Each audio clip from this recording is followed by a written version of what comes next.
Rawr.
Wake up 2 p.m. I don't know where we are. Looks like a cheap motel with our clothes on the floor. I don't know how we ended up here. And we've been flying high. Are we going too far? I got no cash left and I'm losing my job over you. But I don't care about that. But I got you close and kinda hoping that one day we'll get the rhythm of it. Yeah, 'cause no one knows if we're just jumping out the window, try to cling on to it. You got me holding on to something I know I can't burn me down, but I don't care about it, 'cause I got you close and kinda hoping that one day we'll get the rhythm of it.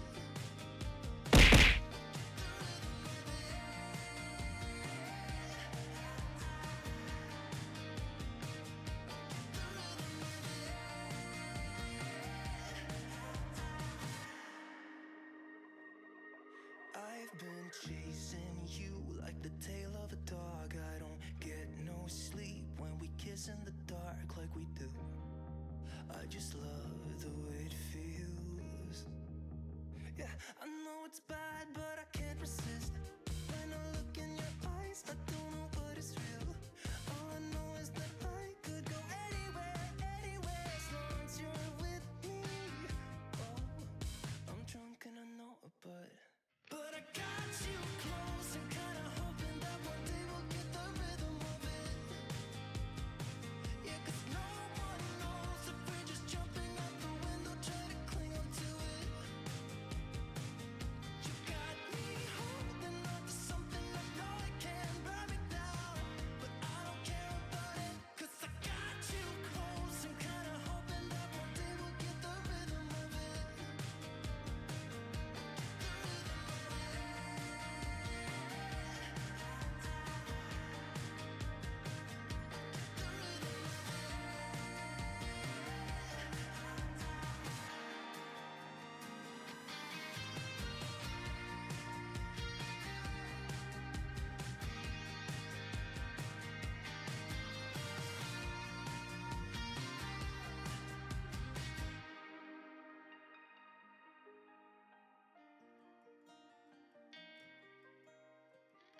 Hi guys, happy Friday. How's everybody doing? Welcome on in. Congrats on first Kate, second Helio, and third Pink.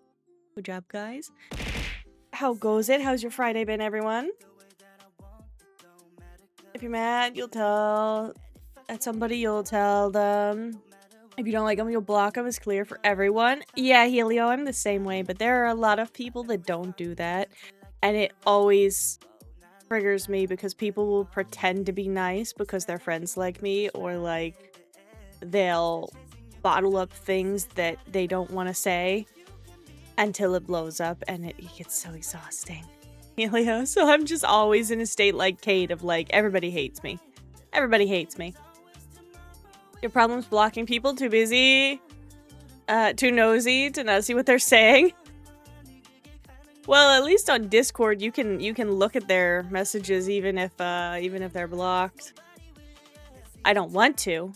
I wish it didn't pop up. I wish there was like a toggle option to be like, I would like to not see messages from blocked people. Because that little pop-up that says like, view the message. This is a blocked message. Always tempts me. Cleared up the yard some more, and you really seeing progress. Let's go, Helio. Congrats. That's awesome. I'm glad to hear that.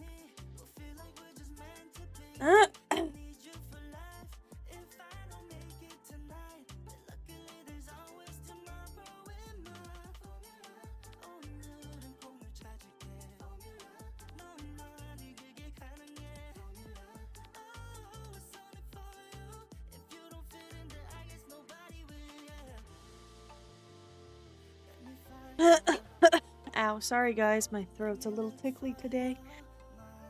The block message is so tempting, it really is. Why are we on the same person? I blame the brain cell.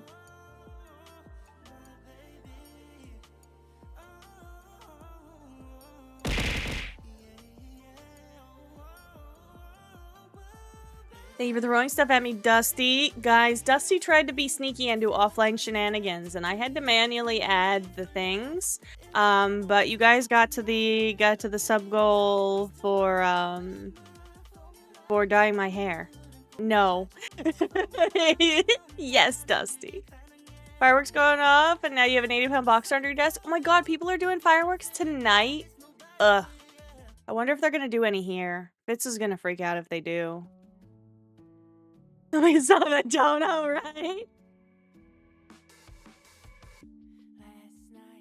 Speak of that, be back in a bit. Have a good BRB, Pink. You're gonna dye your hair?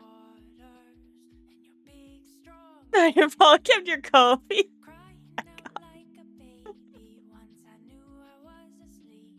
The tracker doesn't track Ko-fi. There's no way to link Ko-fi up to any of the tracker things. So in order to add anything from that, I have to manually add it. So it has been added. You're in the south. Fireworks start from like late June to mid-August. You make a fair point. No, the conversation from earlier. You need to dye your hair though. Ah, yes. Grace coming out full force. God, I feel that though. My hair is getting more and more of them all the time, but I need to go get my hair lightened now. Hey, that one guy, how goes it? Fireworks are illegal here. They go all of July. Yeah, I mean, they were illegal to set off any large fireworks in Pennsylvania, but people still did.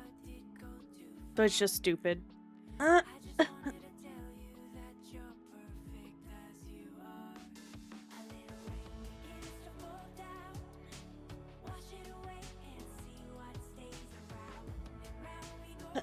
Hugs for Kate. Good. We love hugs for Kate. We love that. I gotta open my water and get a drink because my throat's... We had BLTs for dinner, and they're delicious, but also mayonnaise and I don't get along. Goes good. If you're in the south, fireworks randomly go off here sometimes. Yeah, unfortunately. I feel like we're far enough away from most things where it's not gonna be too bad here, but eh. You didn't do that for the subathon. I know you didn't, but it gets put there anyway. It counts, Dusty, you silly thing.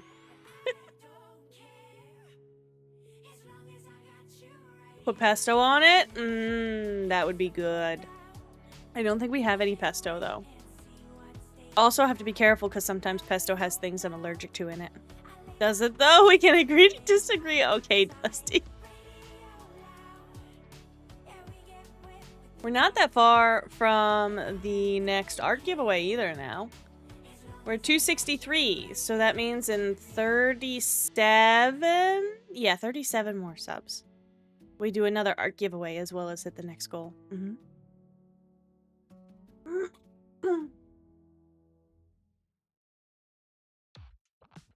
But I hope everybody's day's been good. It's been pretty chill here. I have a salad I have to eat still. I ate the BLT, but I didn't eat the salad. I figured I could grab nibbles here and there as we go. During ad breaks. It's a salad. It can just hang out with me, right? Besides, then the salad dressing has more time to, like, seep into it. It's got feta cheese on it. Keep going with reward. Friend wants to know. Feta. I love feta cheese. Feta cheese is great. Soggy salad is gross though. Not get like I want it nice and salad dressing-y. I don't want it too warm, but also I'm kind of used to it because I eat so slowly. You gotta wait out the night and art. You're not looking to lose the new tames just yet. That's fair.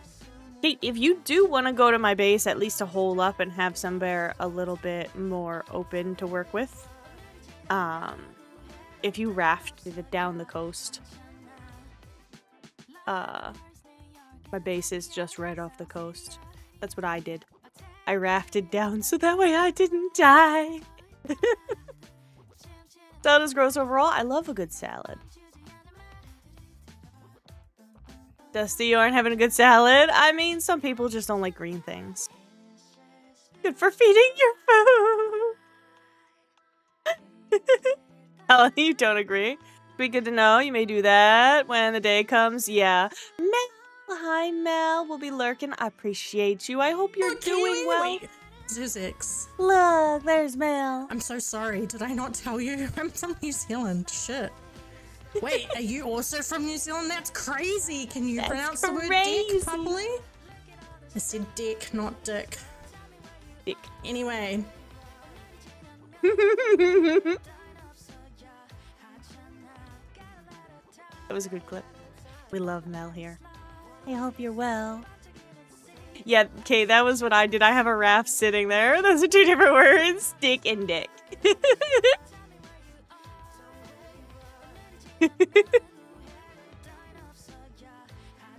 I'm so used to the Kiwi pronunciation with you and Waffles. You are doing? How are you? I am also doing. We are surviving. Next week's gonna be a heckin' week. So, I'm just taking things a day at a time and hoping for the best, you know? You know?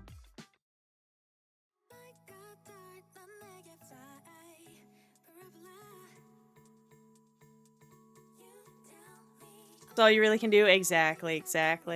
I wish there was a way to just, you know, plan ahead and not have to live day to day, but there's not. Wish you all the best for the week ahead, though. I appreciate you, Mel. We're gonna be acquiring the spawn. He's gonna be coming down for the month.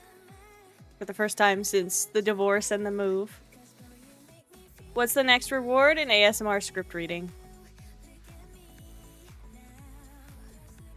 That's the next one. We have... Do I have the scene? There's a button for it. Here we go. So we're at... Short ASMR script reading.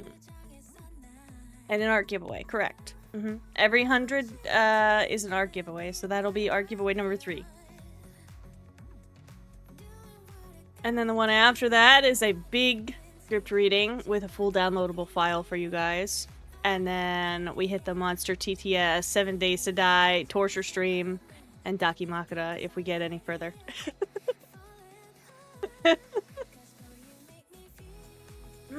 Technically, I also owe Dusty 2 strawberries and a handful of blueberries. And Dusty, you also are at... I gotta heckin' write down how many you're at. Hang on. You're at least at a walk-on. I don't think you're quite at the other one yet. No, let's not do that again.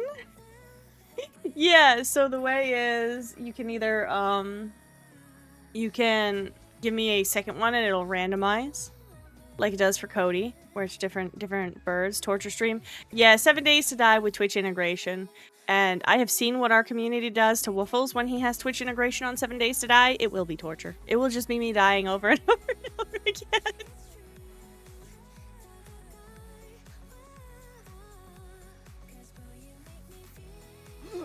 Hi, whoops. Where? No. Where? You're on a walk-on. Yes, you are. That Kofi alone got you to a walk-on, Dusty.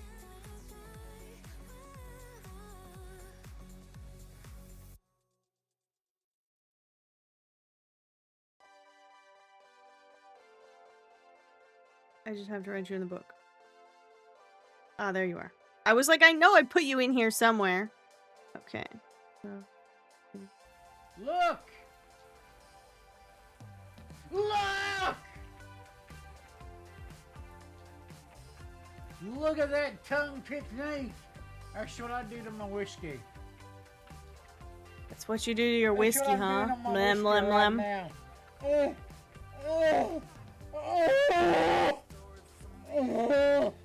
Your walk on? Oh shit! You should have reminded me. I haven't noticed.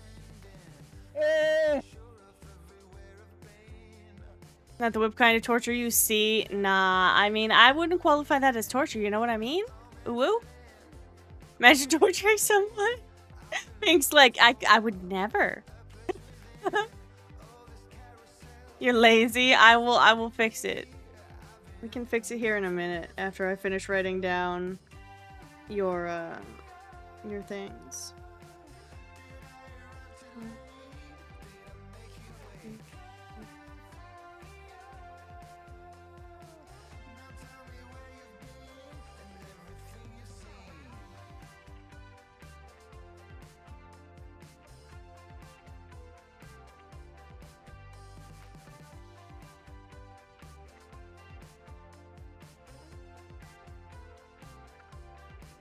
Okay, let's see. Yeah, you are not quite at throwable yet. You are 11 away from a throwable.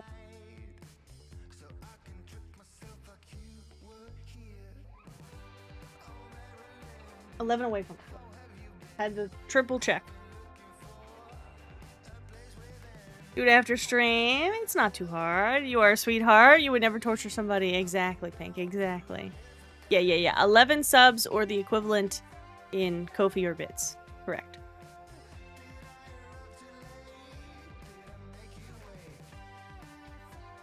And that gets a custom throwable like Cody has and Pink.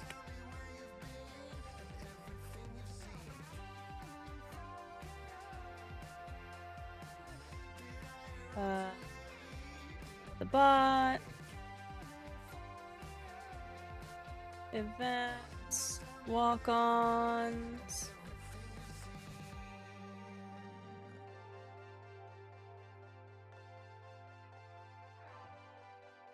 Dusty. Edit it.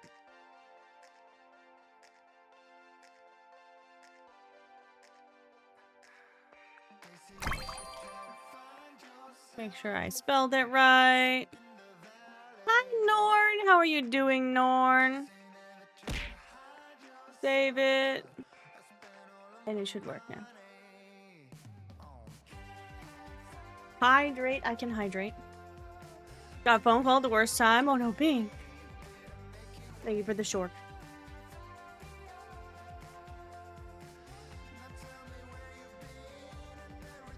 I have hydratioed.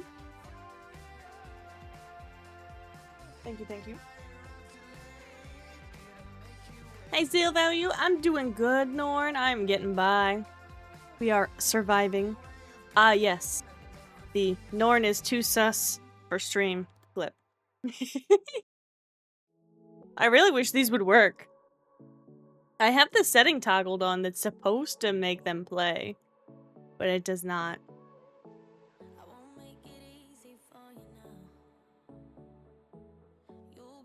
Surviving, same. So real, so real. Yeah. It's me, Mario. So come to PA. It's too humid and expensive in PA. Need company for your root canal. I can't help you. Alright, we need to adjust music down a little bit.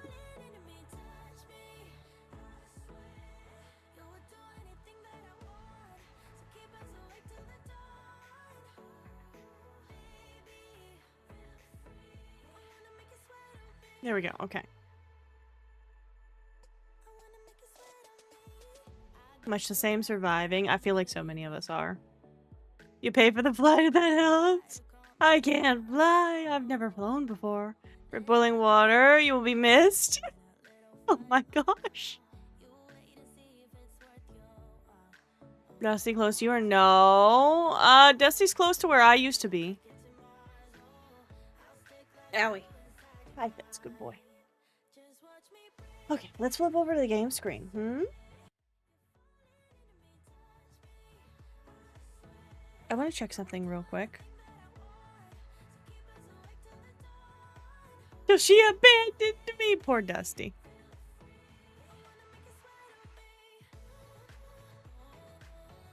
So, that is there. And then let's go here.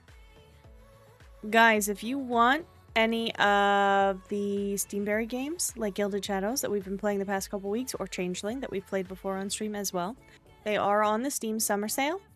They are both fairly well discounted. Gilded Shadows is only $20 instead of $30 right now, and Changeling is $5 instead of $20. So if any of you guys are interested in checking out the otomes that we play, highly recommend Gilded Shadows and Changeling, and they are both on the summer sale. I wanted to double check because I was pretty sure they were. Drove all the way to your house to abandon you? Wow, Kate. Wow. Offered her a whole finished basement rent free. Y'all are too sweet. I can't do that. I can't be a burden for someone. That's a hard no. I can't be a burden.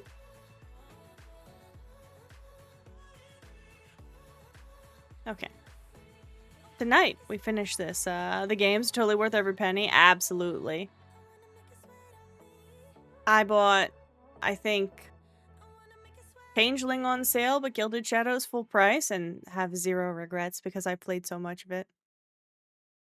Okay, we're gonna click off of that because it's flashbanging us. And then I was going to go unmuted. There we go. And I had something else I was going to do before we started.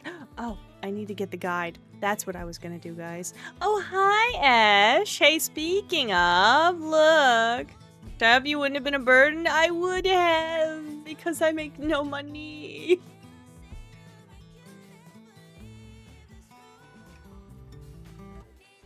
Hi, Ash. All right, let's see. We are... here-ish?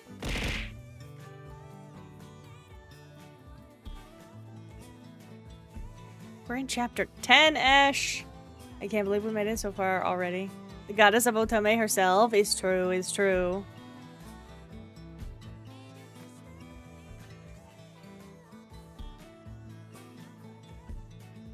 Okay, we must get started. Half an hour in. I will also go do this.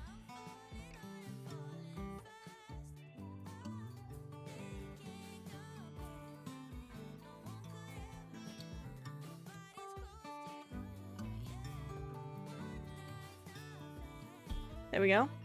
Amount of money somebody makes doesn't equal their value. It does when you have to pay to live. Like one of those deities losing power. Only like 5 people believe in them. We gotta get more people to believe in Esh so they get their wings back. You're not losing power. We got this. We got this, Esh.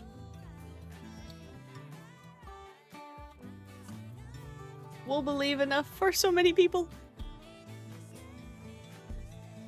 Which I know doesn't make as much difference since we don't have the money to make up for so many different people, but you know, we're here. We're here. Okay, let's see.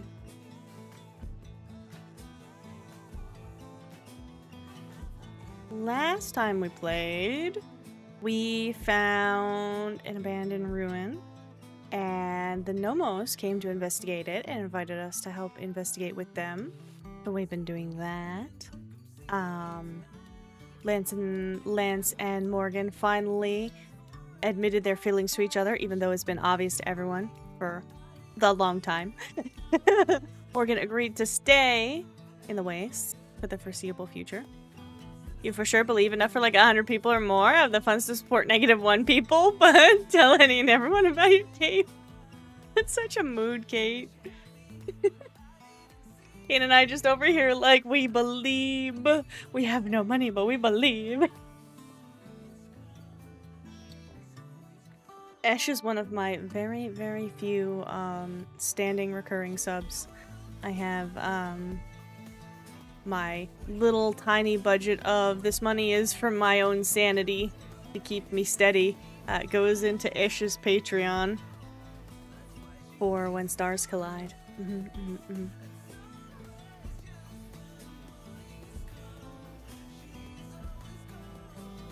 We've got what? Clay, Waffles, Ash. Is that it now? No, there's one more, surely. Faye was on there, but Faye has paused their Patreon. Hi, Mana Bear Suit. How doing? How goes it? How goes it? But yeah, so we basically decided to stay in the Wastes this time. And we are going to be doing more investigating of the ruins that we found out in the wilds nearby. I think that was pretty much most of what we went through last week. Was it last week or the week before? My brain has melded time together. It goes. Well, that's good. That's better than the alternative of not goesing at all.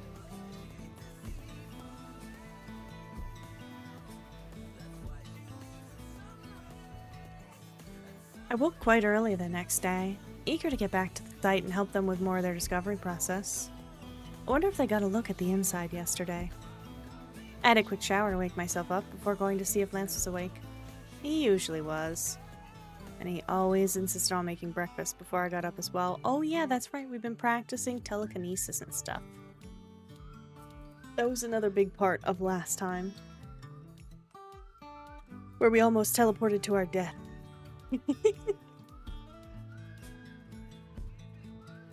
By now I'd learned it was something that he enjoyed doing, so I'd stopped fighting it. I was pretty sure that he couldn't help himself. I found the kitchen empty, and Lance was nowhere to be seen.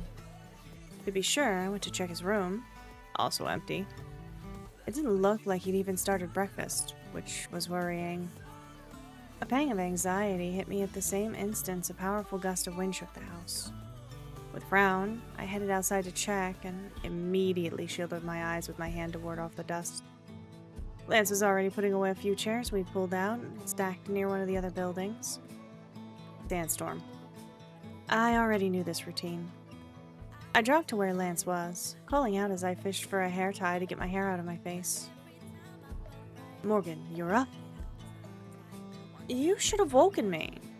When's it going to reach us? And how bad is it? It's a sand flare. A bad one. I guess this is that more active storm season you were talking about? It looks that way. This one sprang up out of nowhere. We don't know how long it could last. Maybe a couple of days. What about Eden and his group? Their camp can't hold out for several days against the sand flare, surely. They have shields similar to the biodomes, but they're nowhere near as strong. And a storm of this magnitude could disrupt it. They'd normally head to whatever the closest shelter was. I've offered to let them come here instead. We have enough space, though it'll be cramped. Okay, good. I contacted them this morning and they're locking down whatever they can't bring. They'll be coming here soon.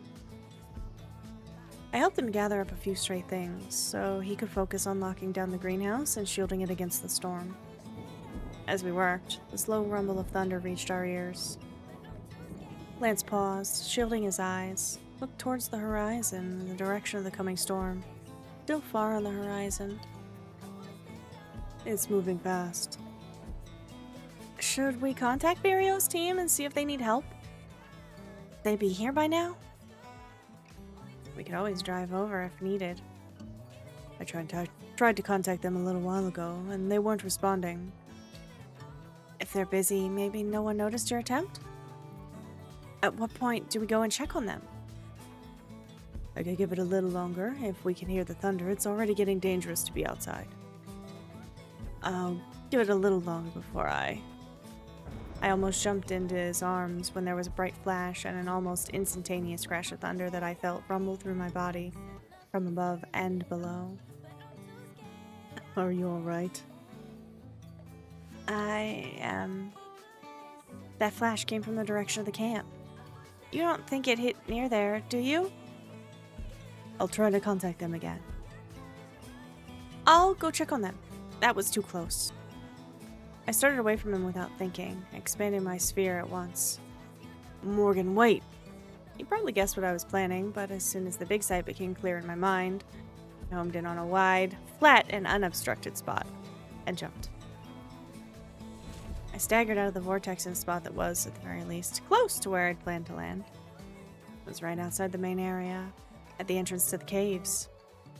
I broke into a run as Lance's voice came through my nano system directly into my mind, without a message notification even. Morgan! I'm fine. That was fine. As much as I want to lecture you about the decision, it was yours to make. But I would have preferred if you'd not tried that again until you practiced more. I aimed for a clear area with no obstruction, so it wouldn't matter if I missed the target area by a bit. Alright.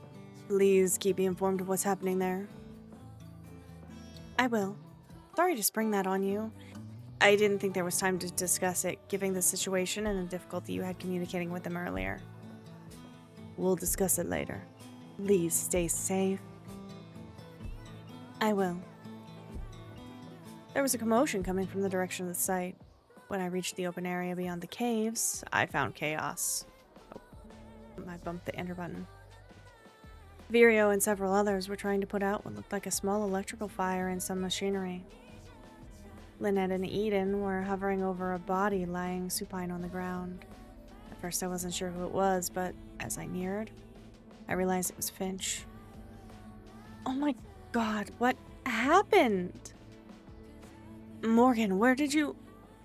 We saw the lightning strike. I teleported. My voice trailed off when I got a good look at Finch. He was badly hurt. My stomach churned despite the lack of blood. There was extensive damage to his synthetic skin, bearing the synthetic muscles in the metallic glass frame beneath it. Is he... He's not dead. Not yet. Power core's damaged and body functions are completely scrambled. He was right near that thing when it hit. If it had hit him directly, he'd be gone.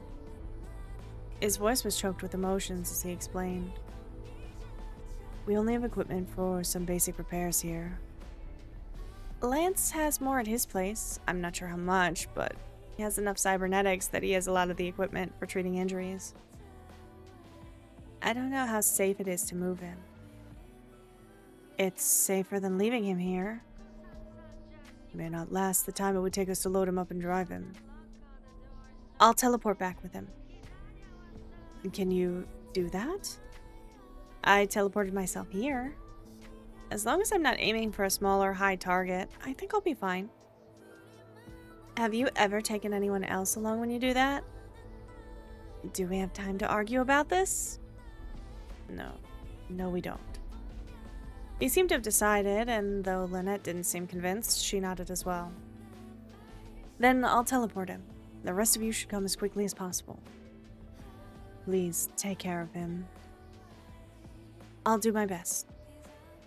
I paused, looking down as I contacted Lance through my system. Morgan, what's happening? I'm on my way back. Finch will be with me. Are you sure you can? I'm sure I don't have a choice. He was right near the lightning strike, Lance. He's badly hurt. You may be the only one that can help him. There's no time. There was a split second of silence. I understand. You've never done this before. Please be careful. I will. I took a deep breath and leaned down to Finch to speak in his ear, taking his hand in mine. I don't know if you can hear me, Finch. This is Morgan. I'm going to teleport us to Lance's house, where he'll try to help you. The first time through this teleportation method can be rough for some people. Can't say how it's going to affect you, but I'm going to do my best. His eyes fluttered, and I thought there was a weak squeeze to my hand. I took that as him telling me he understood. I let out a breath I was hoping wasn't as shaky as I fell. Right. I couldn't fail. I had to do this right. We'll be right behind. Our heavy transport can make it there safely, so don't worry about us. Morgan, when the hell did you get here? I'm sorry, I can't stay around and talk. What? I focused in on an open space in front of Lance's house, sensing Lance's presence at the edge of my side. I did my best to shut him out and create a solid cage on that spot. We're going. This time, it felt like running through a twisted tunnel carrying a massive weight on my back. Except it didn't feel like that at all. It was impossible to describe, but I could feel the weight of carrying another person. It was so hard to claw my way towards the location. It was taking too long. Long enough that I was starting to panic, doing my best to only focus on that one spot, on setting my foot down there. The world stretched on, and the light shattered. And then we were in Lance's front yard. I leaned over, gripping my head and gasping for air before I realized Finch was there with me, still unmoving. Lance was beside us before I could see how he was doing. Are you okay? I'm fine. Finch is... He's alive, but his power core's failing. We need to get him inside, but I'm not sure of the equipment here to repair this. But I'll try. Do you need... He scooped Finch into his arms and lifted him like he was nothing. Guess not. The others? On their way. I'll take care of him. Are you going to be all right? I nodded, swallowing down the nausea left in the wake of trying that. Please help the others get settled when they arrive. Right. Yes, I will.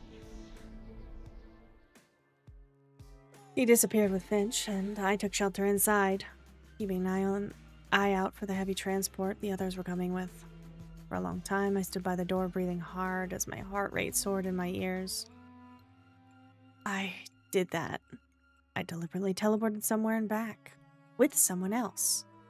And I did it successfully. Might have been elated if not for the condition that Finch was in. Now, all I could do was hope Lance could help him. I sank to the floor, my legs devoid of strength. Please let him be okay. The others were less than 10 minutes behind us. The thunder was getting worse and the wind as well, so they arrived just in time. They piled out of their truck and I did my best to get them settled in. The storm hit full force a short time after, but despite the ferocity outside, all of us were more worried about Finch. We didn't know how long Lance would be with him. We tried to busy ourselves getting things ready for everyone and then finding food, because no one had eaten breakfast, but none of us was particularly hungry either. Not until Lance reappeared, asking if somebody could help him move Finch to one of the bedrooms. I think we were all just relieved he was still alive. Lance had stabilized the power core and repaired damages to the circulatory network. Words are hard. He infused Finch with some of his nanites as well, which would allow for enhancements to his body's limited self-repairing abilities. He was stabilized, and his bioorganic components hadn't taken severe damage. Lance said he woke briefly, knew where he was, and could speak normally. But Lance put him in a dormant state, the neo-human equivalent of an induced coma. As soon as the storm was over, they'd have to get him back to a place that could address his injuries. It was alive and stable for now. That was the important part. All things considered, it was probably the best news possible. Eden turned away for a long time, scrubbing his eyes. Lynette as well. She had tears streaming down her face when she hugged me, thanking me and saying that I'd saved his life. I didn't do anything. I mean, I did what anyone would have done. You did what none of the rest of us could have done. They're right. If he'd come any later, it might have been too late. A Neo-Human's power core is like their heart. If it stops, it's difficult to get it going again. I don't have a replacement here. His brain is mostly organic, without oxygen and fluids. Finch also told me thank you when he was awake. I didn't know what to do in the face of thanks like that. It was just the right thing to do. Lynette released me and turned back to Lance. Can we see him? After we move them here. But remember, he's dormant right now. He won't respond to anything. Don't be alarmed if it looks like he's not breathing. Respiratory rate is at the minimum needed for survival right now. I got it. Lance and Vario moved Finch together. Lance could carry him alone, but he probably wanted help so there was less jostling. As soon as the two of them were gone, I was left with a room of teary people, each of whom wanted to hug me and tell me how grateful they were. Much as my instinct was to tell them I didn't need thanks, I was reminded of an early conversation with Lance, back when we were still getting to know each other, about how reluctant humans sometimes were to accept gratitude. He'd had the same reaction after helping me, telling me he didn't need thanks, and I remember how much gratitude I felt for him back then. So I stopped trying to reassure them that I didn't need thanks. Instead, I said I was glad I could help. For a while, there was too much to think about, and I didn't have time to pay attention to the storm. As the others got their things situated or went to sit with Finch, I found myself alone in the bedroom, watching the dark swirling sand outside and the flashes of lightning. Deep rumbles of thunder permeated everything, and as always during these storms, it was like being cut off from the world. I settled back against the pillows, listening to nature raging outside. I must have dozed off at some point, despite the thunder. I was weirdly tired because of the teleporting thing earlier. Lance eventually found me there. I woke when he sat on the bed and sat up, rubbing my face. Everything's okay. I brought you something to eat. He slid the tray onto the table beside the bed. How are you? The others were asking about you. I'm okay. I guess I was a little tired after all the excitement earlier. The strain of teleporting two people over that distance would trouble some nights I know of, so I'm glad you took some time to rest. You were aware it was risky trying to teleport not just yourself, but a passenger as well. You did it without even considering the consequences. It was very brave. I don't know about brave. It was necessary. He set a hand on my cheek, thumb moving across my skin in a gentle caress. I closed my eyes, leaning into that touch. I'm glad it turned out okay. You have a considerable range, but even so, I'm sure there was a lot of mental strain. Moving two people was harder than I expected. But I'm surprised I could sleep at all with the storm. I suppose that's just how tired you were. I thought you might be hungry. Thank you. Still having to tab over to check the guide.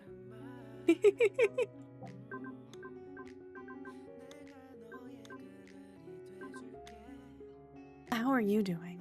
We haven't talked much today. Me? I'm fine, of course. Are you sure? Having someone's life suddenly thrust into your hands can't be easy. Though I guess it's not the first time. I moved back on the bed, patting it so he could join me. He smiled and did so, gliding alongside me and pulling the tray of food onto his lap. It's not, but like you, I could only do what anyone would do. My best. I leaned my head on his shoulder, peeling a cherry tomato from the plate, though somehow I wasn't all that hungry. It would be nice to stay like this a while. It feels patronizing to say it, but I'm proud of you. It was reckless, but you did well today. Thanks. I'm glad I could help. Everyone else feels that way too.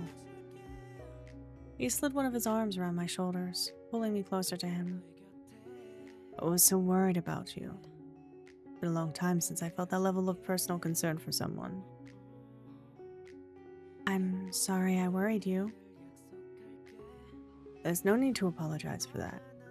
You're all right. Finch is all right. That's what matters. I straightened and stretched my arms over my head, trying to twist the kinks out of my neck and shoulders. Life never lets up, does it? I feel that in my soul, Morgan. When life lets up, that's usually because it's over. Well, that's depressing. Then let's talk about something else. I glanced to the door of the room.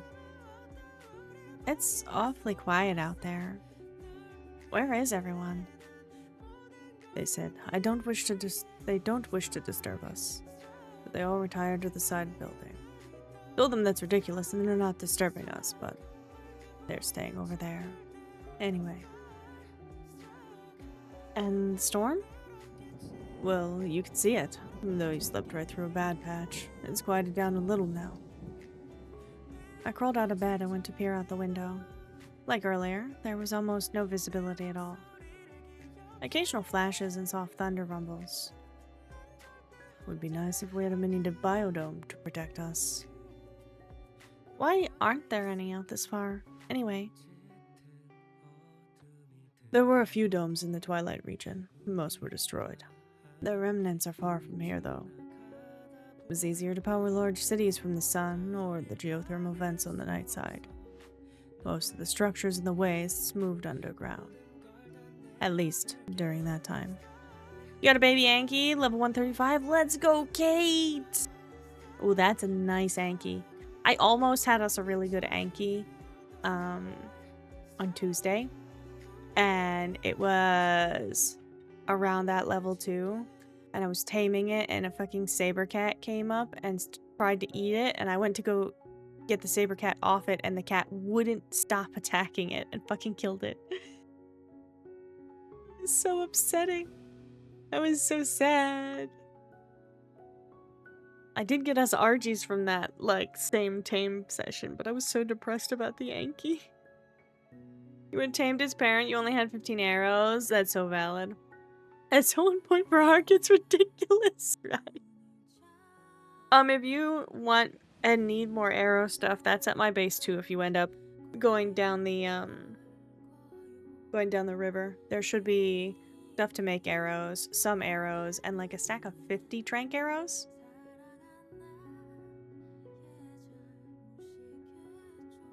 There's a basic rifle too, but there's no rifle ammo yet.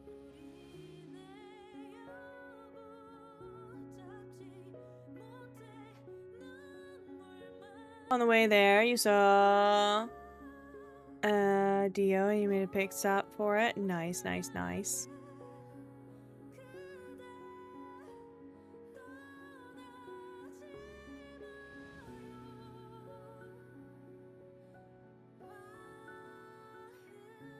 Parts of the Nomo cities are protected by dome. It's a bit more difficult for a small habitat like this, and I never needed it before. So now I'm questioning that decision. You don't have to do it on my account. I'm getting used to these storms. At that moment, there was a flash of lightning close enough I heard the thin electrical crackle, a split second before the thunder ripped through the air, vibrating everything in the room. I let out a yelp and almost climbed onto Lance in panic before I even realized what I'd done. He stood there, letting me cling to him and doing a terrible job of holding back a laugh. That wasn't fair. It was way closer than the others. Maybe I should be grateful. He leaned his head close and pressed a soft kiss to my lips. Well, okay. This wasn't too bad. Please, Lance is so cute. He's adorable. We love Lance. No, it's actually no, but you have said Dio for so long. That's so real. That's so real, Kate. I totally get it. Did you manage to get that then as well? I think mine is level 100 something now. Lance, your baby boy. Ash, why the blush?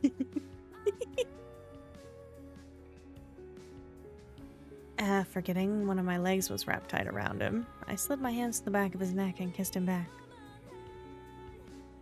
Storm forgotten, Lance held me close to him, taking the time to let his lips linger against mine, his tongue brushing my lips before seeking entry. It's down now, 50% or so, only level 55, better than nothing. Is it a female? If it's a female, then you could probably mix it with my male and get a decent level one. Hi Galactic, how are you doing? How goes it? Happy Friday. I'm gonna take a moment here to get some water.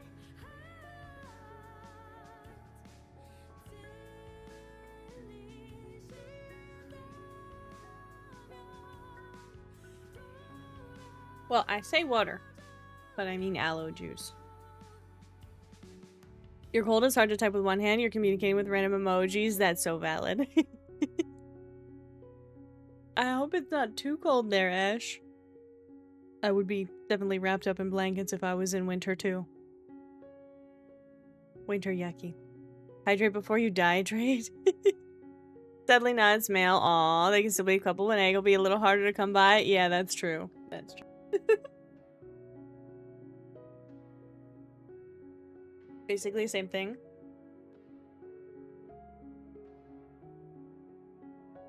Good. It's Australia. It's at least 10 degrees colder inside than out. That's horrible. It's horrible. I would just live in the outside then, but I wouldn't because of the bugs and the well, other things that want to kill you that aren't bug.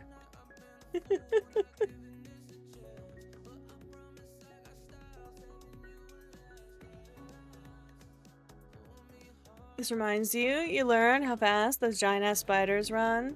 You officially decided your ass will never fish in Australia. Yeah, Kate, I don't think we would ever be in Australia. It's a nope. It's a nope. Aloe is water, for clarification. Yeah, it basically is just the same thing.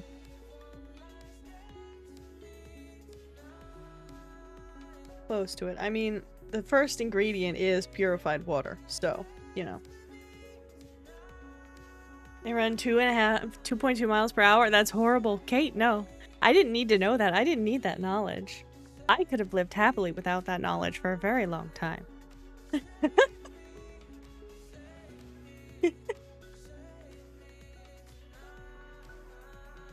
Chat, we are due for an ad break here. We're gonna run this before we get into anything else here.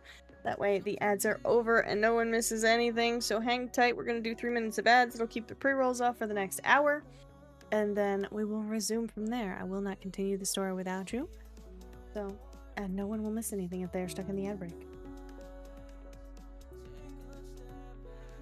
If I have to know, you do too? God damn it. This is when twinning is not in my favor. Telling me you can't run faster than 3 miles per hour? Probably not, no. I'm basically the Phasmo characters. I run for like 10 feet and then huff and puff and can't go anywhere. Also learned they typically run towards you to try and scare you off. That is worse. So much worse. Thank you for the fish, Dusty.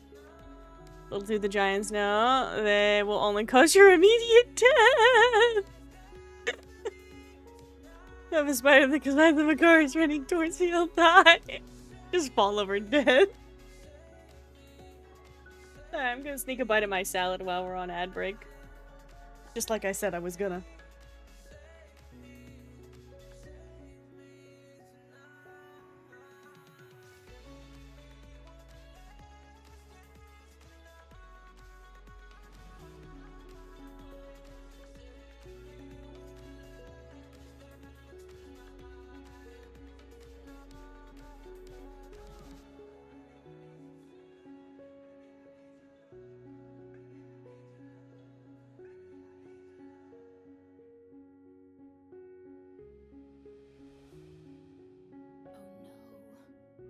Nah, that one guy, I am the opposite of an adrenaline junkie.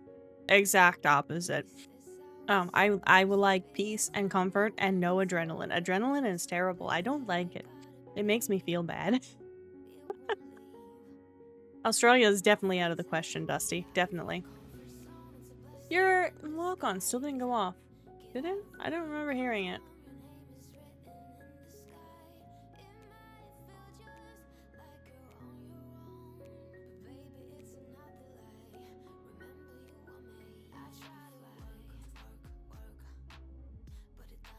It's all set up right. I wonder if it's because you had already talked for the first time.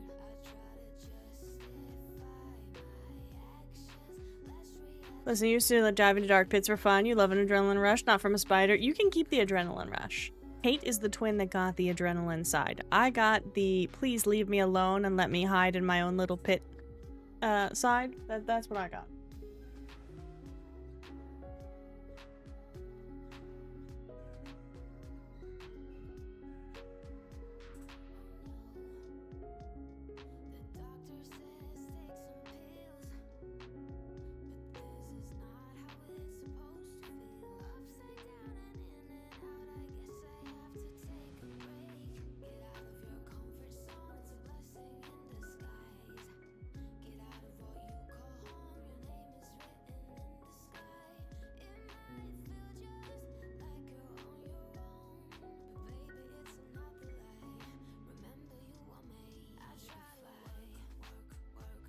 No, I don't get an adrenaline rush feeling from spicy food, that one guy.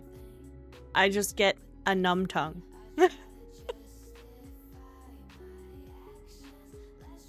No, thank you. No adrenaline for me. I've had plenty of it in my life, and every experience with adrenaline has been a bad one.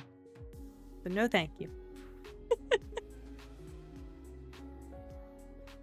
And spiders are nightmare fuel. Such nightmare fuel.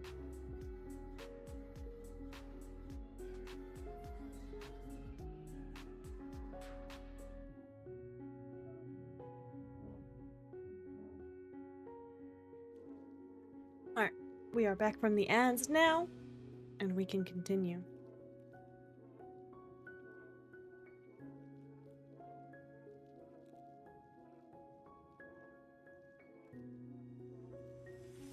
Spicy food makes your ears itch. You have no idea if that's normal or not. I don't know. I've never paid attention to notice if my ears itch when I eat spicy. I mean, I knew what you meant, Kate.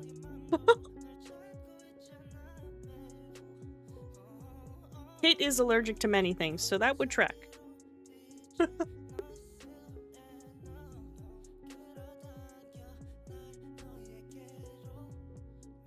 This is Kate we're talking about, so like, I would not be surprised at all.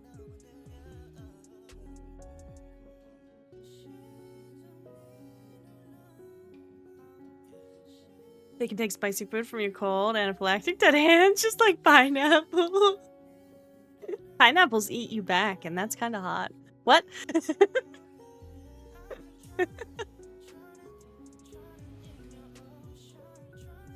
I'm sorry, that just lives in my head rent-free as brain rot.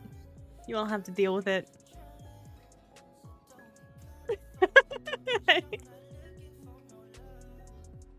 Alright.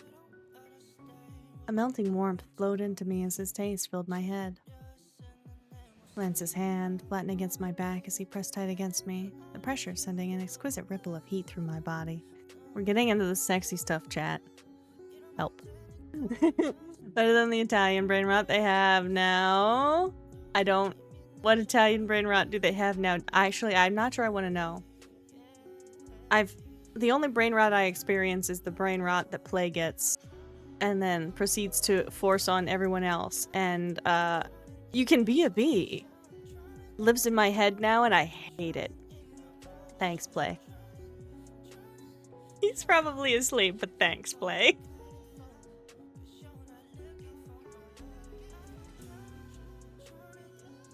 He pulled away a moment later, resting his head against mine. Maybe I should forgo this shield if it means I lose the opportunity to distract you when the lightning startles you. I let out a quiet laugh as I ran a finger down his cheek. I won't be this easily startled forever. Then I suppose I'll have to look for other opportunities to distract you. You don't need a reason to distract me. So I can attempt it whenever I want. I ran my fingers through his hair as I gave him a playful smirk. Well, I won't complain. I'm going to hold you to that. Yes, you can, Lance. Lance can do whatever he wants. Whatever you want, whenever you want. See, I think Kate, we're in a good agreement here, okay? Because we take the brothers, right? You get Lance, I get Kaisa. Everyone's happy, everyone wins. Yeah?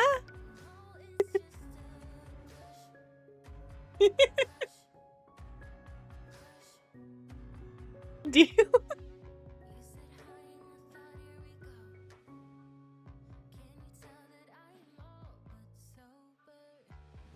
I had a piece of salad stuck in my teeth. Such a good ass deal. Get that pancetta, boys. We love them.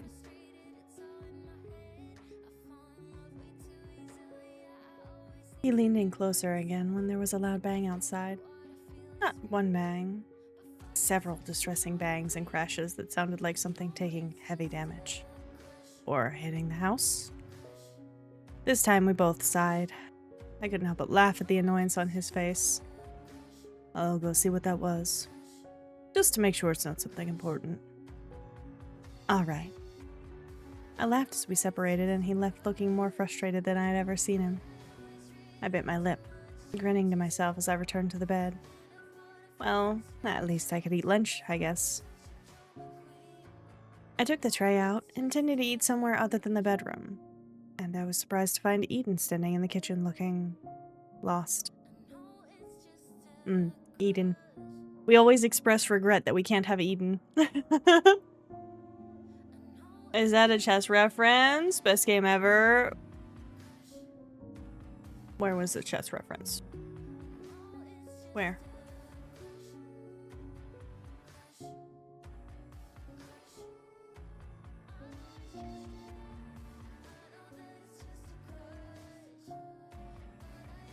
Pancetta is a chess term? Oh, then probably.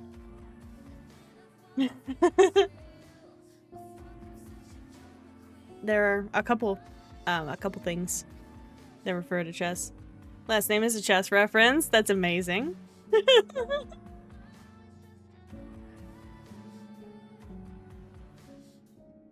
See, I don't know much about chess, so I did not know that.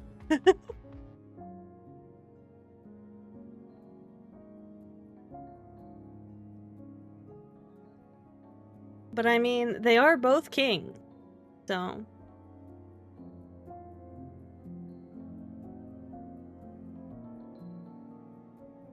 That tracks, that tracks.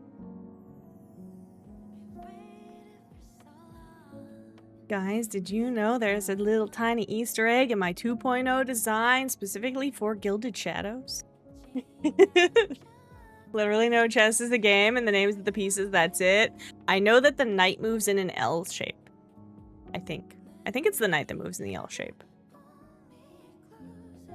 You know, the pieces taste the same. Really? The black piece and the white piece taste the same? I would think they would taste slightly different based on the coloration.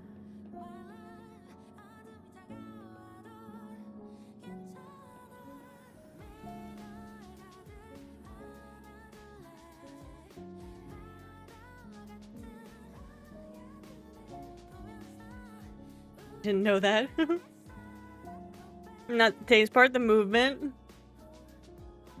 The queen can copy any other chess piece's movement case. The pawn can only move one square in any direction except that it can't go backwards unless you've gotten to the other side of the board first, question mark. And it can move 2 to begin with for its starting move. Also question mark.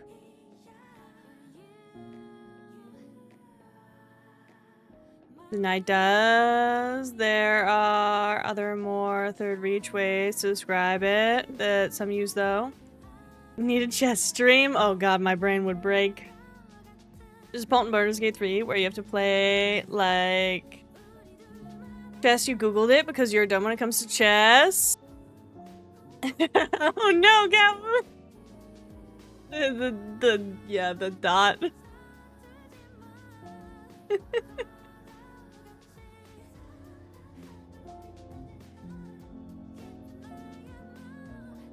It said, excuse me, no links.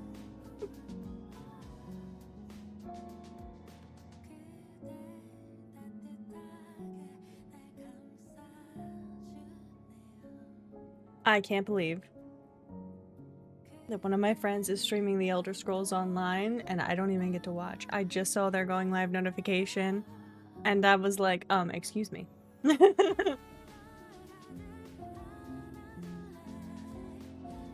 Cygnus has you a bit addled. You're fine. It doesn't do any strikes or anything. It literally only deletes the message, so it's not a worry. It's just that the bot is set up to auto-delete. And it's mostly for the purpose of those bots that come in and are like, buy viewers at XXX. You know?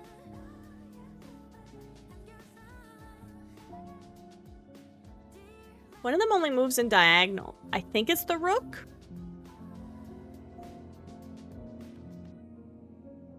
My brain is like sitting here trying to remember all the chess movements.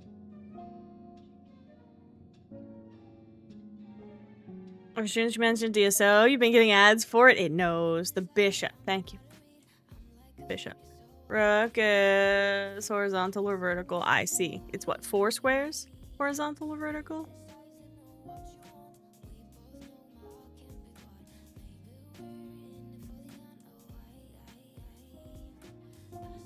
And then the king moves like a pawn, right? Single square movement at a time. As long as it isn't obstructed, yeah.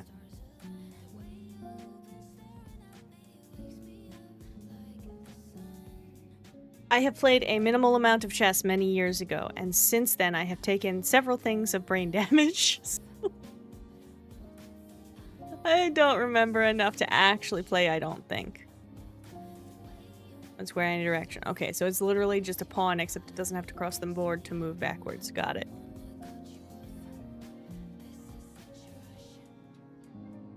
Play later sometime? Nah, I'm good. I would do terrible. I'd be much better in something like checkers or, Moncala.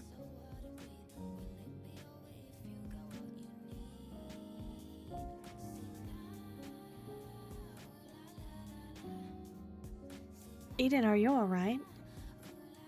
Morgan, you're awake. Are you doing okay? We were worried. I'm fine. Just tired. It's nothing to be concerned about. And you? We could eat the pieces together and call it a date. What if we ate chess pieces and watched a movie together? Ooh, woo, finger touch.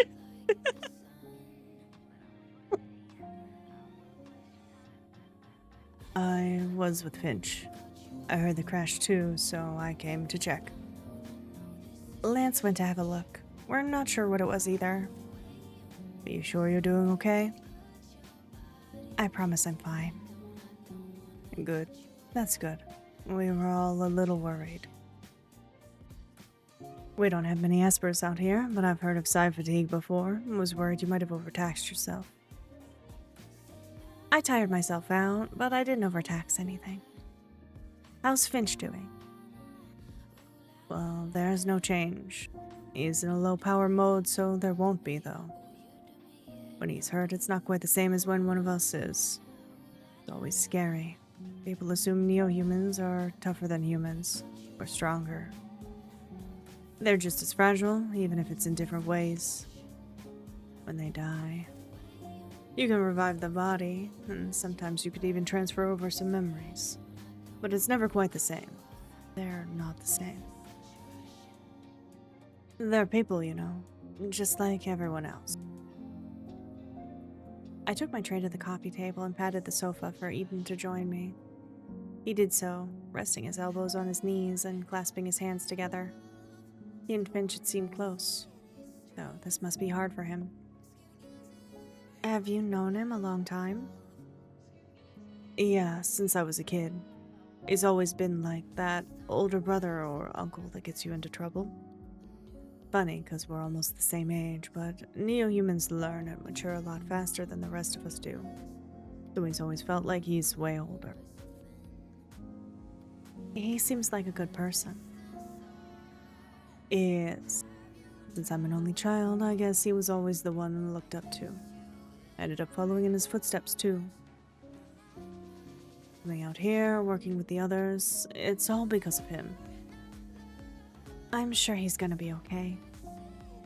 Thanks to you and Lance. There wasn't a thing I could do for him. If you weren't here. If I wasn't here, you wouldn't have known about the dig site, so you wouldn't be here either. That's... I know what it's like to feel powerless in a situation you can't control, but you can't beat yourself up about having limitations. No one's all-powerful, Eden. Not even Esper's. The door opened again, and Lance stepped through. I watched him pull off the protective gear he'd thrown on before he went out. How is it out there? Very windy. I can see that, Lance. Not sure what the crash was. I saw nothing, but, well, you can't see anything. I didn't sense anything out of place within my sphere. Checked around the buildings as much as possible to make sure nothing important was damaged, and it didn't seem so, but I still don't know what the sound was. I suppose we'll find out after the storm passes. I hope the damage isn't too bad, whatever it was. As do I. Well, if everything's okay, I'll be going to see how the others are doing. Ah, that was Eden, not Morgan. I fucked up! I'm glad you're okay, Morgan. You could tell the others they don't have to stay in there. We don't mind having company. I'll tell them. I guess everyone's a little numb still. I understand. Sometimes it's best to be around family when dealing with a difficult situation. Hope everyone will at least have dinner with us. Think it would be... Well, I'll let all of you decide. But I was hoping to cook for everyone if they wanted. I'm sure no one's going to turn your... Wow, words. I'm sure no one's going to turn down your cooking, Lance. I'll let them know. Eden left us there, and I could finally have something to eat. There wasn't much to do when we were stuck inside like this, but Lance and I had done it before. The others stayed out of sight except when Lynette briefly popped in on her way to see Finch. Seemed they were determined to have someone stay with him, even though he wasn't aware of it. Lance asked if I wanted to play chess for a while, and I agreed, because I knew how much he enjoyed playing, even if he beat me every single time. That was how we spent the next couple of hours. I still can't imagine that it's enjoyable to play with me when I'm not much of an opponent. You're learning. Besides, I enjoy trying to figure out how you think. I don't know if that's a compliment or not. It is, of course. Did you play a lot of chess when you lived in Delphine? Maybe with your little brother? Little, but I was taught by the people who first found King. The ones who reactivated my system when the colonists arrived on Arcalis. They were the first people I had seen in such a long time. I was just glad for someone to talk to. I was happy I would have people to care for again. In retrospect, I suspect I was still embarrassingly naive back then, despite my age. But I enjoyed playing chess. When I play it now, I recall those times. Again, I was reminded that, as much as it was difficult to see him as that much older, he had centuries of memories and experiences over me. I can't even imagine what things were like back then. For a while anyway, they were very, very happy. From the very start, I thought humans were wonderful and fascinating as a species. Do you still think that, now that you are one? Yes. In some ways, I think it even more now. I'm glad our charm didn't wear off once you got a closer look.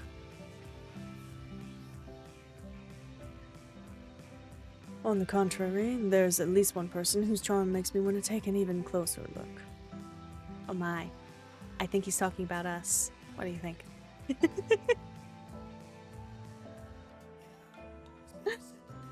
Hey, yo.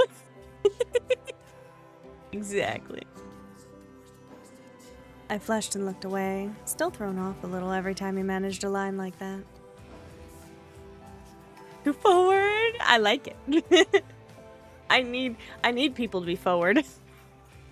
I'm dumb. Checkmate. Honestly, you have no mercy at all when it comes to this game. My teacher told me it was an insult to my opponent to show mercy. They sound like an interesting person. They were. We were able to have a quiet dinner with the others that Lance wanted. And for a change, he let me help him cook since there were so many people this time.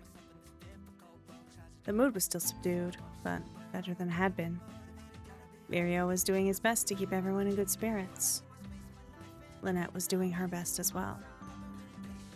With one of the team members in what was essentially a coma in the other room, it wasn't easy. At least they didn't all retreat again as soon as dinner was over. They stayed to chat for a while, everyone finding some place to curl up or sit. I learned a lot about their cities and what society was like. We went back and forth for a while, comparing things. There were more similarities than differences, of course. We're all human, so how different would it really be? Well, a visit would be nice. If you intend to stay in the Waste, it would be good to become a citizen. Is that possible? Not sure how often we get people from the cities becoming citizens, but Finch didn't have a problem. The lengthy process, though. Bureaucracy and all that. Yeah, it was definitely the same everywhere. Once you can claim citizenship, it changes the story for you. Gives you a lot more leverage in claiming the domes have no jurisdiction over you. Endgame 2. If that's what you want to do, you should start the process as soon as possible. But a visit will be required to make it official. I hadn't even considered something like becoming a citizen, but he made a good point if I intended to stay.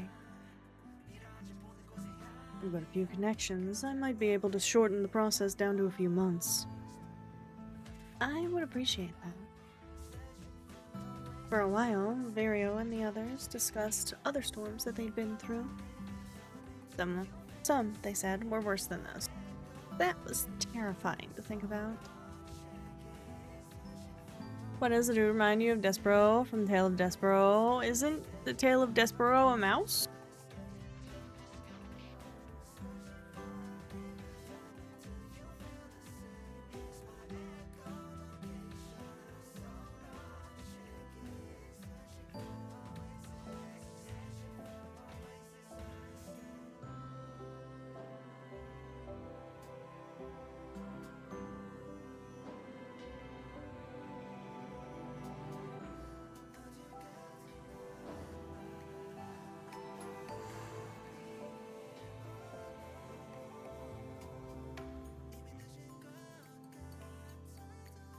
I just need a break here for some water.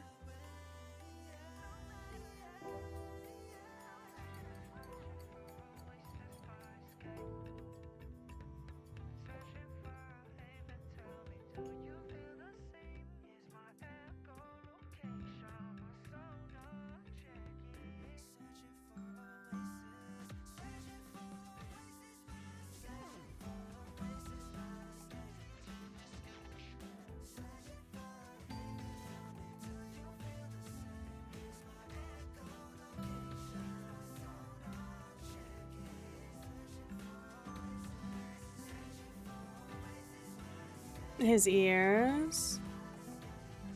The ears? You get complaints about how you draw ears? I like the way you draw ears. Your response is you don't care. Not complaining, it's good, just not how you're used to seeing it. I like the way Ash draws.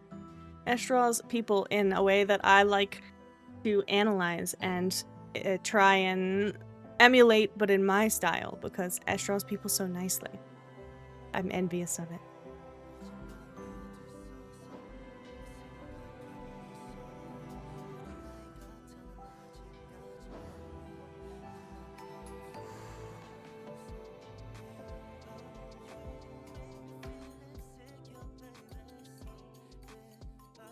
Apparently men are not allowed to have lush lips. You get complaints about the lips too? Really? What the fuck? Somebody asked you why the men have such lush lips? Wow. Wow. Very good. She is good and unique style. You just draw stick figures. It is a very good and unique style. I really love the way Ash does hair too.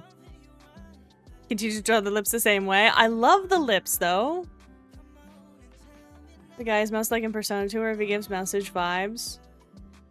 I don't see it, but that's just me.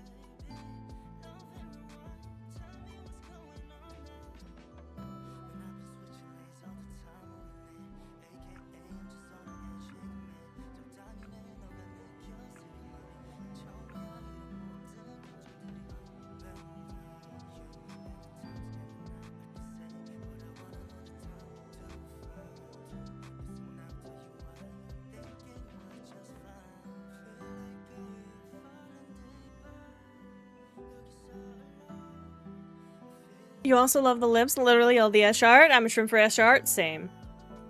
Only see him twice while glancing side-eye. Okay. There.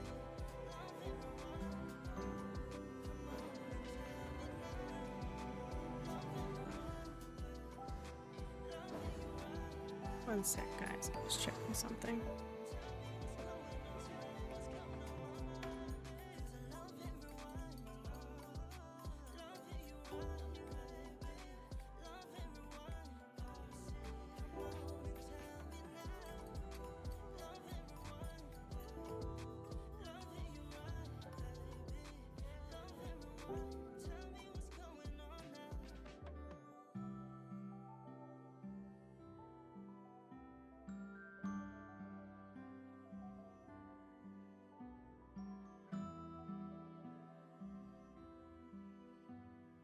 Alright. I got my aloe juice. We're good to go. At one point, Lynette asked me what really drove me out here from the domes. I'd never told them the full story, not all the details of it. This time, I told them everything, from the kidnapping to the car accident, and those moments in the drainage system where I believed I was going to die. It was nice to see someone else as utterly outraged as I'd been. Lynette's ranting about what I'd been through was hilarious and gratifying. She also insisted it was poetic justice that I had wrecked Jack's car, because that boy was definitely not trustworthy. Poor Jack! He's so shady, but I still love him. The conversations ended, and most of them went to find their beds. Virio stayed back after the others left. You too. I wanted to thank you again, Lance. I know you always do everything you can for others, so I reckon you don't want to hear it. But Morgan, your quick thinking and willingness to help saved a friend's life. I owe you a debt for that. Before you say I don't, I do. Without his context, he's not trustworthy? Exactly.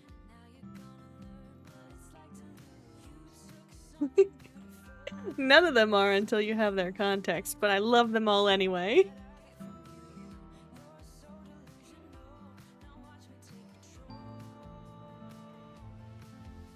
When you get that citizenship settled, I'd like to offer you a position on our team.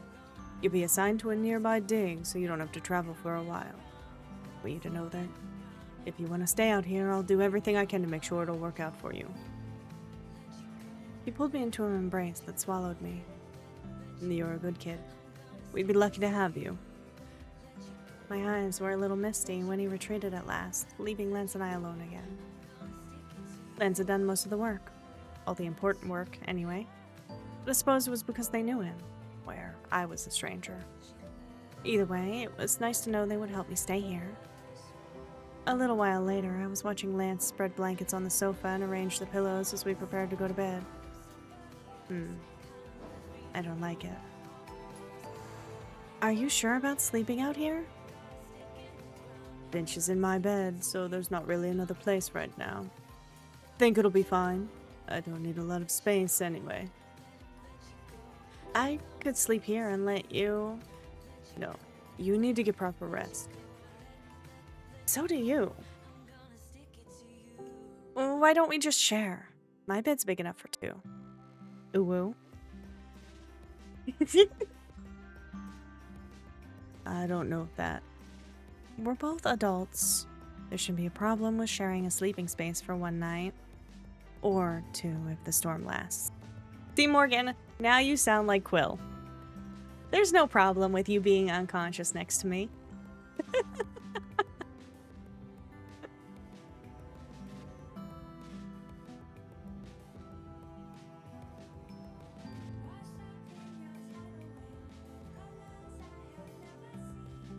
You're not concerned what the others will think? Are you? They're aware Finch is in your bed. Gladly share a bed with either of them, all of them.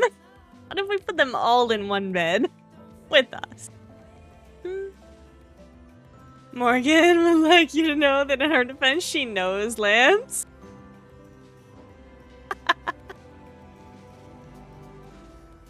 Will was fine with it when they were completely strangers.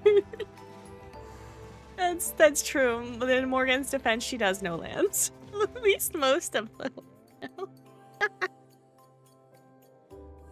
You were also fine with it when Quill is a complete stranger? Yeah.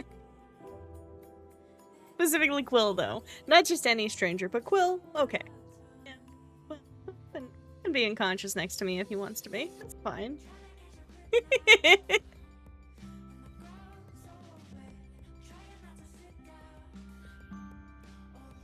Well, no, I'm not. I just thought you might.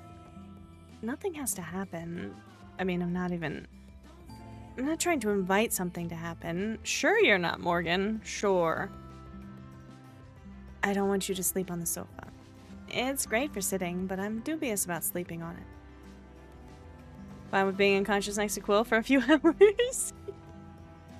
Few hours. Few days. If sharing with me makes you uncomfortable, it's okay. No, it's not that. It doesn't make me uncomfortable. I know we're both adults.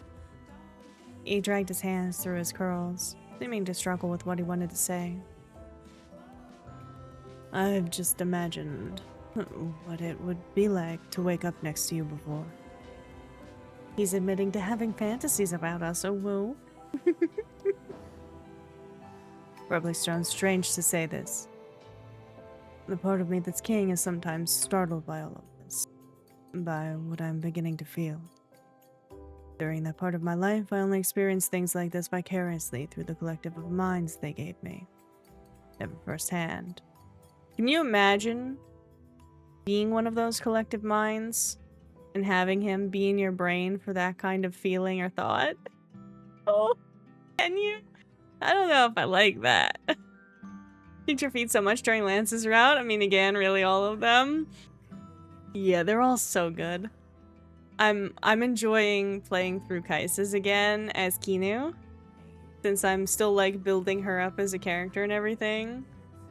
So I've been enjoying playing her on Kaisa's route and seeing what choices she makes. I don't know if it's gonna go well for her. I really don't. But I really do enjoy taking my characters and being like, here, you make the decisions. This may just be a way for me not to have to make decisions.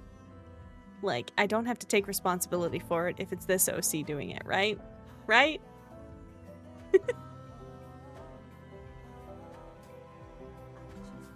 My heart pounds so much when I'm near you. My blood pressure goes up.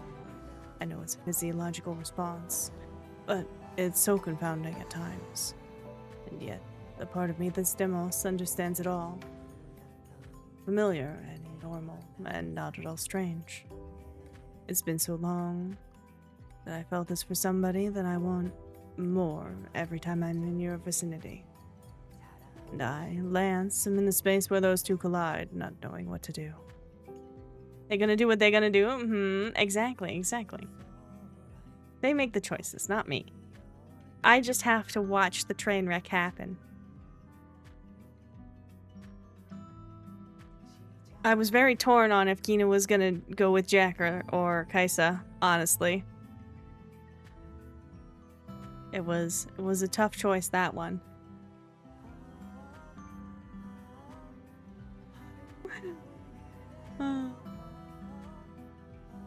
Is it strange? I wonder if I'll be able to sleep at all, knowing you're right next to me. No, I think that's normal, Lance. I don't think that's strange. You're not the only one who's sometimes confounded by this. Who's less shady? They're both very shady. Who is prettier? Kaisa wins. It wasn't even that. For Kinyu, I used the line of thought with even choosing to go to the Delphine boys with like, okay, one faction tried to kidnap me and put me through hell. This other faction is really shady and I don't know much about them, but also they didn't kidnap me. They helped me. So we're gonna go with them. And then when we got to the split, it was, well, go to mysterious court that we know nothing about, or go to a normal home, even if it is a mansion, where I might be able to get out eventually, because maybe it'll be better. It was the wrong choice in many ways, because she's gonna have more trouble getting out there than she would at the court. But logically sitting there and going like, mysterious court, mansion. Mysterious court, mansion. Yeah, we're gonna go to the mansion. Some of Morgan's reasoning is purely like, I have a bigger chance of escaping in Delphine. Kaisa will forever make you giggle. He tries to kidnap Morgan and she says no, and he's just like, oh, okay, cool, yeah. And then she asks about it later. And he's like, well, I can't make it so that no one notices if I do try to force the kidnapping, so I just let you go. You get to keep the court or the mansion. I mean, if you get the good ending, you stay in either, depending on which way you go. Hi, Earthy, how goes?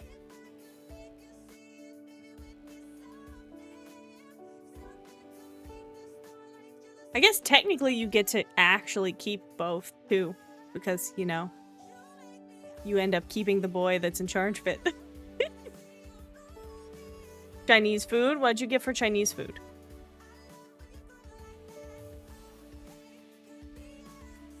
When I first realized I was starting to see you as something more than a kind man who helped me, I wonder if I was mistaking gratitude for something else, or if it was the situation that pushed us together. At some point, it occurred to me that emotions are like that. Why would it not be real just because we were pushed together without warning? It's not somehow an invalid way to meet, but I still have moments I question things. Lo mein, mixed proteins, not 100% sure, mostly chicken. Interesting.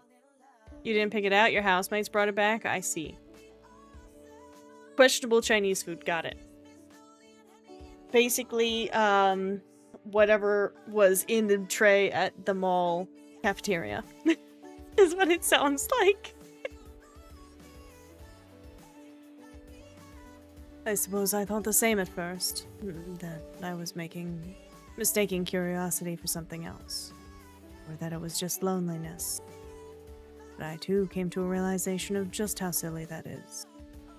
Of course it's loneliness that drives people to seek connections. There's nothing wrong with that. The more time I spend with you, the more I realize I'm not only glad to have the company, I'm glad to have you. As Demos, I never would have even considered ignoring this feeling. Love is too precious in Delphine. As king, I realize love is precious everywhere. But there's this old habit of rushing things, and I keep worrying I'll scare you. The closer we are, the closer we get, the more I want. I won't be scared. Not of you. Not ever.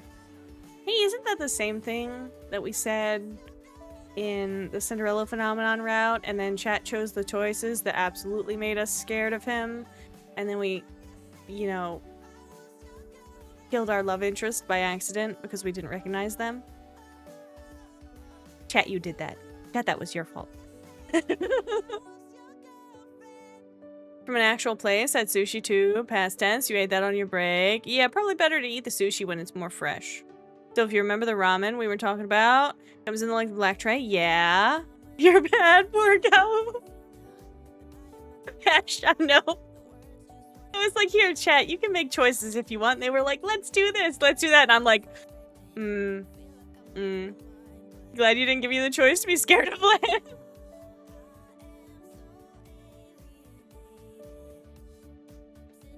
We must not hurt Lance. He is too precious. He is the soft bean. We protect the soft bean. Did you get some of the ramen, Kate? Is that what you're saying?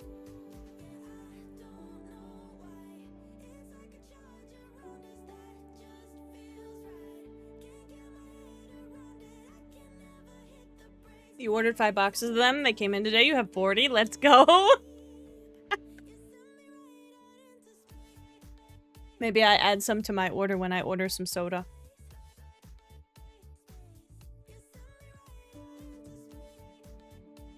Lance would be protected because you threatened to quit if she showed you his bad end. The only one you refused. Kate's over here crazy. Doing all the bad ends. Except like 3. She didn't do karmas. She had to like flee from us getting the bad end for karma. And Cinderella phenomenon. She didn't do Lance. Who else's bad end didn't you do? Hilarious since his bad end is so chill compared to the others. Yeah, but she can't hurt Lance. He's her favorite being. I can't hurt any of them. I can't do the bad ends. I can't. Don't make me. I always feel bad when I have to do bad ends for any reason. I've had to do the bad end in Cinderella phenomenon twice now for karma. Poor karma. You think it's just those two? Not even bad so much as mildly sad. He's probably fine eventually. Aww. Wasn't there one in Nightshade you skipped, Kate? Or no? I don't remember. Dude, even Nightshade's good ends were kind of painful. You'll never be fine.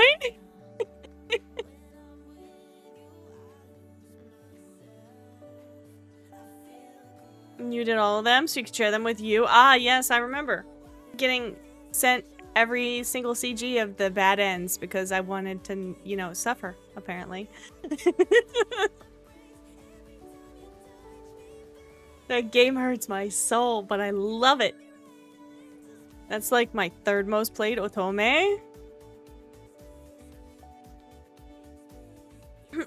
I guess 4th. I'm lumping Gilded Shadows and Changeling into one because I play them both so much.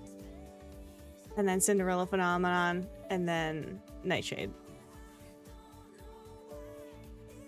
I lean forward, pressing a soft kiss to his lips. Lance let out a shaky breath, arms going around me. I don't want to let myself get carried away yet. I want to savor every step of this. It feels like my first time falling in love, even though I guess it's not. Gilded Changelings. Okay, but like, we're gonna be lost in When Stars Collide soon too. And then we're gonna have 3 Steamberry games that I'm obsessed with. And then I have to choose which one I replay. It's gonna be so much harder. Gilded Shadows will never be topped. It was the first Otome and will be your favorite of all time.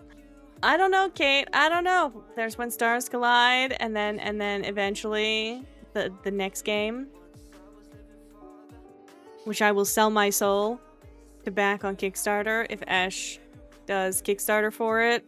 Kat, I'm telling you now, we're gonna like do some like crazy events so I can afford to be like a high tier backer for it.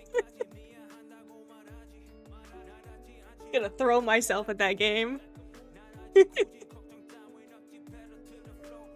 little bits I know about it, I already need it.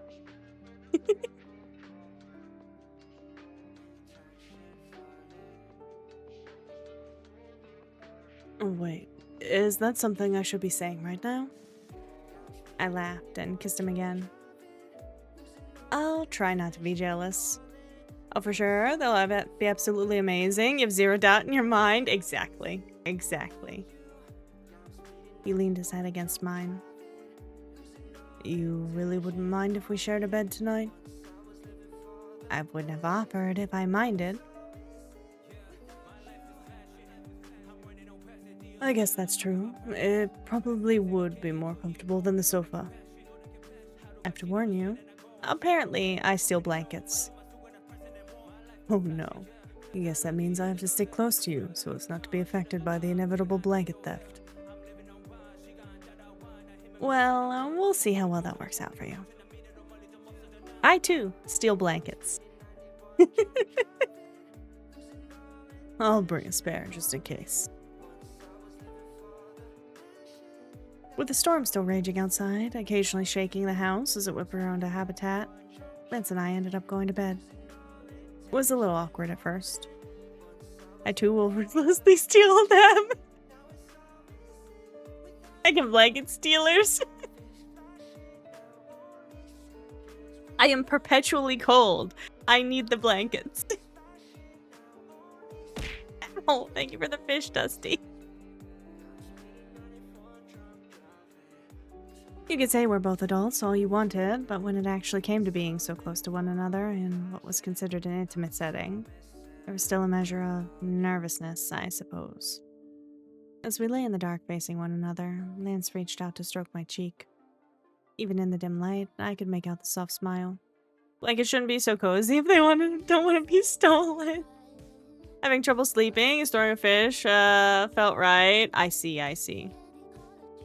You burn off too much heat, you can't let it escape. I don't create enough heat. I'm perpetually cold. I must roll in the blankets and I still shiver. Oh look, shirtless Lance. I'll try not to wake you when I get up. Don't worry about it if you do. I'll try not to wake you when I steal the blankets. You must be Esh Burrito.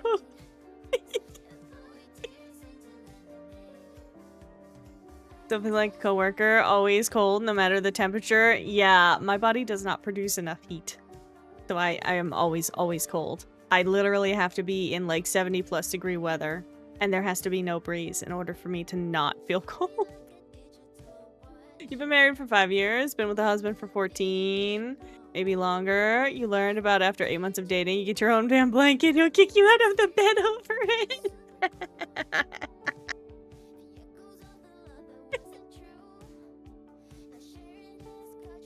See, that's all well and good. But if I have my own blanket, I just end up stealing yours too anyway.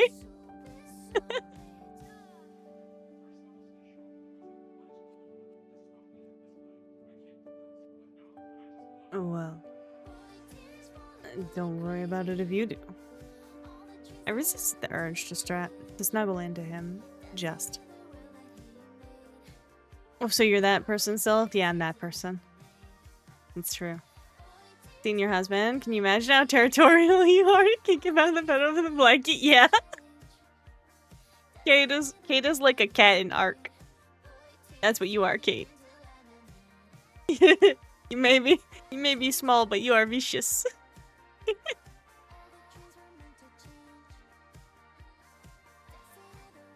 Eventually, I fell asleep with his hand still wrapped around one of mine. Twisted metal. The storm lasted another full day before it began to clear. That could be the best compliment ever, actually. Because of how badly they'll fuck you up. The lightning had eased by the afternoon of the second day, but the wind was still severe and visibility almost nothing. It was early on the third morning when Vario and Lynette took their heavy truck and drove Finch back to Kinnessee, the nearest city.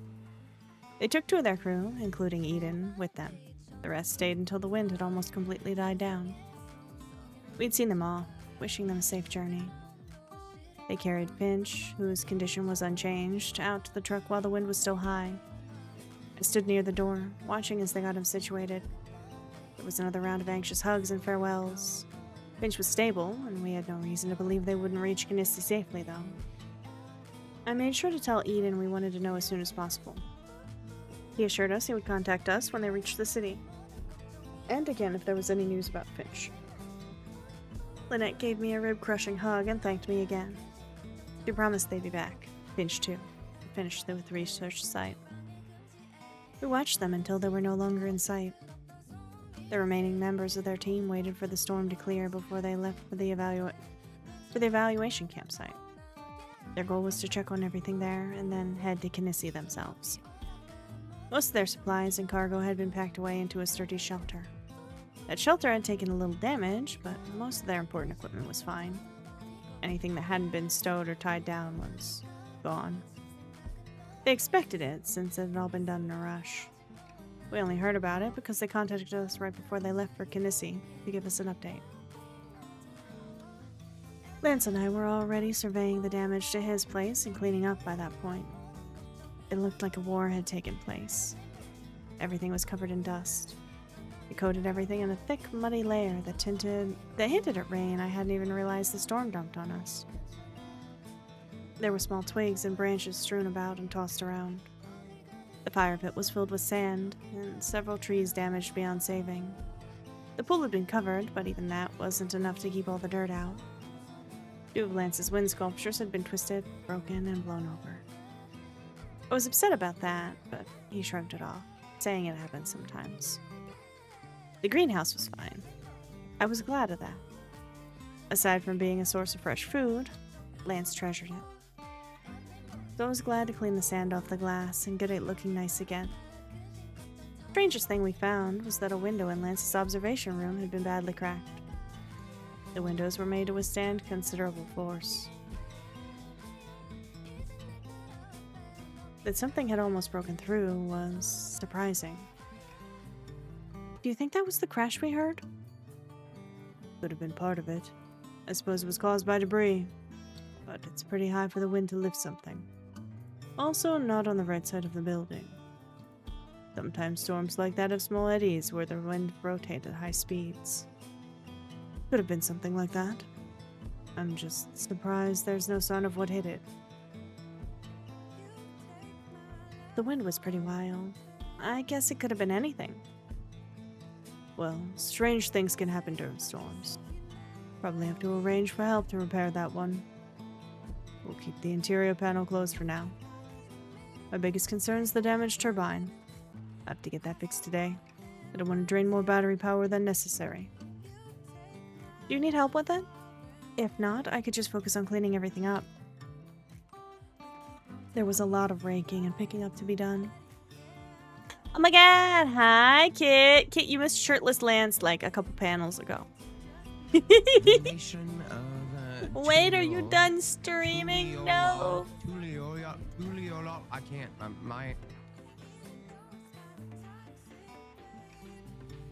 Ooh, you rated Glay. Let's go.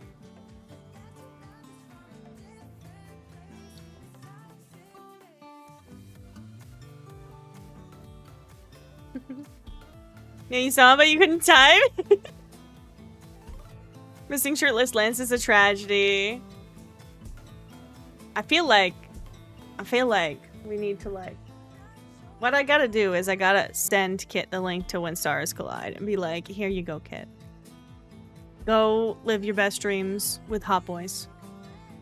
The Golden Chat would be willing to go back a bit to see him again. That's what you wanted to say when you saw it? You were saying hi? Congrats to Clay. Oh, you were giving him congrats for his partner? Or is there something else that happened? Because I know, I knew he got partner a while back. But I wasn't sure if there was something else too. Oh, wedding. That's right, they got married. That would probably be it, huh? Is this his first stream back since their wedding? It is! It's being Mr. Tight Pants. Look at that. That's sweet. If he's still on when we're done, we might have to go over, but I don't know if he will be. If we went to visit, he was like, surprise! They got married? Yeah, they got married. Their wedding was, what, like 2 weeks ago now? I think? Something like that. Grant you some keys to give away as you wish. No, Ash, you need your revenue, Ash. Aw, marriage. Marriage is what brings us together.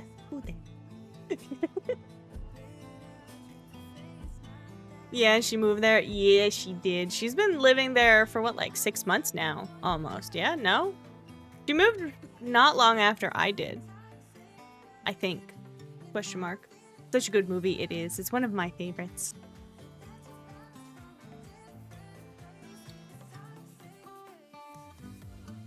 Hi, Dark. It was warning today. Such sexual themes. Correct. It did. And I put it on specifically because I know we're at the end of the route. I actually used to use that all the time because I make dirty jokes all the time. But it does usually affect our ads. And sometimes they don't play right if I have that tag on. But we're using it today because I knew we needed it. My name is Inigo Montoya. You killed my father. Prepare to die. Oh boy! You don't think so? She moved to her mom's in Canada about the time you moved? Ah, okay. I remembered she moved around when I moved. And then she moved to Hawaii. And she's been tan as fuck ever since. You playing with Spice on? I am not. But I didn't want to infuriate the Twitch gods. I did not want to infuriate the Twitch gods. So we flagged it just in case. As always get funky. Yeah, the content flags seem to really limit your ad pool. And I don't want it fucking things up when I tell it to like roll 3 minutes of ads and it can't. I'm worried that it's triggering pre-rolls still, even though it says it's not. So I'd rather just make sure we have the ability to roll the ads as we need to. She went to Hawaii to visit. Surprise wedding, and she just left everything and didn't go back home. I love Epic. You need help? What do you watch after you rewatch Black Clover? K-pop Demon Hunters or Freer Ren? I don't know the first one. And the second one, I haven't watched, so I mean, watch whatever. Roll a dice. Here you go. We'll solve this for you. Freer Ren. There you go. Derrybot has chosen for you. You can imagine Twitch can be weird about it. You're gonna have to run and hide otherwise. Reading people read the spicy scenes you wrote is harrowing. Yeah, I can imagine. Finally made it to the base. You've been requested to join in Zombies with a Husband's Friend. You can put your dinos in your storage. Yeah, you can put them in the storage. That's fine. There's also a feeding trough in the backyard if you just want to put them in the yard too. Either or. You can do whatever you'd like, Kate. If they're named, I'll know because like none of mine are named. After I rank party, became Hero X, beginning of the end, solo leveling. Oh my gosh, Kit has a whole list. You probably have to mute even though the Painted Black is on.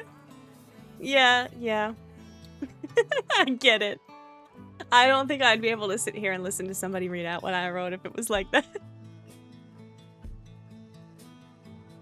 Yeah, yes, Kate.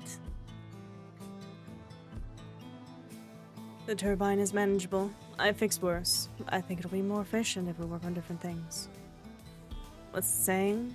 Divide and conquer. How was your stream, Kit, by the way? How did it go? Did you get far in Metaphor? That is a saying, but that's not what it means. I'm fine with cleaning up, so I'll work on getting that done. That was how most of the day was spent. I had no idea how Lance managed this sort of thing alone for all these years. With one person, it would have taken a couple days. While he worked to fix the turbine, I did my best to gather up all the debris and carry it to a large pile. There was an enormous piece of a tree that had come from somewhere. It took me 5 minutes of fighting with it and dragging it before I remembered the whole telekinesis thing. Even when the beta testers point out typos in the sex scenes, you're like, stop reading those scenes that you have to read to test them. Ah! Yeah, that's so real, Ed. Put the raw meat and the pyro to cook while you're off. That's so smart. That's what I did when I logged off too. Just here you go, pyro main. Have some meat. Cook it for me.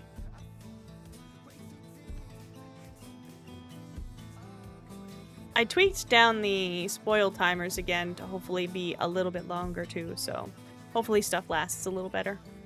It was good. You had to do the first timeline correction, though, which is a term you're now using instead of save scum because you don't like that term. Timeline correction. I like it. Can I steal that?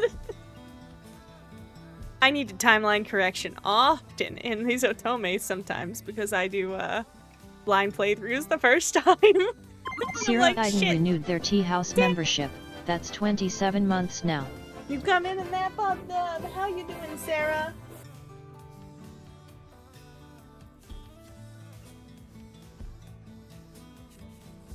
How be?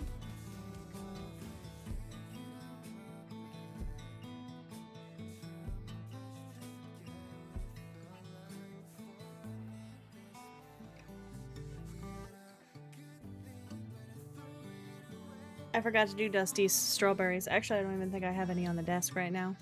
We'll have to do those another day for Dusty. I'm gonna have to make myself a note that I owe Dusty strawberries. Still feral, brain screeching over the newest alien stage is the last one, right? Koriri came in whining about how it was the end. You and Glay came up with it because you were like, we hate this phrasing. That's so real, though. That's so real. Like, save scum sounds so dirty, and it's not. It shouldn't be. You encourage everyone to use it. Yes. Let's go. Dusty strawberries. I owe Dusty, what is it? 3 strawberries? Ooh, pay. Pay. Actually, I don't have a whole lot of strawberries left, do I? Where is the container of strawberries? Oh well, we'll have to find that at some point.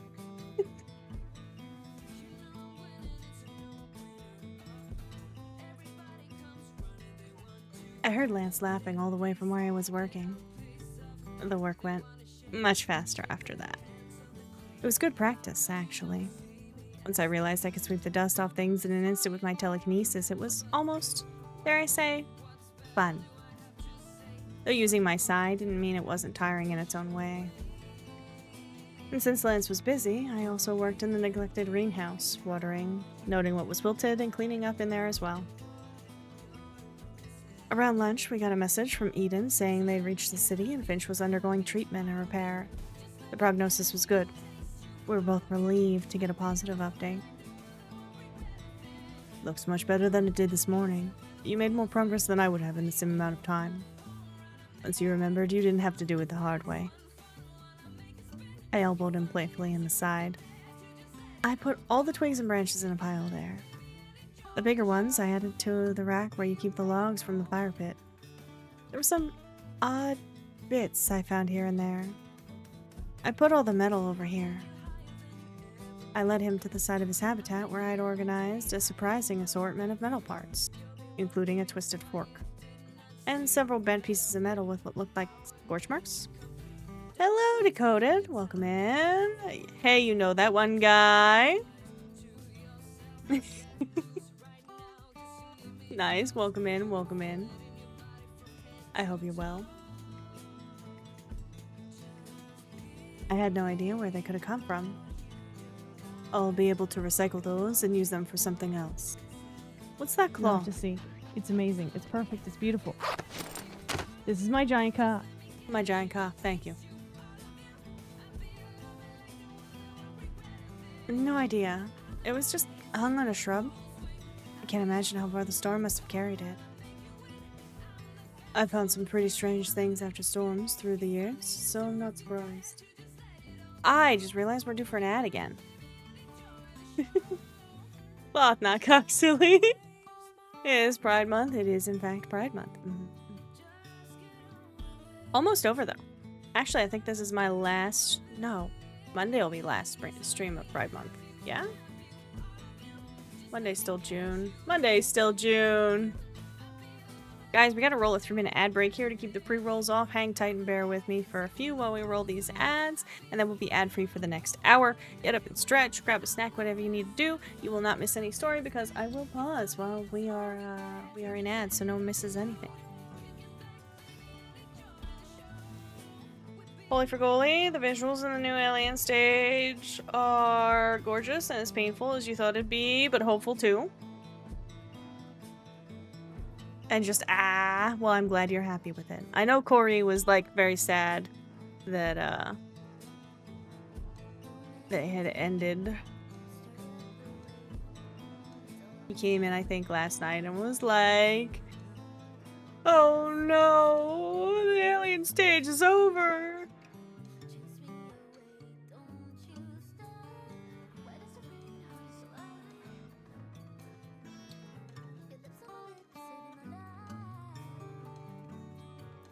You hear Alien stage? I don't watch it. I have no interest in it, but Sarah does.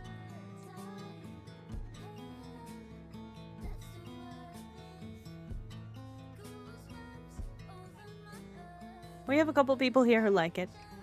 Not me, though. I just know that they come in and they are sad about,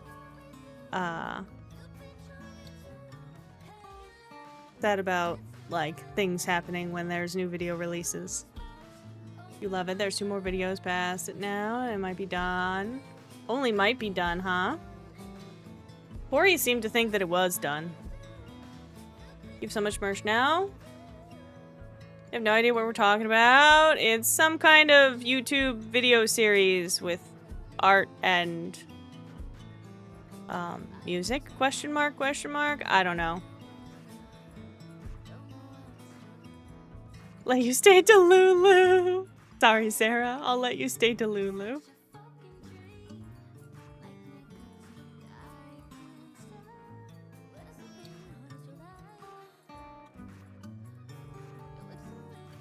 Not really my thing, just like Epic the Musical wasn't really my thing.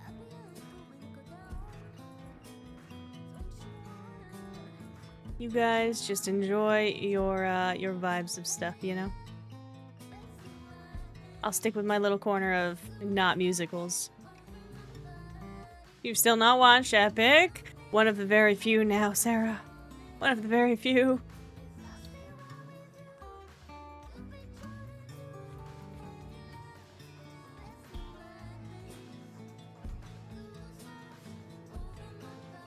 What's Epic? It's a musical on YouTube, question mark?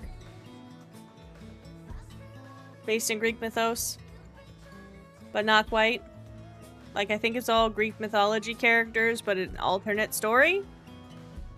It made a movie about little people in the forest.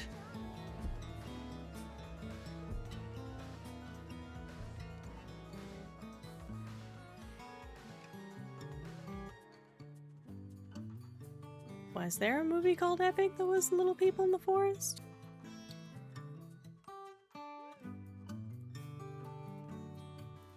You enjoyed it because of the Greek? Only watched 5 or so? I see. You acknowledged no other because it was cute and they rode hummingbirds? Oh my gosh. Odysseus songs. And it's the Odyssey and song forms. I see.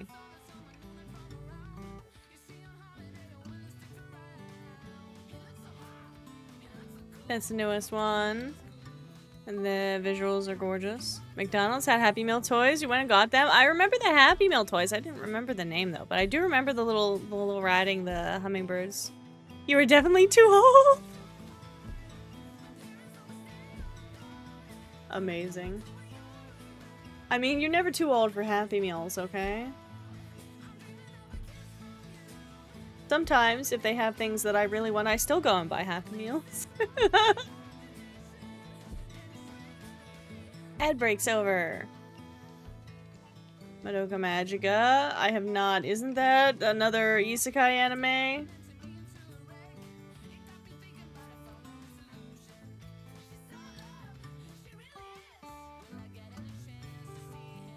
Definitely an anime. Remember when you could get like the plates and the cups from McDonald's? Yes, and like watches. Remember the Burger King Star Wars watches? I still have some of those. Netflix used to have anime for beginners section. They put Madoka in there. Interesting. I take it Madoka is not a beginner's anime. Magical girl anime. I have magical girl animes. Ah. Hi, Shin. Ow, I choked on air saying hi, Shin. Hi, Shin!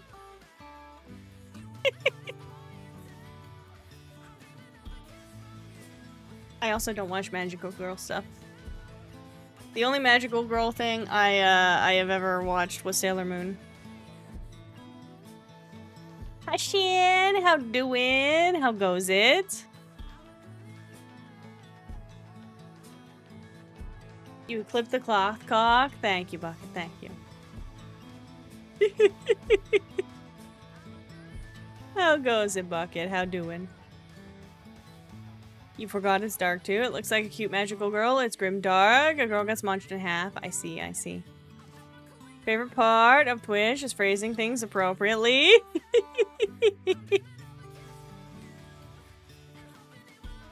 Gotta make sure that they don't bonk you. You play Date Everything? I did play Date Everything. We played it one stream. I need to finish it. But I have other games that I've had to play. So we probably won't be doing too much Date Everything on stream. Except here and there on like variety nights. Because I have my commitments to these games. We have Guardians of Ozma, Sea of Thieves, Ark. Who you romance and date everything? Well, I mean, technically you can romance them all. The only one I targeted specifically in the beginning was Dirk. But I also did Michelin. You've gotten 2 characters to hate you. Is one the toilet? Dirk? Yes, Dirk. Dirk is why I bought the game.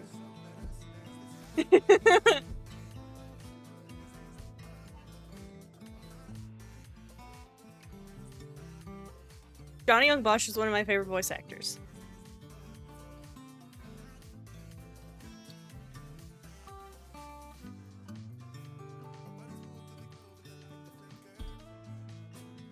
The triangle in the closet and curtain rod. Ah. Wait, you got curtain rod to hate you? That's shocking. Being the toilet seems like a bad idea. I don't like the toilet. I fucking hate the toilet. The first time I saw the toilet, I was like, nah, man. Nah, nope. This is one that will hate. Like, there are gonna be very few hates, but the toilet, nah. You got the clock to hate you? Oh my god, the clock. The kitty clock. They friend-zoned you. You figured it was a good time to be mean to see Reggie again. Fair. You romanced Harper and Dirk at the same time. I think everybody I've seen playthrough has. I don't like Harper because she's very much a toxic, emotionally manipulative and abusive person. And I have been in relationships in real life with that kind of person. So I won't touch Harper. You do it again? Valid. Like, you guys duped me? The clock. You saw the clock in his off time and he was all relaxed. Oh, really? Think you need to break up Harper and Dirk to romance either of them? Yeah, I think so. I don't think he gives you an option to not, but I don't know. Board game guy hates you even though you won all the games. Like the box of board games with the piece from Sorry or whatever on his head. You like Dirk? He was a favorite of what you played? I love Dirk. Dirk needs protected. We love Dirk. We protect Dirk.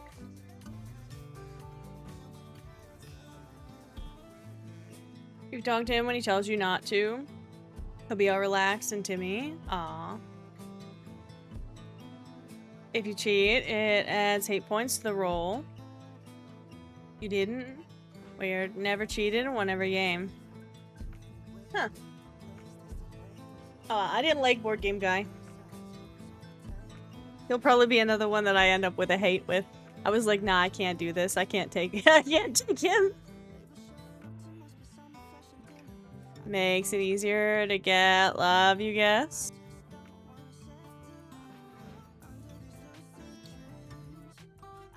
You didn't like the lamplight switch either? I haven't met the lamplight switch yet. Actually, I don't think I've seen anyone talk to the lamplight switch. Loki hate the lamp. The board game guy, scary expressions sometimes, crazy eyes. Junk drawer. Junk drawer I don't like either. We're probably gonna end up with a hate from junk drawer.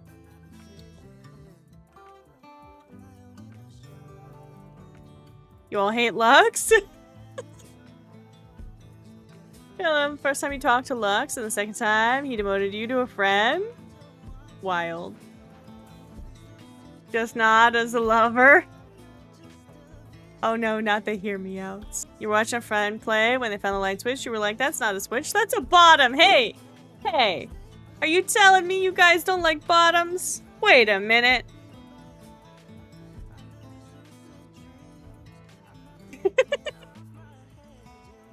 There's somebody in the attic you need to talk to if you haven't yet. I talked to Dami Mommy Safe. Yes, I have talked to Dami Mommy Safe. I didn't have to think for the responses for her. Yes, mistress. Right away, mistress. As you wish, mistress. Please, mistress. Yes, I am your little wretch, mistress. I've done most of her stuff. I need to do one more scenario with her. Lux is an influencer? Oh no. You love you an asshole, but Lux pissed you off? Oh jeez. Oh jeez. I'm sadly not feeling love with Dunk either. I was hoping I would really like Dunk. I don't really like Dunk very much.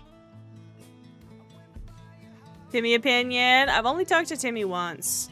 I didn't dislike him though. You purposely waited on the save. You know you will never be the same after. The bed can do whatever she wants to be. Same. Yep. You found the best boy of the game though. The wall. Oh yeah, Doug, right? Is that Doug? Betty. We love Betty. Oh, Wallace. I know you have to stare at a wall to get Doug, don't you? Or am I tripping? You saw some Samurai Man, and now you need him. He's bald, buff, and he can only say wall. Oh no. Doug's the best. That's all he can say. He loves you too. Oh my gosh. Wall. Wall. Love you, Wall.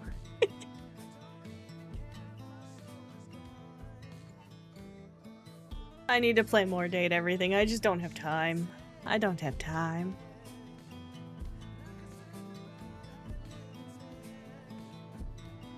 With the turbine repaired and the cleanup done, did you want to go to the ruins to check on it? I know the team already looked, but there may be some cleanup to do there as well. I thought about that. If there's any debris there, it might be good to gather it up now before it gets scattered more than it is. Chance Pinion? I was okay with Chance, but I'm not really fond of his friend, whatever his name is, the junk drawer. Reality the best boys, the breaker and fuse box. They do seem really good. Michelin, friendzone you? Really, Kate? No. Considering starting over to correct that? Yeah. Yeah, you gotta fix that. You gotta fix that, girl. I haven't finished his scenarios yet to get a final outcome.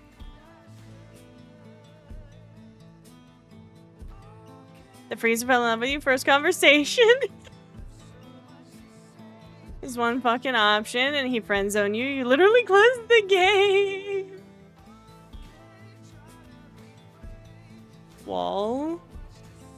Freddy Yeti. Loopy bought the game for Freddy Yeti. Oh my god, the wall guy.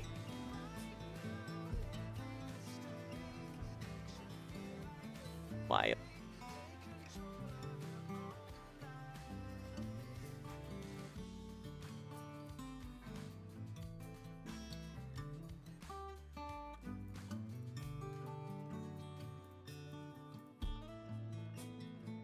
He's great. Easy specs points.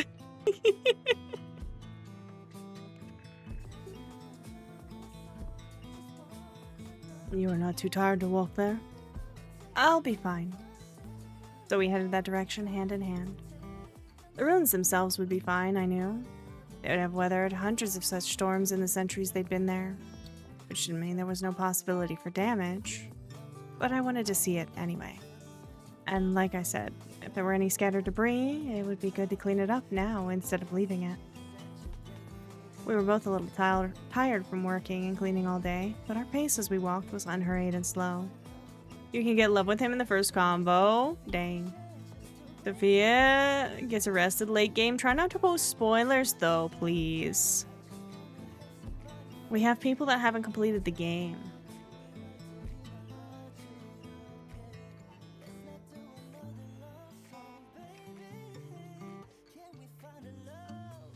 Took longer than usual to reach the site, but neither of us minded.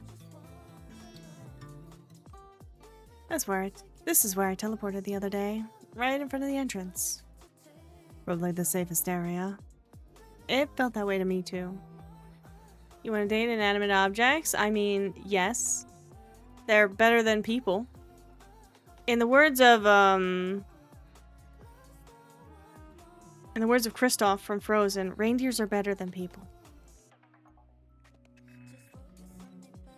Friendly reminder, yeah, it's all good. I like Betty. Betty was good. I like Betty. I like the couch, whose name I don't remember off the top of my head. I like Mateo. Don't you think I'm right? Yes, exactly. Kid gets it. Poa's the couch. Okay, I couldn't remember.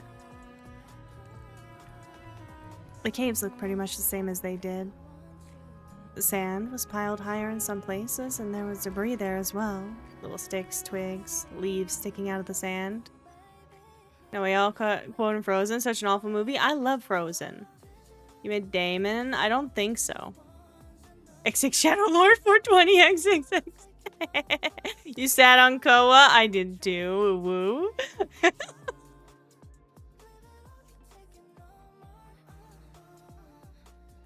I could only imagine how the wind would have been howling through them during the storm. As expected, the ruins were also fine. Most evidence of the camp was gone, aside from the structure with the equipment. They'd left it behind, of course. There was still a scorch mark from the lightning bolt and fire. It was obscured with a layer of sand and dust. I cleared a bit away with my foot, amazed at the scorched branches working their way out from the center. They were etched deep in the stone, blackened and burned, like a strange tree. Unable to stop myself, I stooped to let my fingers rest against it, tracing the branches. It was fascinating, beautiful, and a terrible testament to the power of nature. He's fortunate to have survived. Do storms often come up with so little warning like that? Not always. During bad storm season, it happens. When your friends romance the air fryer and she was giggly over him, you're just over here like hiss. I haven't seen the air fryer, but everybody I've heard talk about him and said they disliked him. I love accidentally romancing an object. If they hadn't been trying to clean up the camp and get things stowed away, they probably could have gotten to shelter before the lightning was as much of a threat. They need a better protocol if the storm season's gonna be like this. Perhaps you could help them come up with one. I doubt I'm equipped to.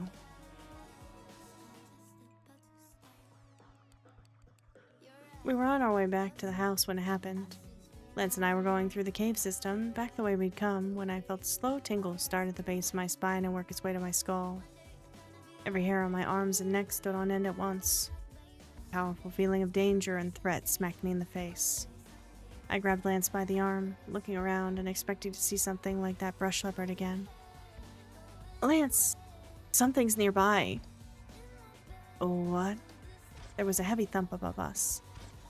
The dragging and scraping of metal, and then something heavy dropped down right next to us. I barely registered in my mind that it was the robot, or one like it, that had attacked Jack's car in the tunnel. It was damaged, barking, already powering up a weapon. Behind me.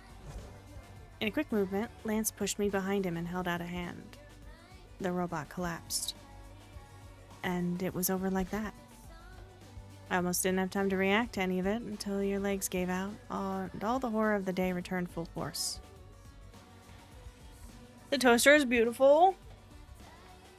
I think I remember seeing the toaster, but I've only seen them once. I've seen a lot of people don't like the stove, too. Although the little chicken timer's cute. My arms went around my body and I stared at it, shaking. The only words in my head were, "They found me." I didn't even realize Lance was crouching beside me, talking, until he slightly shook my shoulders and called my name. You didn't like the TV. The TV seems... It gives me the same vibes the toilet does, I'm not gonna lie.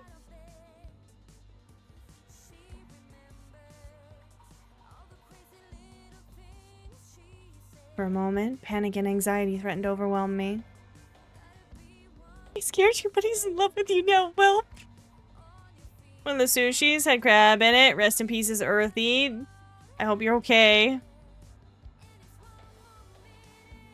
Did your roommates just not remember to make sure that you didn't get something that you couldn't have? Mild allergy? I mean, I know, but still. I snapped out of it and looked at him, letting out a ragged breath. Morgan, are you all right? I don't know. My throat was tight, with a growing lump that made it difficult to speak. Lance pulled me into a hug, squeezing tight. Though he smelled of sand and sweat rather than the normal, comforting wet soil and floral scents, it still gave me comfort. More firmly grounded, my frazzled nerves and panic from before almost instantly settled. What do we do? We need to get back to the house. Want to scan the information inside. It was almost definitely recording. Need to know what it saw and who it was that sent the information to. Sushi's weird, you can't really always tell if it has crab or not. I mean... You should ask, though. Like, did they just pick a container? I wouldn't just pick a container if it might have a chance of having orange it, you know? Somebody with a shellfish and sesame allergy who loves sushi, it can be such a crapshoot. Yeah. I mean, I would just specifically order specific sushi, you know?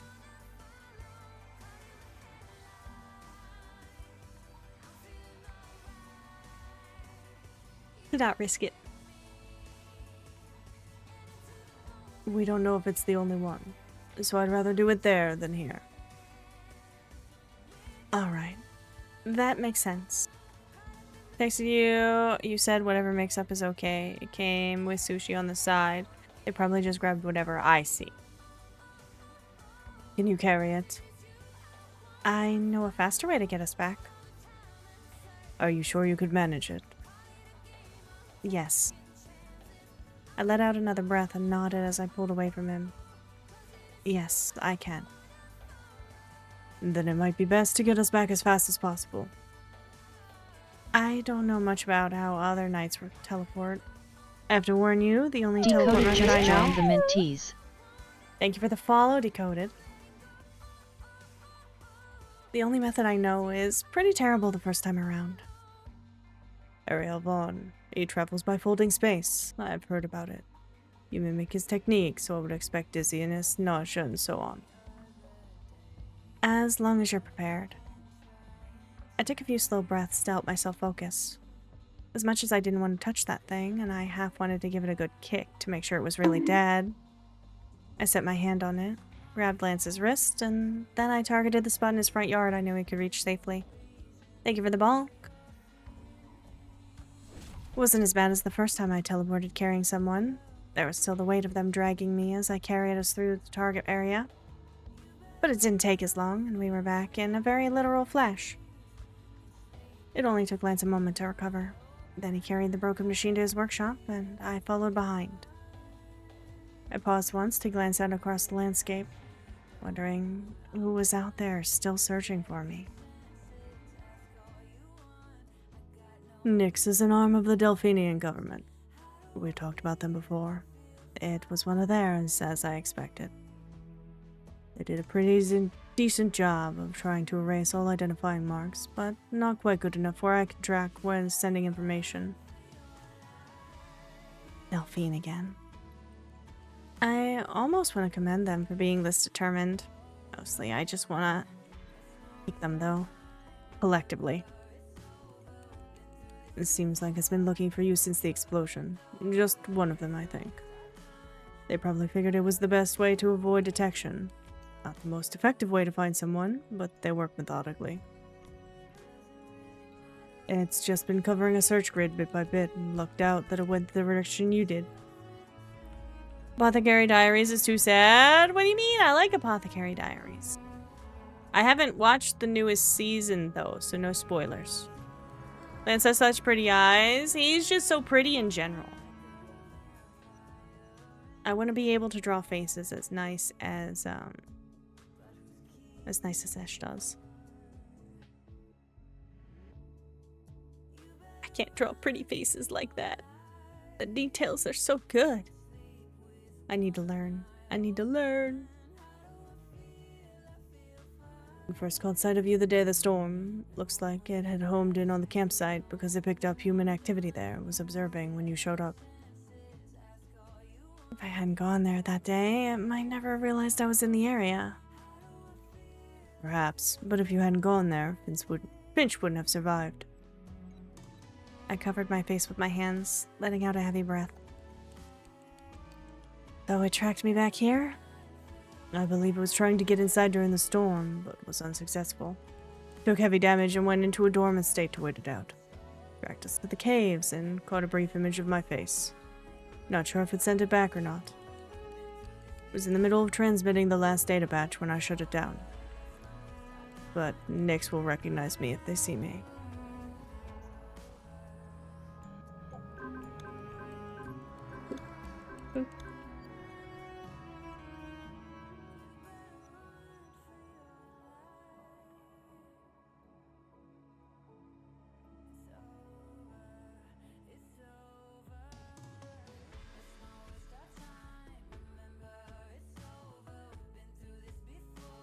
Not me over here checking the guide.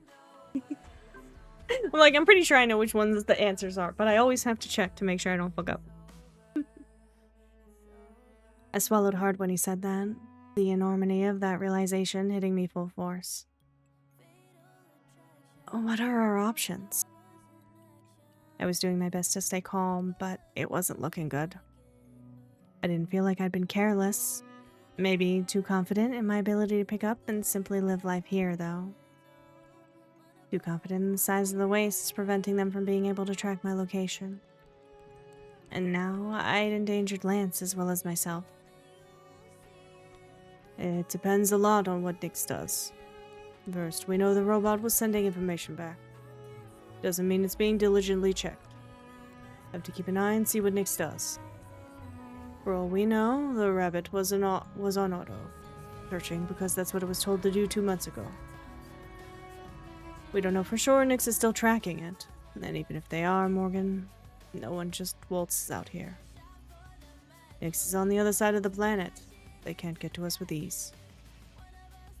They try to send someone out to the wastes on their side in the hopes of them making it here in a few days. They'll be stopped by Endgame long before that. Most likely they'll have to smuggle a team into a place like Asteri on the day side and send somebody into the waste from there, hoping not to be noticed. Even then, their chances are slim. I wanted to believe that, but they were never supposed to find me at all. And yet, the stupid retrieval unit had done it. It was probably following a search grid created by an algorithm. If a robot could find me, how much easier would it be for a team of espers? Is this playable on mobile? Sarah, you said Itch works on mobile, right? I don't know how well it would work on mobile. I know Sarah's downloaded some games to mobile, but I don't know if this one specifically is. This is a game on Steam.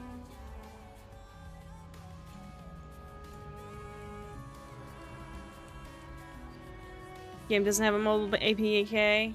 Yeah, that tracks. Is the bot gonna work? There it goes. Deji, thank you for the hydrate. How you doing, friend?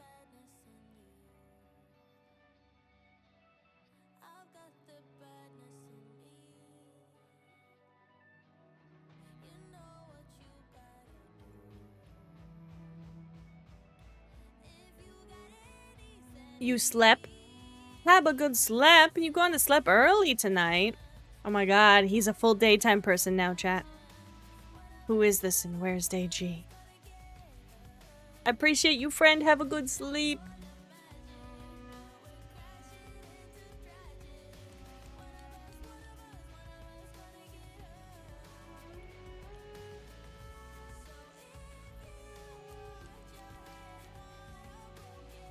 You wish you could sleep? I can never sleep. Sleep is elusive.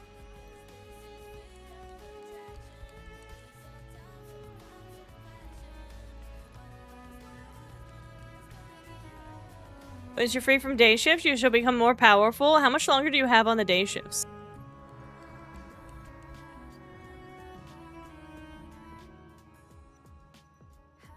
Lance had lived here for nearly 10 years, and I ruined that in a matter of weeks. The bigger problem was that if Lance was found, King was found. If they found the mainframe, our problems would be much bigger. But even knowing that, I was more upset because Lance already had a personal history with Nyx. A tragic and horrifying one. I brought all that straight back to him. I didn't want to make him relive any of that trauma. Do we just sit here and wait for them, hoping for the best? We could be a little more proactive than that. I'll watch their movements. Carefully. Our warning system, but what do we do? I don't know. He was silent for a moment. I don't know. That question dampened the mood, and neither of us spoke for a while. The longer I sat there, the more that trembly, panicked feeling built in the pit of my stomach. Wolf's still here. I believe Wolf's had things to do IRL today. So he is out and about, and probably not here. I don't know if we have any other Kiwis currently present.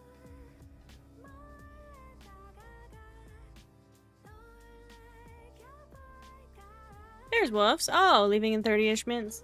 Look at that. He's been summoned. He's always listening.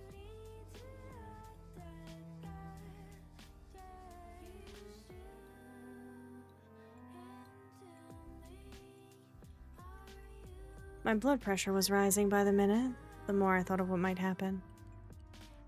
Out of nowhere, Lance stood, then pulled me to my feet, smiling. Let's get some fresh air. Don't forget, Morgan, we're Espers too. They won't sneak up on us, and once we know what they're doing, we'll come up with a plan. In the meantime, there's no reason to spend each moment in agony waiting for things we don't know.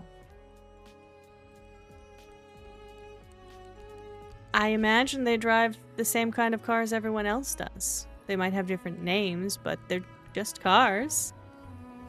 It's not like it's space. It's New Zealand.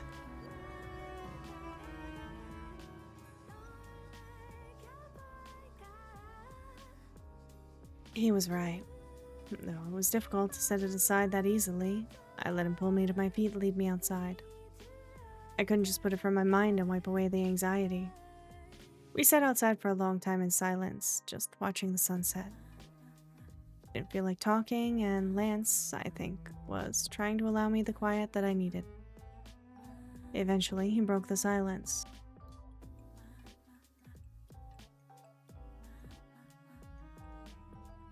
I heard watching the sunset together is supposed to be romantic. I wonder if it still counts if the sun never actually sets. I let out a weary laugh, allowing my head to rest on his shoulder. Oh, we could just face the other way and pretend. I appreciated his attempt to make me laugh, though it wasn't quite enough to erase the lingering anxiety. I really thought things would be okay. I told myself they were okay so many times, and I tried so hard to move away from the incident. focus on things here. And now this. Everything crumbled. Like the world was swept away from beneath me, and I was waiting for the weight of everything to just crush me down again. And destroy what little I'd built. I hated it. A hand went to my eyes again as I felt the sting of tears. I didn't want to let this get me down. I wanted to keep my head high, but it was tough. I felt Lance's cheek against the top of my head. You're obsessed with gambling? Well, good luck with that. That is an expensive obsession to have. What is this song? The one on Spotify in the background, Kit?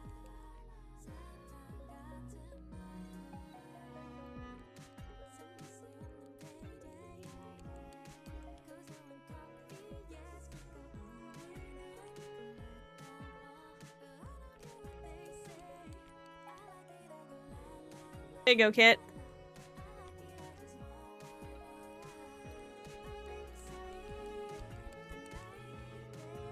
You should actually, Kit, you should be able to get it off of my Discord now that I think about it. Because you're friends with me on Discord, it should show my current Spotify playing as an active status if you click on my name.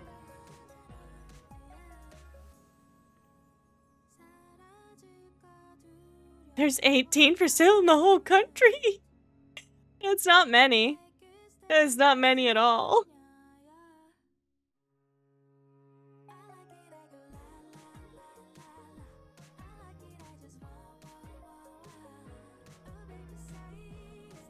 Don't forget you aren't dealing with us alone this time, Morgan.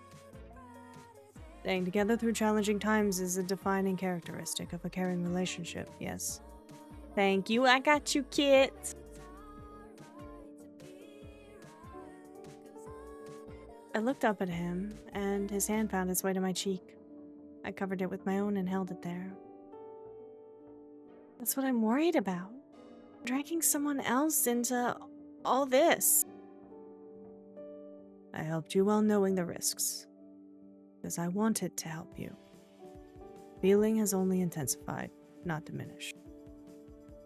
Gotta go. Your gremlin sister won't go to sleep. Catch you later, that one guy. Take care. Most relationships don't involve the possibility of sparking a global war because the people looking for your girlfriend find the physical location for a planetary computer system you can control. It's true, that adds a layer of complexity. You consider yourself my girlfriend? Lance. Morgan.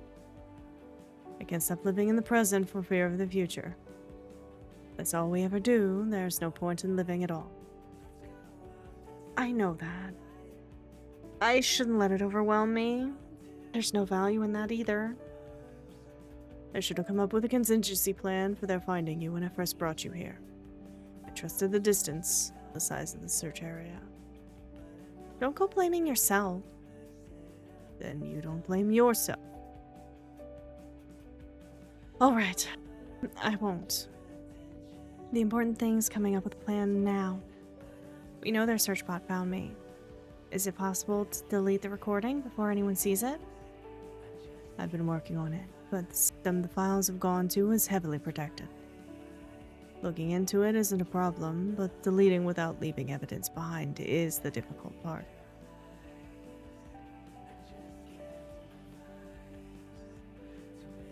If there's evidence of tampering, it will raise flags.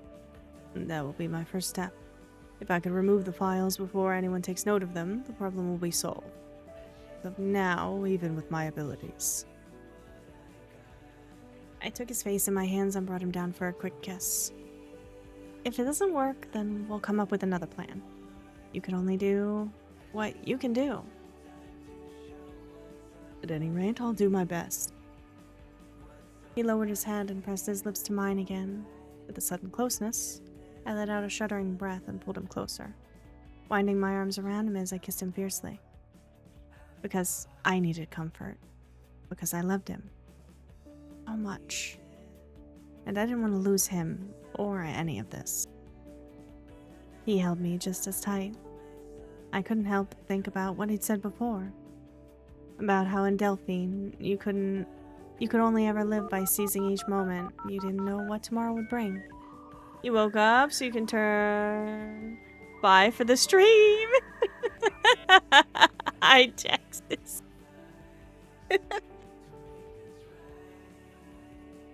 How's it going, Texas? How you doing? Did you get some good rest, friend? I pulled away, cradling his face in my hands. I love you. The words spilled out before I could stop them. I love every part of you. Everything that makes you who you are. You're such an incredible person. You got a few hours in, you woke up to hot men, that is a bonus. That is fair and valid. I'm glad you at least got a few hours, Taxes. I hope you can get more sleep later, though. I ran my thumbs down his cheek, once more awed by who he was and what he'd seen and experienced. Sometimes I can't fathom how you could find me half as incredible as I find you. I want to stay here with you. And I hate these people for threatening that. I pulled him close, clinging to him with all my might. I just love you so much. Lance's hands tightened around me before he pulled back just enough for his lips to crush against mine a second later. There was such tender desperation in that kiss. For both of us. Like the feelings that had been stirring between us finally spilled over, acknowledged, named, confessed. Like all it took was the threat of losing it to make us cling to it even harder. We stayed there for a while, embracing under the red sky. Lance's lips found my ear, pressing a kiss there as he murmured his response to my sudden confession. He kissed my throat, my lips, and repeated that he loved me over and over. We went back inside to clean up, have dinner, but the air between us had changed. There were more shy touches, gentle looks, soft kisses. And I was unsurprised when we found ourselves tangled on the sofa, unable to hold back. The kisses had been growing in heat and duration most of the evening, like a kindled flame waiting for the right fuel to burn out of control. There was a tacit decision that neither of us spoke aloud. Between one kiss and the next, a switch was flipped inside us both. Lance had been testing me all evening with the occasional feather-like kisses to the side of my neck before pulling away again.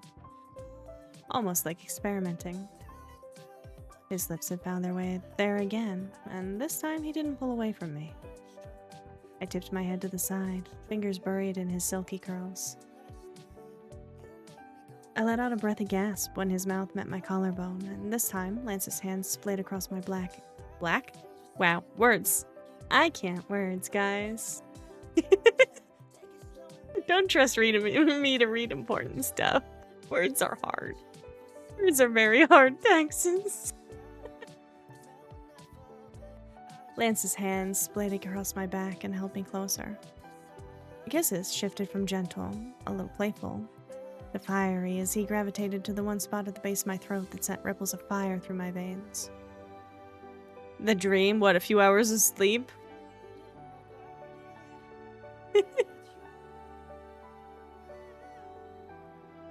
One of his hands cradled the back of my head while his mouth edged lower. My breath was quickly coming in ragged gasps.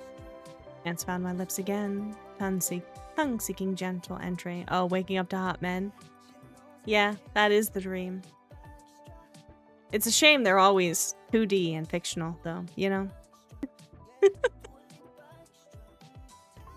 He said my name once, and then everything from the sofa to the bedroom was a blur.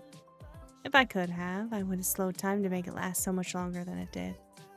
But for the moment, I could believe there was nothing in the world but Lance. For that time, the happiest I'd been in a long while. It felt like a long time passed, but in reality, the time that passed was all too short. Lance and I were lying half-covered, a tangled mess of bare limbs. His head was resting on my shoulder as I played with his hair, staring at the ceiling. Would have been lovely to bury myself in that moment forever, but all too soon, reality was back. Here you go, Kit. It's shirtless Lance again. Wait, Kit. Here, just for you. Here you go, Kit. I'm fucking yeah. Toggle off the UI for Kit.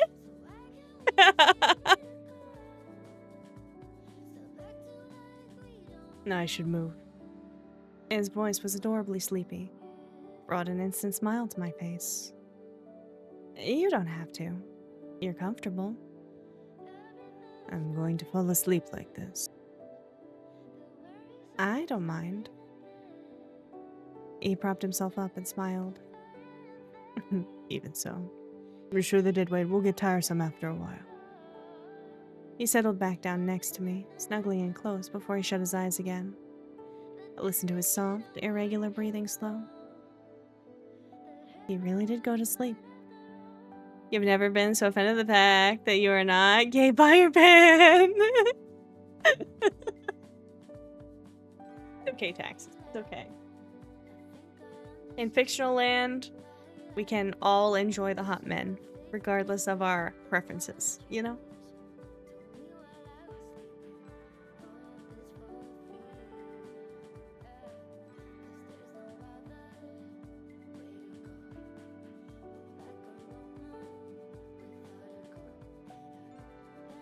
I just had to steal my foot from the dogs. Both of them were laying on it. It's had his back legs over my foot and Dobby was laying on top of it.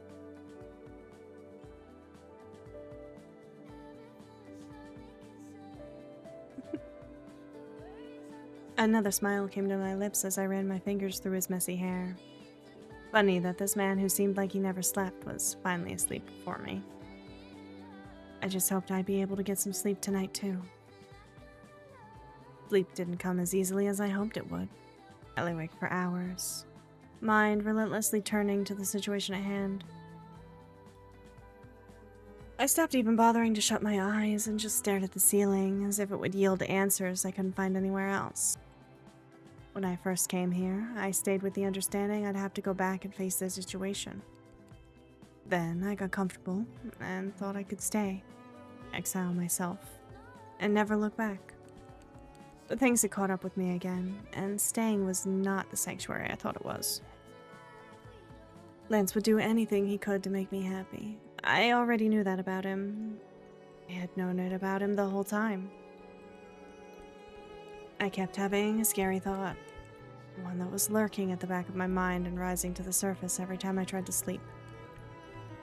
Maybe it was time to go back, to turn myself in to Endgame, to let them know Lance's location might have been compromised. Lance said Magnus Ulrich knew about him. I could tell him Nyx might have found his location. Endgame could protect him better than I ever could. But Lance wouldn't agree to something like that. He tried to talk me out of it, tried to convince me there was another way, even if he didn't know it.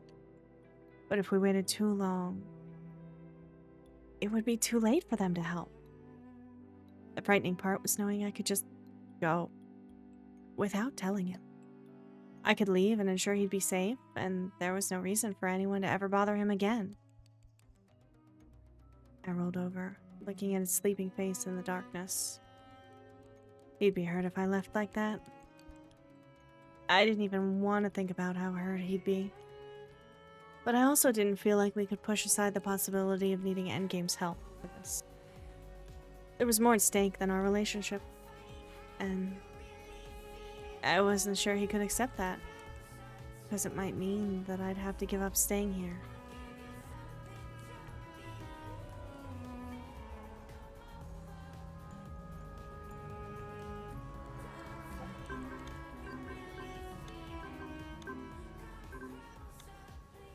I'd have to wait and talk to Lance in the morning. There's no way I was doing anything tonight. Much less something exceptionally rash. I reached a hand out and lightly brushed my fingers across his cheek. He looked young when he was asleep. Like everyone did, I suppose. A smile crossed my face, then vanished. Lance said we'd deal with the situation together. I would trust that. I owed him that, and I wanted to do that. There were other options besides turning myself in. You look 70 when you sleep? I doubt that, taxes. Even if we contacted Endgame, Virio had talked about becoming a citizen to lessen their jurisdiction over me. He mentioned the process taking time, but maybe there was a way to speed it up? I'd bring it up in the morning. To let Lance know contacting Endgame was on the table, no matter the fallout. I knew he'd consider it a last resort, because if there wasn't a way to ensure they wouldn't haul me off to Asper jail, or wherever they took somebody who eluded them as long as I had. I shut my eyes, hoping sleep would just come soon and erase everything for a while. Especially because I still had that annoying habit of waking far too early whether I slept or not.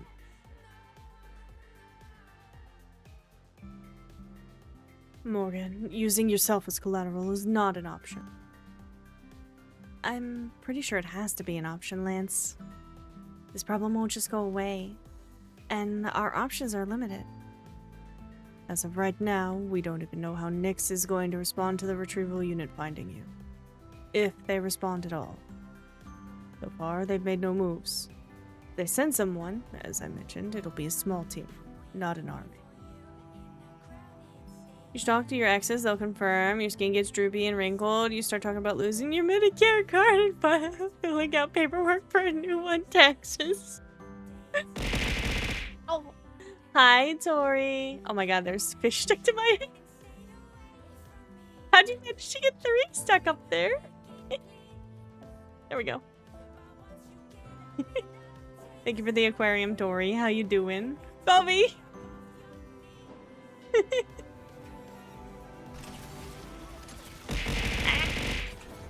Penskis.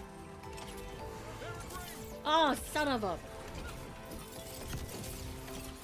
Oh, there he goes, flying. Doing alright? Trying to stay awake? Why try and stay awake? What stay awake for? Well, shall we begin? You can art later? Ooh, art. We love Tori art.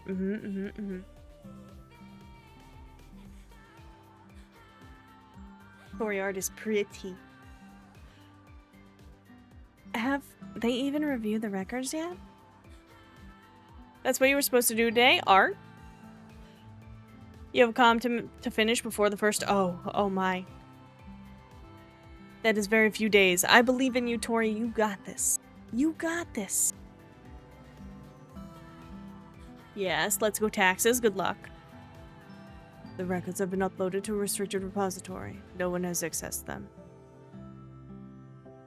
I know you prefer to wait and respond after you see which direction they're going to move. I don't think it would hurt to come up with a set of options.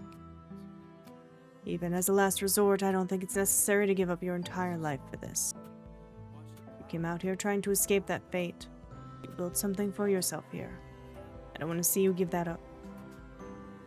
I'm not talking about nipping off to Brazel and turning myself over. First, Vero was the one that said if we could solidify my relationship to the Nomos, it would reduce Endgame's grasp on me. That's a possibility, but I'm not entirely sure Endgame would let that one slide on a technicality. We don't know that a citizenship will be ready in time. Which doesn't mean it can't be on the table or in the works. That's true, but in the event that fails, what then? I'm not sure. The problem's that there are 3 vulnerabilities here. Avalon, you, and me. If I leave and hide with the Nomos, Nyx will still find you, which will put Avalon at risk. And if you and I leave together, they'll search the entire area, figuring we might be hiding nearby. Means they could still find Avalon, I assume. Part of the scheming, you'll make somebody cry, even if it kills you. Good cries, I assume. Good luck with your scheming, though. That's my concern, yeah. Of the 3 vulnerabilities, 2 of them must be protected at all costs. Lance slid his hand across the bench top and held mine tight. All three of us should be protected at all costs. I think the rest of the planet would put me at a much lower priority. I, however, would place you in the #1 spot. You and I both know there's much more profound danger where you and Avalon are concerned. It's true Nyx or anyone else would love to gain control of the planetary AI, but in the end, Morgan, I'm just an old computer. A dusty relic that... You know that's not all you are. You've never been just that. I touched his cheek, letting my hands rest there for a space. Especially not to me. There've been enough shattered dreams because of me. Enough violence. I don't want that anymore. What do you think will happen if they find you? It'll just be more fighting. You know that. I also don't want this to turn into violence or fighting, but sometimes you have to defend what's important. At times like these, I believe it would be better if I had returned to my dormant state back then. But then we would have never met. And I wouldn't want that. He shut his eyes, covering my hand with his. Me neither. Lance, you need to understand something. If I stay here and they come for me, I'll have to defend myself, and this place, and you, with everything I have. I may be untrained and unqualified for that kind of situation, but I won't let myself, or you, be dragged away by those people. I went through that once, not again. And then I'll have to come up with another solution before that happens. If they come. I'll be watching closely so we know the moment they make the call. Knowing in advance would help, but if Nyx came for me, I wasn't sure what we feasibly could do about it. Admittedly, I was a queen rank and Lance was a king. That was a formidable combination. Or might have been. If I'd had more than the minimal training I had. I mean, I could use Psy, but I couldn't fight. And Lance. I couldn't begin to imagine the things he was capable of. But that was his Lance. Not Demos Fianchetto as they knew him to be. If we stood our ground here, then we could not let him show any abilities that would arouse suspicions and lead to even more conflict. If they sent a highly trained team of Espers to us, would we stand against that? And if we did, what then? What would we do with them? It wasn't like there was a jail here to deal with Espers. I'd like to toss them in the desert and let them have fun with the first sand flare they encounter. Okay, maybe not. That was a bit cruel. The frustration I was feeling must have been written on my face. Lance gave my forehead a flick. That's our ad break timer. We need to roll more ads. Guys, 3 minutes of ads will keep the pre-rolls off for the next hour. Hang tight for the next little bit here. This is a good time to stretch, get up, grab a snack, whatever you need to do. We will not continue the story while you guys are in ads, so just bear with me while I roll, and we'll be back. And I can get some water, so I don't lose my voice, hopefully.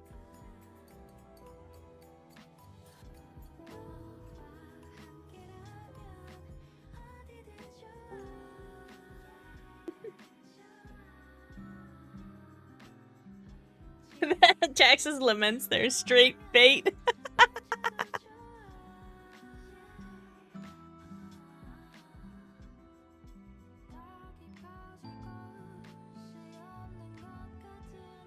You have to see. It's amazing. It's perfect. Oh, look, it's it's beautiful. Gurgi. This is my giant cup. Good morning, Gurgi. How goes?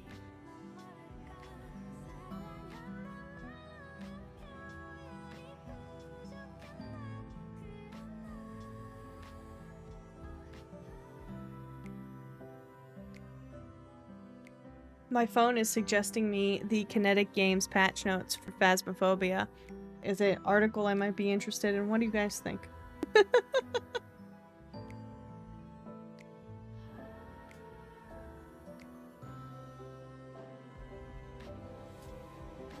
I'll be the Oprah of tentacles. You burn it? Get the tentacles. You get tentacles. You Everyone get the gets tentacles. Everybody gets the Everyone tentacles. walking out of here with a brand new set of tentacles.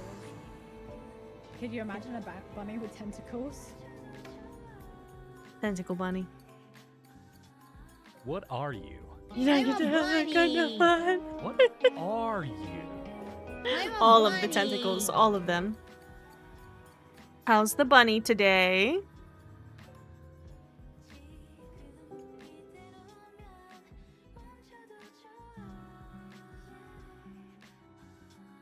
Tired? You did not sleep very long. Actually, here, I can see how long. Let's see. 9 to 10, 10 to 11, 11 to 12, 3 hours. 3 hours. This is what you do to the buns this year? What are you doing to the buns? At the buns.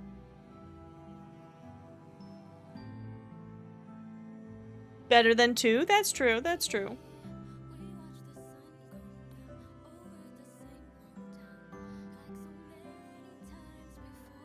My soda got warm.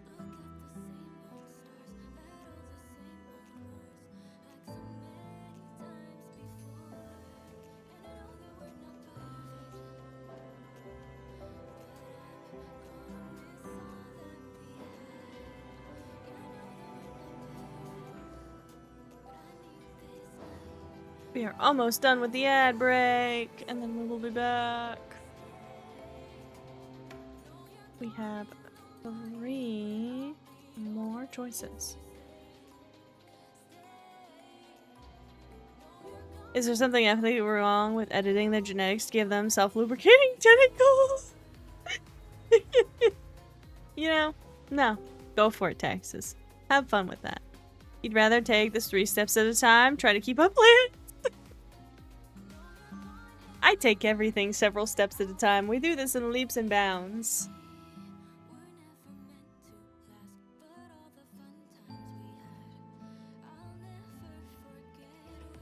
Kind of like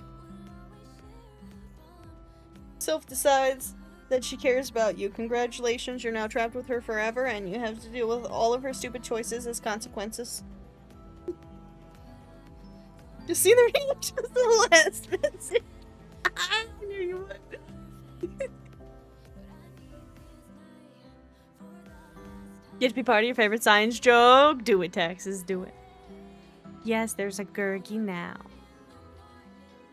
Let's take the situation one step at a time. For now, why don't we focus on a few added precautions to help protect Avalon? What kind of precautions?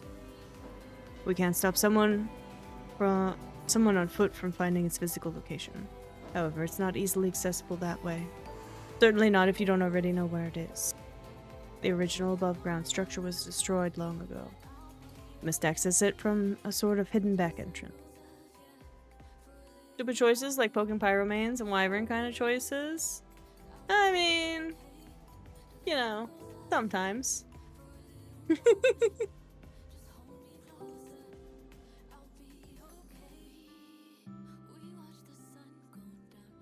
Of course, the reason we want to avoid an on-foot search of the area is because difficult isn't the same as impossible. More fun? You're probably gonna die in-game. True. What do you get when you cross a cow and an octopus? Immediate withdrawal of all funding and hearing with the ethics committee. Taxes. Have you ever heard of Heaven's Design Team? Taming griffins halfway up sure cliffs? Nah, totally normal. No. Okay, Taxes. You need to look it up. It has an anime, okay? And it's the funniest shit. I feel like you could really enjoy it, okay? So the premise is like God employs a team of people to design the creatures on Earth. And so these guys have to come up with animals, and they go through the most random, failed, stupid shit to make actual animals. So it was like,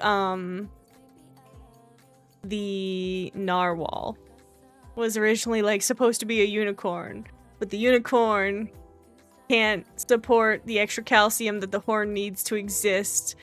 So it needs extra like stomachs or something to add the extra calcium, and then like had you got employees. It's so funny. This is a formula for success in anime. It's so funny. I have the manga from it, and it's just the stupidest shit, but it's good. You'd love it. Because it's like, what if we made something with like a bunch of spines and scary teeth? And like, it was giant, and then they like have these big massive plans for some kind of scary horrifying monster, and it'll end up being something like a pufferfish.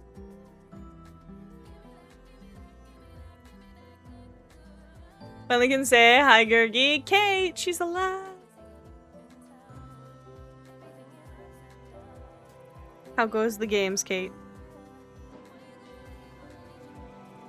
I think, what, Heaven's Design Team, I want to say was Amazon Prime, but I could be wrong.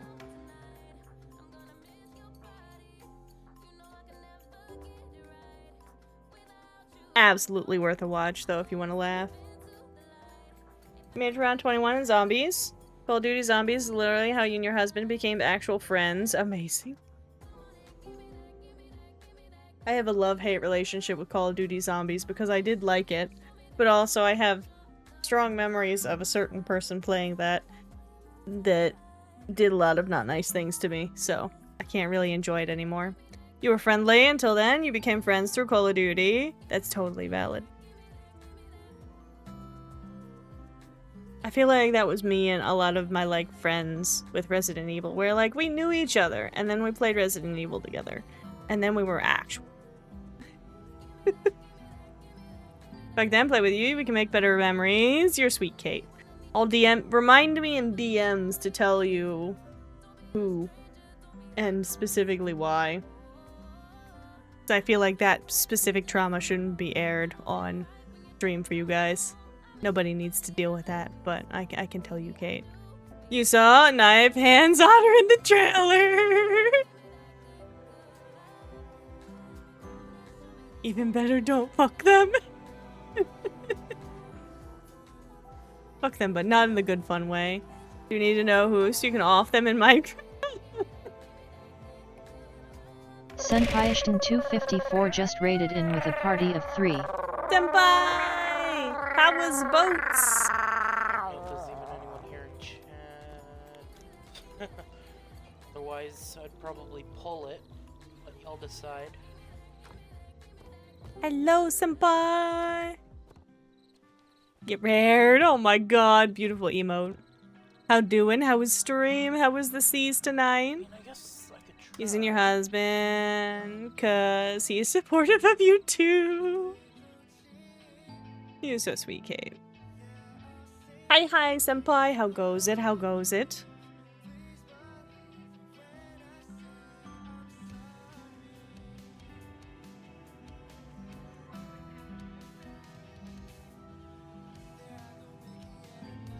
I hope the seas treated you well tonight. Welcome on in. Good timing, because we had just finished up an ad break, so you're coming in at a good time, and we were just chilling and chatting for a few. It was good. Glad to hear it. Glad to hear it. Did you get up to any good shenanigans tonight? Got any stories for us? Make a deep and amazing relationship that they will love and cherish, then disappear one day with a note that makes them believe you moved to the jungles of Brazil? They spent years looking for you? Oh my god.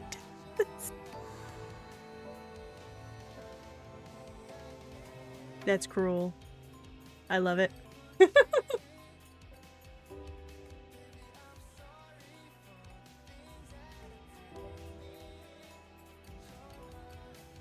Kate should expect a list of dinos soon. Ooh. Impossible. It's possible somebody doing a thorough search of the area would stumble on it, explore, and realize they found something significant. Are there security systems? Surely there's some kind of security. I assume you can't just walk in. You'd be surprised. Your initial colonists did in fact just walk in. King was offline when that happened, but now... He laughed. There are security systems, yes. Not external anymore. I took those offline. Playing zombies at the hobby right now. Be on Arc. After this round, probably. Let's go. Actually did an event held by the SOP partner acquaintance. The person to get the most emissary flags in 3 hours wins. Oh, nice. Like sinks? Dinosaurs. Exactly. Can't imagine a more obvious sign something important is nearby than a surprise encounter with a security protocol. Fair enough, but please tell me there's at the very least a door? There is a door. One that's disguised, no less. But that door might pass a visual inspection. Not one that involves Psy. I want to avoid any searching of the area, but a clairvoyant search in particular might reveal some things there. You expect anything else from somebody who's been referred to in multiple chats? Is the mad scientist evil or a lover of croissants? A lover of croissants. Wow, taxes. I didn't know that was a label you had. Thinking other ships. Nice, nice. How did you place? Did it go well? I feel like half of that's luck-based just because it's so hard to find other emissaries on servers. I never see other emissaries. It's sad. Did you guys at least have the opportunity to like get to rank 5 on Reaper before the like timer started, or did you all have to get to rank 5 on Reaper to like be able to find the Emmys during the timer? Bet a lot of pastries. Your husband and you talk about how you came to where you are now. You realize how absolutely ridiculous your relationship was because it's literally a fucking movie. That's the best though, Kate. Not sure you got 6? Ooh, 6 is pretty good. Damn. Nice. Nice, nice. We want to avoid any searching of the area, but a clairvoyant search in particular might reveal some things there. While it may take an intruder time to brute force the door and get past the internal security, be best if we keep the location concealed. You told me once that you were using reverse cages to do that, right? The wastes have side dampeners that mimic the function of a reverse cage, yes. I was hoping you could place a proper reverse cage over Avalon. Something that would add a layer of protection. There was one long ago, but it faded as time passed. A new one would vastly reduce one of your 3 vulnerabilities. Best kind of relationships? Exactly. The timer started as soon as you leave the outpost? Dang, nice. And give me more confidence its location would be safe from a simple psychic sweep of the area. Alright, that makes sense, even if it doesn't entirely mitigate the risk. It's one less thing to worry about, as much. The only non-movie part, his first words ever spoken to you, was you looked like you were hit in the head with a brick, bad hair. Oh my god. What the heck? Also, how do y'all remember that shit, man? I don't even remember what I ate yesterday. You let him live it down literally 20 years later? No. I mean, you never should.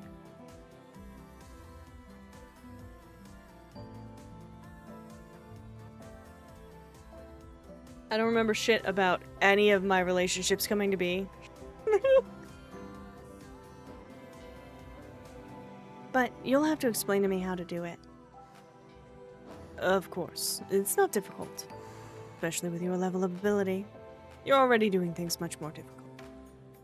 This is just another thing you have to learn to do consciously, because you're already doing it unconsciously. If not, you'd be overwhelmed by what you're aware of within your sphere.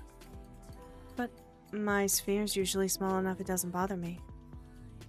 It's a common way for people to view their sphere. It's not quite right. What we refer to as a sphere is just the natural range of your awareness. Is your husband single, Walters? Much easier for most to visualize as a radius that can shrink or grow. People who can reshape the sphere are rare. Most have a set range. Could be 10 yards, it could be 200 kilometers. The range itself never changes. What we change is the size and density of the reverse cage we keep around ourselves to block it out. Both partner mistress sadly been taken by you and Cricket. Wait, Cricket's the mistress?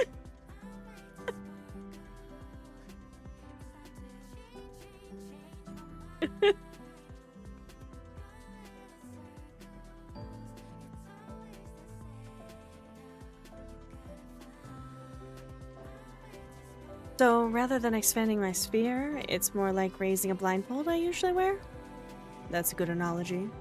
In the end, it doesn't matter what sort of mental image you use for your sphere. Most rely on the idea of shrinking and expanding it, which is fine. Cricket sent you a drunk message a few years ago that he's your husband's mistress. He wanted to let me know. Amazing. In this case, it's useful to pay closer attention to what you're doing because the reverse cage is a skill we want you to learn to control. It requires deconstructing the process. Lurk for last round of zombies, enjoy your zombies. When you put it that way, it did make sense. I'm assuming I'm not going to actively maintain this reverse cage? Some sort of pre-program to maintain itself? Yes. As you've learned before, you could set up rules for your side to follow without dedicating focus and stamina towards it. What I'll be teaching you is that you can also create a packet of psi that you sever from yourself. The energy can continue to maintain itself according to the program you give it ahead of time. For a while, anyway. Depending on the strength and density of your psi. Like all energy fields, these sort of things disperse over time. It's a common technique for reverse cages like this, shields, even mental traps, and attacks like mind bombs. Mind bombs? Sounds horrifying. Yes, Morgan, alternate universe you knows that it is horrifying. They're not pleasant, usually. But for now, we'll focus on the reverse cage. You could consider defense as the first step in a plan in progress to protect ourselves. Alright, so step 1 was to bolster Avalon's defenses.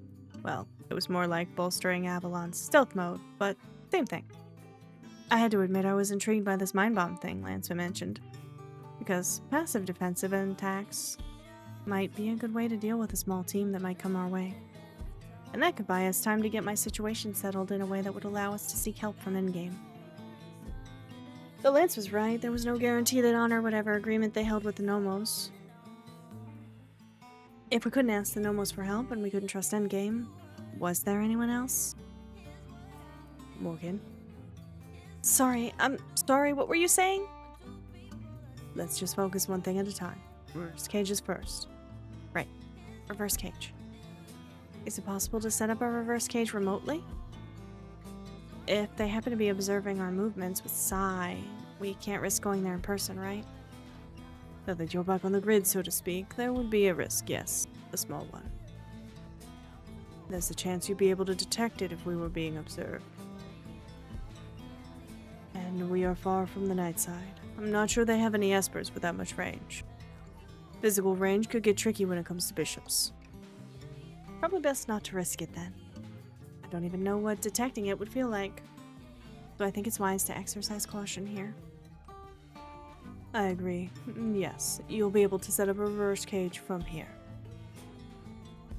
Based on your prior teleporting experience, I believe Avalon's well within your range of sphere. As I said, you're already doing it, but we want to teach you how it works so you can program the cage to remain even without your focus. Right. I'm ready.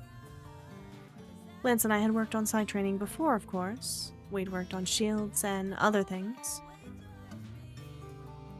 He worked with me as we cleaned up from breakfast, and then as we took care of the plants in the greenhouse. I was used to his teaching methods, explaining things while I watered plants or demonstrating techniques on nearby planters. At first I wanted to sit down and focus on just the techniques, but as I helped him with the watering and pruning, the tension flowed out of me, and I found myself focusing better, which was no doubt his intent. He'd always proved not just a natural teacher, but acutely aware of the easiest way for me to learn. I wondered if he was just accustomed to it because he'd raised his little brother. It could just be that he was, well, him. Sometimes I forgot King had been the progenitor of all espers in a way. The Blossoms, his creators, had possessed Psi, for one. And then when humans developed it, because of the nanites, King was the first to be aware of it. King defined everything we knew about espers, including our classification and ranking system. He had more time than anyone to study the psychic phenomenon in humans, though Lance probably understood Psi better than anyone else on the planet. Though that was likely true of many things other than just Psi as well. Either way, that understanding came through in his simple explanations of how to visualize and deconstruct the method behind every aspect of using Psi. Even though I still had much to learn, I didn't know I'd have grown so fast under the tutelage of someone else. The important thing to remember is your goal is to deflect the Psi outwards versus inwards like a normal cage. Now that I can recognize the one I keep up around myself, it's much easier to understand it. I think I also have better understanding of Sphere now as well. As you said, it's not about expanding, it's just about removing the block. The ones you've put up for practice, they're still there.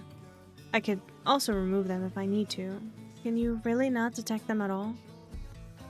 I can't sense cages around the terrariums, no. But it's a little tricky, since I could see the terrarium, so you can't quite block them from my sight either. How do they look to you? Like a loose net of Psi energy, I suppose? I think we should take a break for a while so you could rest before we attempt to have you place one over Avalon. You want me to do it already? Why not? If it fails, we could just try again after more practice. There's no harm in making an attempt. I let out a sigh as I went to wash the dirt off my hands. Working on this technique and feeling what it's like to remove everything blocking my natural awareness has shown me how much I've been instinctively protecting myself over the years. Keeping my senses dull, limiting my own abilities. All espers do it to some degree, but queens are particularly adept at keeping their defenses up. It's staggering to think that what I might be capable of if I let myself try. I hope Nyx doesn't force you to reveal that. Same. I think everyone might be better off that way. We took a lunch break after that, and I forced myself to not idly practice setting up more reverse cages, or reverse nets as I started calling them in my head, since that's what they looked like. I wanted to reserve my strength for later. After we ate a light lunch, Lance suggested we try it. Just like that, just sitting on the sofa together. He showed me the location of Avalon by allowing me to watch him find it. It was strange, I'd never considered how large Lance's sphere was. I hadn't paid attention, and he was so casual in his use of his abilities I'd never noticed. Or maybe his sphere worked differently when he was spreading it through the nano networks instead of, well, the real world. In a split second, it was just there, and I could feel his sigh all around me. It encompassed everything within the small cage I'd created for myself, and far beyond it. I shut my eyes, and to keep myself from getting lost within my sphere, now that I knew just how wide it was, I expanded the reverse cage within it. Then tracked the presence of Lance's sigh, its silvery violet painting a clear image in my mind. It didn't take long to find the bright spot where he had caged the specific location. It shone bright in my mind like a beacon, or a target. That was Avalon. It was unassuming, like he said. I could see it in my mind. The entrance was hidden in a tight network of tall, flat-topped hills and of rock and scraggly brush. He said it was once above ground structure, but I couldn't see anything that remained of that.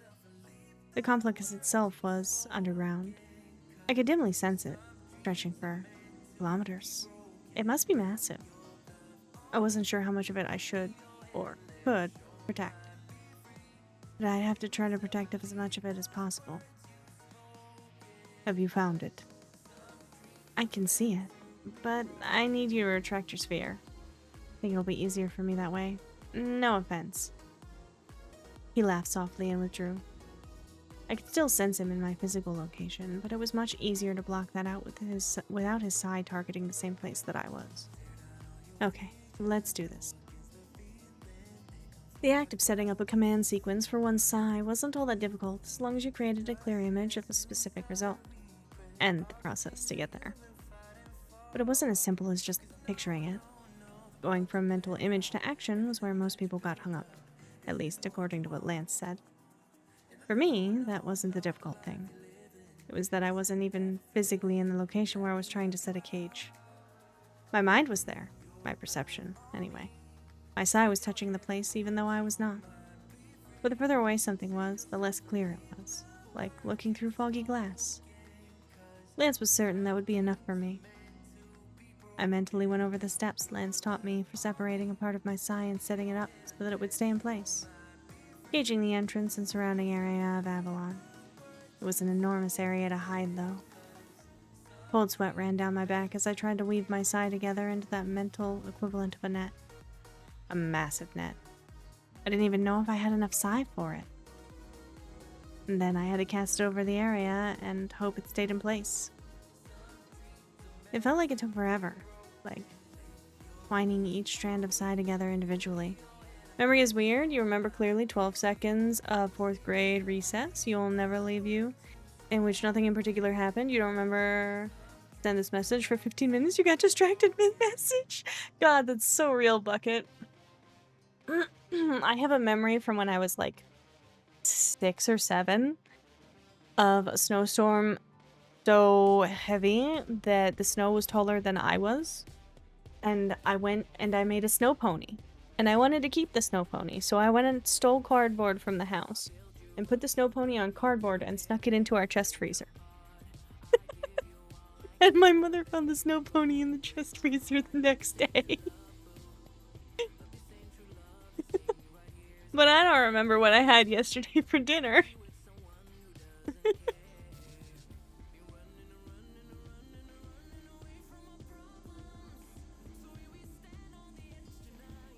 Freezer pony. It wasn't freezer pony. I was very proud of my snow pony.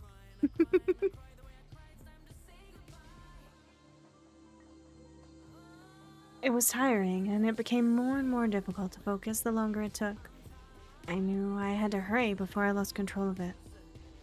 I tied off the last end, severed the psi from myself, hoping it worked. The small ones worked, but the scale of this was totally different. I wanted to hover there for a moment just to make sure it took. But exhaustion hit. I snapped back to my physical location again, and my awareness of everything else shriveled as I sat there, breathing heavier than I realized I'd been. A faint throb of pain appeared in my head, the first sign that had been more taxing than I expected. Morgan, are you alright? Yeah, just a mild headache. It's nothing serious. Are you sure that's all? I smiled at him in a way I hoped was reassuring. Yes, that's all. I didn't expect it to be so tiring, but I tried to protect as much of the area as I could, not just the entrance. I didn't want you to overdo it. I should have waited until tomorrow. I'm fine. And this is important. I don't imagine it's wise to wait. Perfect memory of you at recess. You looked at a girl you were friends with and she ran off. You looked at the swings before following. Before you were talking about your lesbian aunt. Amazing.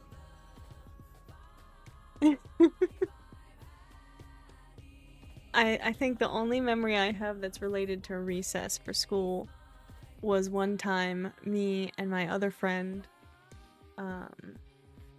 she was like the only one that really played with me at school. The other kids all thought I was weird. I mean, validly so, I was weird. Her and I were playing on our school's jungle gym, pretending it was the Titanic. And we were arguing over which one of us had to be a person and which one of us got to be the dog. Why? I don't know.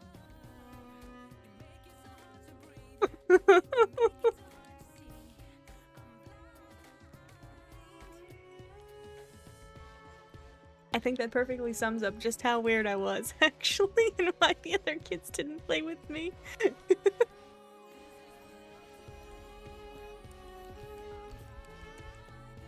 Anyway, I think I succeeded.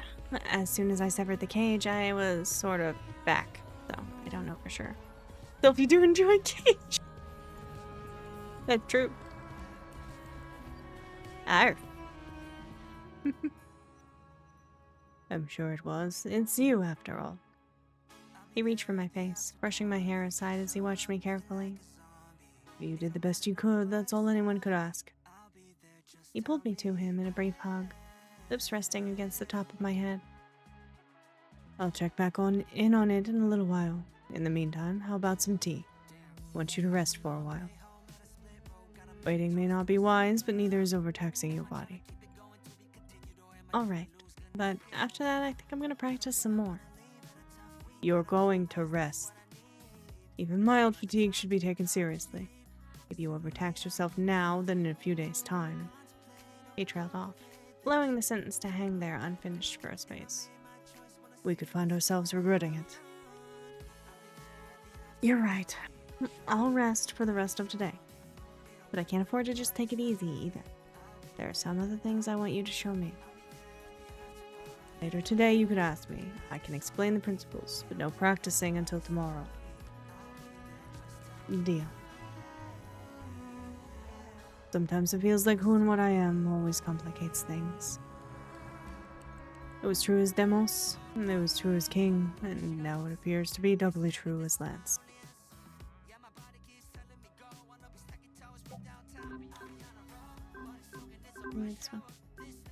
And again, I'm fairly certain I know the response. Yep. I think it's others that complicate things, not you, Lance. Perhaps. It wasn't complicated until colonists arrived, right?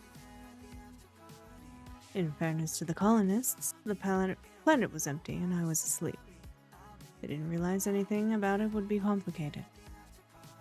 That simplifies things a lot, I'll admit. Do you regret that humans came here? Or do you wish it had been Thalassans that returned?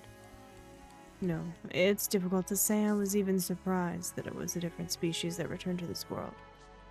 It was always a possibility. In a way, I'm glad it was humans. Another species may not have been as receptive to my existence. If I have regrets, it was that I didn't understand your people better back.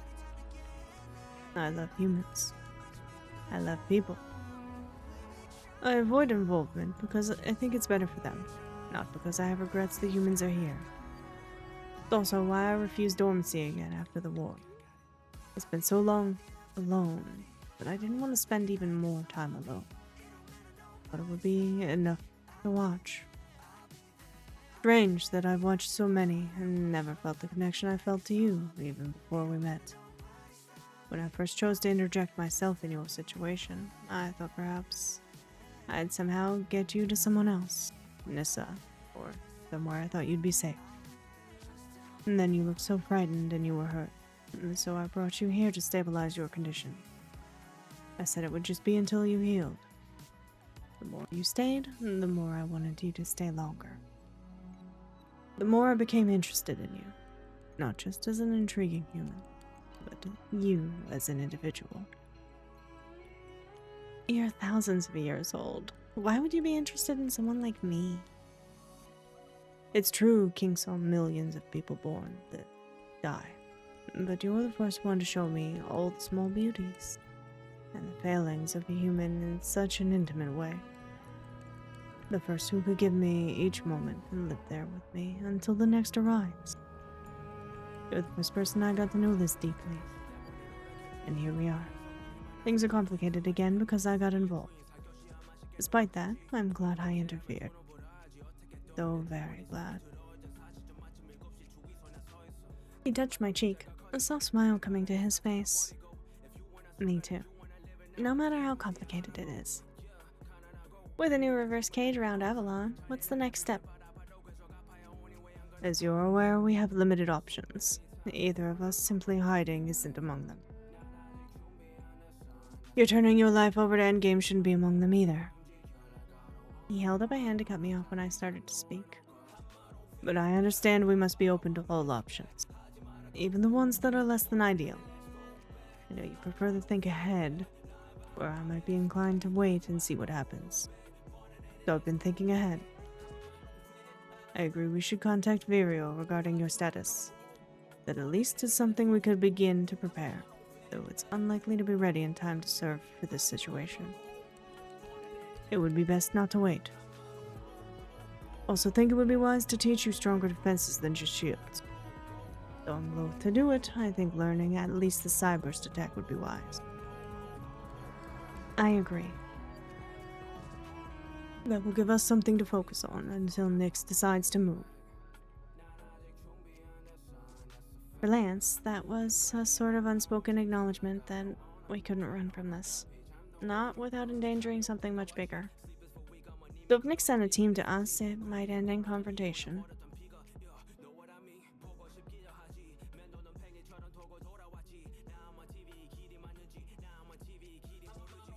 What I wanted to figure out was how to ensure that confrontation wasn't the two of us against an entire team. And that, I think, would be the tricky part. Several days passed with us caught in strange limbo as we just waited for something to happen. In that time, we discussed so many potential scenarios, as well as ways to deal with them. And as we said, we tried to start the ball rolling when it came to my obtaining citizenship with the Nomos. That required Virio's help, so Lance reluctantly told him what was happening. He was hesitant to get the Nomos involved because it could mean putting some of their people in danger. But they long protected both King and Avalon. They saw it as their duty. That said, open conflict wasn't their style. By necessity, they avoided anything that might attract the attention of larger political powers. They didn't want their city locations known, and they didn't want to draw attention to the location of Avalon or Lance, by mistake. In the past, they'd stealthily encouraged people away from both, or elicit endgame's help. But the current situation didn't allow for their usual strategies. He said duty. Oh my god, Gertie. Virio suggested our biggest hope for solving the current situation would be for Endgame's border patrols to find Nyx before they reached us. Even if captured, Nyx wouldn't be inclined to tell Endgame the reason for their trip. If Endgame learned my location, they'd be the ones to gain a new queen. If we could predict where Nyx intended to enter the Wastes and could orchestrate an encounter between them and Endgame, that could end the situation in an instant. Wasn't as if there weren't incursions into the Wastes sometimes, and Endgame was used to dealing with that. Depending on what Nyx's movements and plans were, setting up that kind of encounter proved difficult. There was no way to plan ahead. I spent most of my time training and waiting. Shields, teleporting, something Lance referred to as a burst flare, and the Cyburst. I noticed a lot of these are bursts, flares, bombs, flashes, and the like. I wonder who had the unlucky job of looking up synonyms so they could name this stuff. I suppose when a technique is utilized frequently, one does want a convenient way to refer to it. So then you just tack the word psi onto something with the right amount of oomph, and you've got yourself a new psychic attack or defense. It's fine until they turn to Latin because they ran out of English words. I can't wait until I start learning those techniques. I still wish you didn't have to, but now that the transmission from the rabbit has been accessed and viewed multiple times, looks like that's wishful thinking. Well, they know I'm here, and they probably know that I know. At least, they aren't aware of you yet.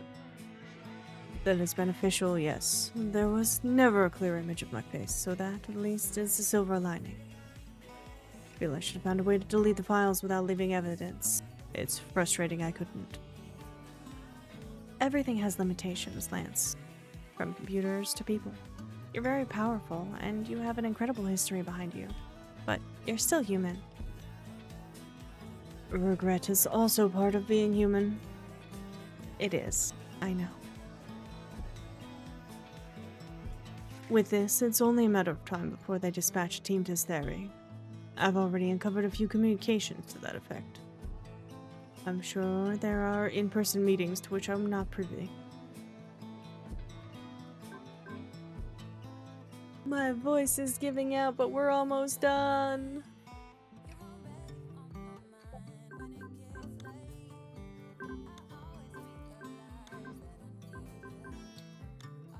What kind of time frame do you think we're dealing with?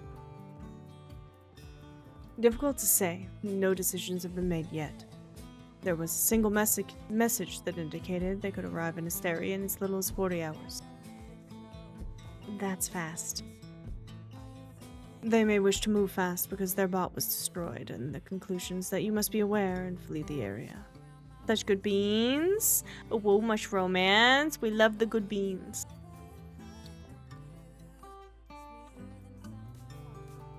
Oh, what can we expect once they reach Asteria? From there, they'll attempt to enter the wastes. Imagine they'll travel largely by teleportation, since it's most effective to avoid detection. Which unfortunately makes Virio's plan to orchestrate a chance encounter with endgame border patrols impossible. Then it all depends on the range and stamina of their knights on how fast they make it here. Regardless, they're still days out. I still can't believe queen ranks are so desirable they'd go to all this trouble. The drive to obtain more power in Delphine is strong, but I admit this is unusual, risking going head-to-head with Endgame and the Nomo. Also risking much more than that if the Triad learns there's an incursion into neutral territory. It's as if they're dealing with a threat on another front, something that's made them desperate. The Delphine government can afford to expend resources to acquire you, but this is extreme. Perhaps I could try to uncover what might be driving them. I get the feeling they won't be interested in negotiating, even if we figure out what's making them so determined. We shouldn't rule it out as I delve deeper into the Delphine's records. Everything regarding Nyx is heavily shielded behind layers of encryptions and security protocols. Even I can't blast through that all with a little effort.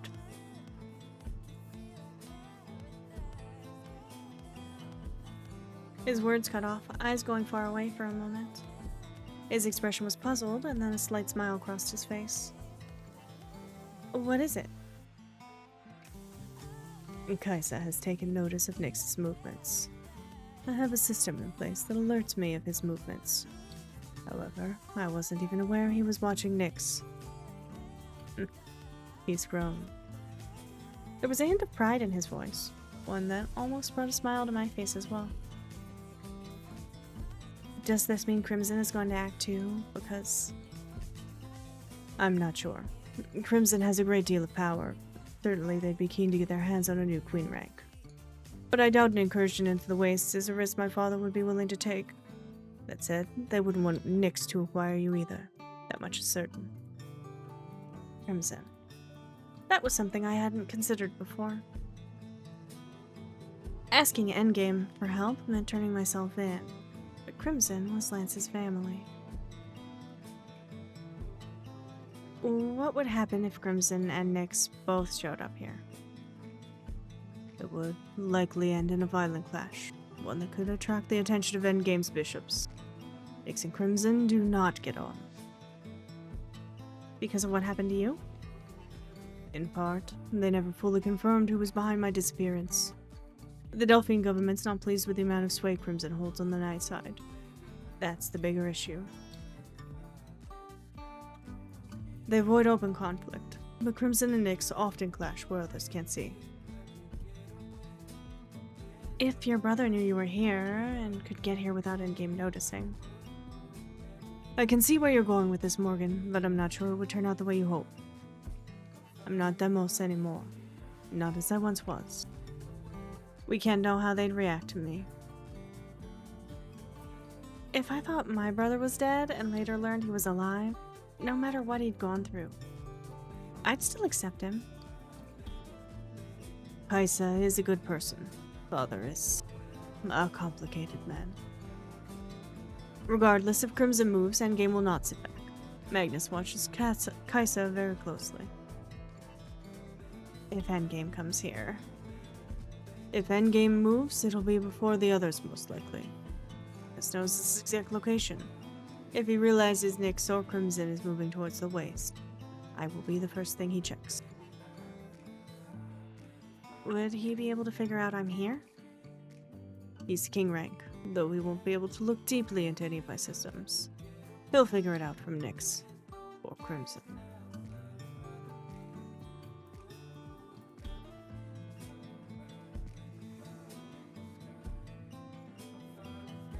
With a range of Ariel Vaughn, they could get here very quickly and with little warning. So, if your brother makes a single move toward the wastes, our time frame will shrink to nothing the moment Endgame knows about it. That's accurate. Nyx, however, Magnus does not watch us closely.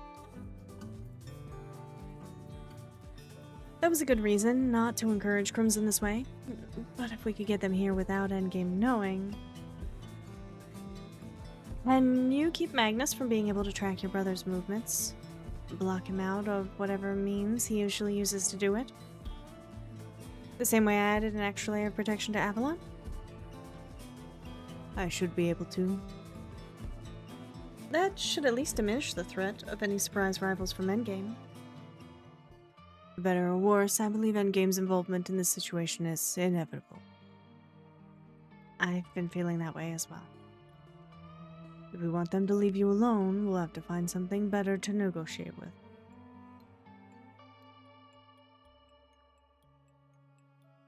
Something more interesting to them than a new queen rank? Yes. Is there something like that? I believe so. I did create the organization after all, and I've watched its development for many, many years.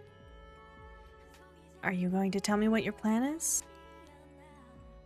Give me some time to think through all the details. Alright. Though I hope you think fast. I'm quite good at that.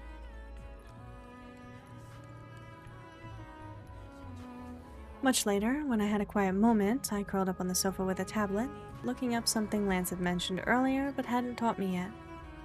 Mind bombs. While I did that, he was working to make sure Magnus wouldn't be able to spy on Kaisa as easily anymore. At least for the time being. And I assumed he was thinking through the details on his negotiation strategy. But I was going to come up with a contingency in case I didn't like that plan. Because as far as I could tell, we didn't have many things to negotiate with. He made it clear he threw himself away before he let me do something that might make him unhappy. Might make me unhappy, rather. That made me nervous. And I wouldn't let him do that. Even if it meant taking matters into my own hands a little. I just hoped with what I was planning to attempt, Lance wouldn't be too upset with me in the end. I was going to need to know several things. My exact location, how far I was away from Delphine, and most importantly, a way to quietly get in touch with Jack Weiser without a very talented king rank knowing. Bargain. And that's the last one. Now what? No, unfortunately, we wait. Are you going to be okay with this many traps? Some of them are designed to go off at the slightest hint of foreign psi. You've set them up in a pattern I defined. I won't hit any of them. I'll keep my psi confined to my nanosystem instead of releasing in a proper sphere. Will that work? Lance set his hands on my shoulder, giving me an almost amused smile. Morgan, just trust me. I was in charge of planetary defenses for a long time. It took a very advanced alien computer virus to break through them. I'm sorry. I know you know what you're doing, but we're working with a lot of constraints this time. We can't ask Endgame for help if we don't want me to have to turn myself in. We can't ask the Nomos to be here right now because revealing a close connection to them would be a problem. We can't just dampen psionic energy in the entire area because it would leave us vulnerable if they arrive with, as you expect, reverse dampener. I let out a slow breath. When Technic Endgame was still on the table, Lance said he already had everything ready to go, and they could be here in minutes if they needed to be. But it was the last resort. You didn't make as many rounds that time, but you did get the ray gun that made you so happy. Let's go, Kate. Congrats. It will be alright, Mom. You have my word. Neither of us will be leaving this place today. Not with Nyx, nor with anyone. Well, I agree with that. I suppose I'm fortunate you researched the concept of mind bombs on your own time, and were already prepared by the time I decided to teach you. Just worried you've overtaxed yourself the last few days with this setup. Had to rely on your abilities far more than my own. Well, yeah, that wasn't because of setting up the defense grid or practicing. It was because of my ensuring there was a backup plan in case in case we couldn't defend ourselves with all these constraints on us. Because I did not want to contact Endgame. No, I was determined not to. Wasn't sure how long I'd be able to keep my recent activities from Lance, though. The plan he and Virio came up with had a lot of working parts, which meant there was a lot of opportunity for it to go wrong, no matter how small of a team Nyx sent. Lance had me setting up a grid of traps for the team, which we knew was on their way across the waste by now, by teleportation, as he predicted. Which also confirmed they had some sort of ability to scatter the effects of psi dampeners, since they'd have known the Nomos had them dotted through the waste. When they arrived, we would lure them into the traps to disable them. I just hoped the traps were effective. We'd had to rely on my abilities for them. Remember, once the intruders are unconscious, I could use my ability to disrupt the nano-residents, without arousing suspicion. This will severely dampen their psi ability. If they're nano-espers. Fairies are still uncommon, I think. There's a high chance that they will all be end class. Once the team was restrained, we would turn them over to the Nomos. They would transport them to a power station near the domes and contact Endgame, saying Nyx had attacked it. They'd claim an unknown Nomos group subdued the team with the help of psi dampeners and called for aid before disappearing. Endgame was unlikely to question the Nomos too far, and there were dampeners all over the wastes anyways. This sort of thing had happened before. This strategy would allow us to enlist Endgame's help without revealing ourselves. To Nyx, it would hopefully look like we just posed as Nomos and framed them without anyone else's help. We'll have to move fast as soon as they get here. I'll try to identify the strongest espers from the start so we could deal with them first. I think that'll be the most effective way to ensure it works. Will you be able to tell that much at a glance? I think I'll be able to do it. Even if I was confident in my skills, the entire plan hinged on their activating the traps, and Lance avoiding them. I wasn't sure how well an indirect approach like this would work with an experienced retrieval team. I had done something daring and reckless. My backup plan. Believe we'll be successful, Morgan, though I know it's fruitless to tell you not to be anxious. But it wasn't just our plan I was worried about. Even though I'd never practiced mimicking him, I knew I could. We'd learned that early on. So I'd been confident if I studied the network he set up for me and Mum, I could recreate it and create a safe avenue to reach out.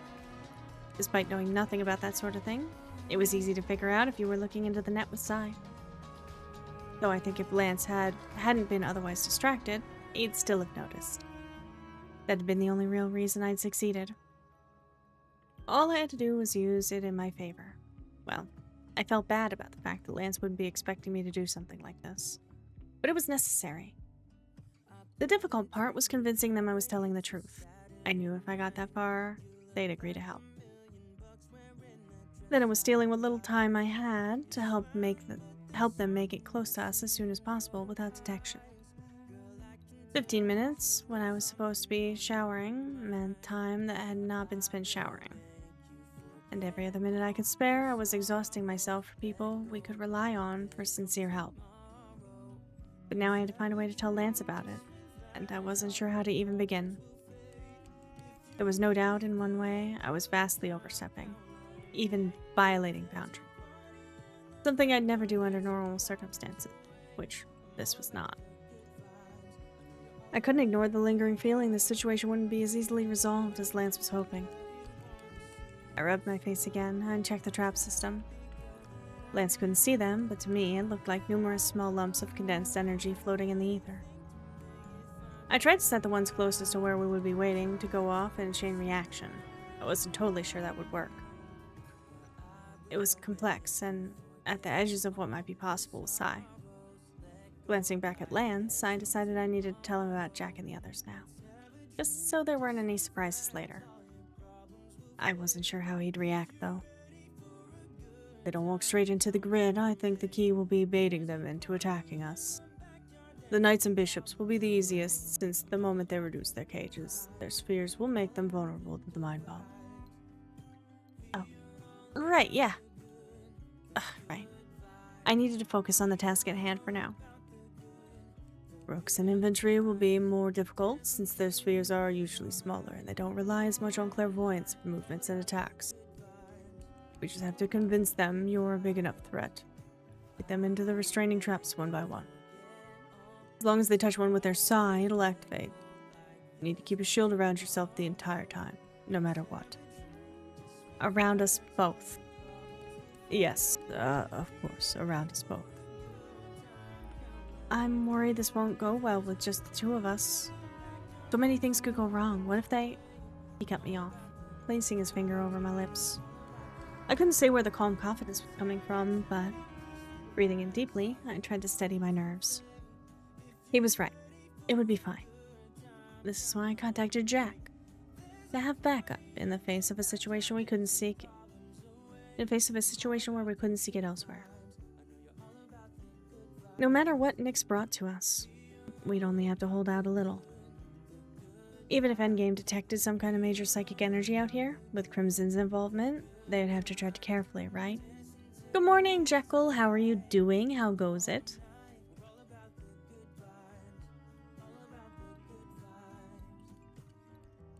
Guys, that's our ad break timer. We gotta roll 3 minutes of ads. It'll keep the pre-rolls off for the next hour. Hang tight, bear with me through the ads. We will not continue the story until you all are back from the ad break. Don't worry about missing anything. I'm gonna have some drink of water while we wait for the ads to roll, so my voice hopefully comes back a little.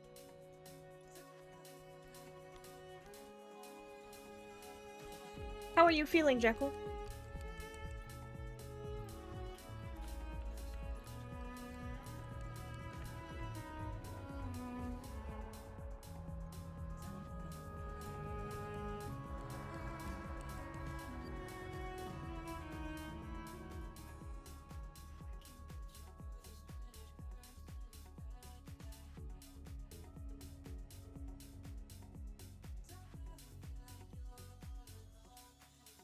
New meds you're taking make you feel weird?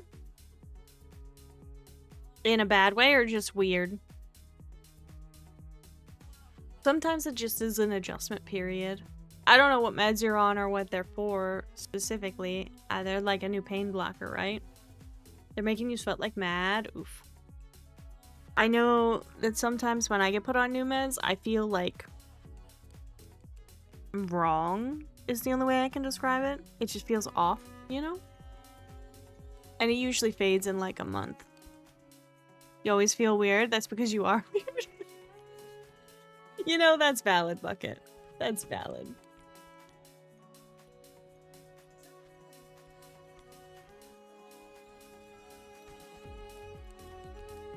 Udale is tossing 100 bits. Hey. Interior crocodile elevator. I drive a coverlet movie theater.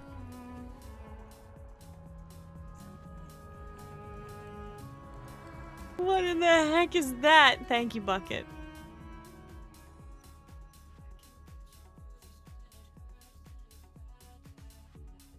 You had a meeting with the surgeon yesterday? Oh.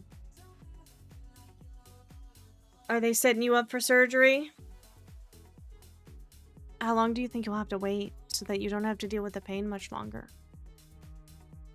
All you did was intentionally misquote a Vine. It's not a magic. Oh no. Only solution you have left is surgery, yeah. That sucks. Funny story.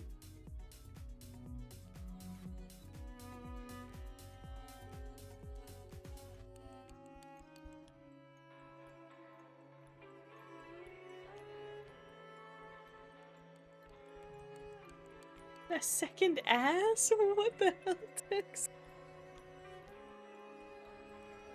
Why would you want 2 asses?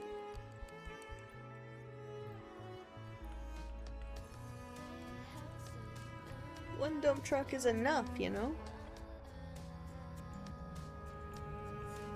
I love a good ass as much as the next person, but I feel like 2 asses on one person is too many.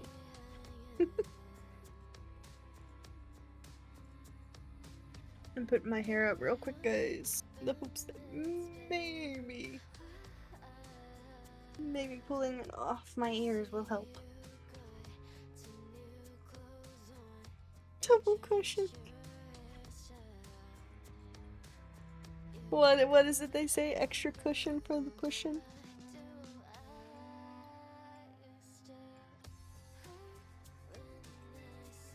The health department in your country feels it's needed to have a regular doctor give an opinion. Also, and it has to be discussed in a group session of doctors before you can get the surgery. Oh, that's shit. So you're gonna have to wait a while, huh? How long does that usually take? Is that something they can do in like the course of a couple weeks? Or is that something where they're gonna put it off and it's gonna be a bunch of bureaucracy and you're gonna end up waiting like 6 months? They charge extra for that. That's an upgrade package.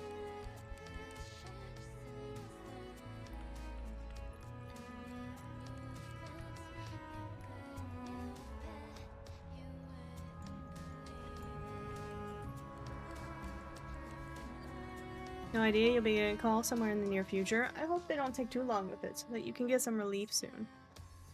I know you don't really want more surgery, but also it'll be good for you to have relief from everything, you know? Oh my gosh, Taxes. Taxes is like, I'll hack the system for you, Jekyll. Want treatment before you die? That costs extra. So real bucket. No, Jekyll doesn't live in the US. It's only here, Bucket.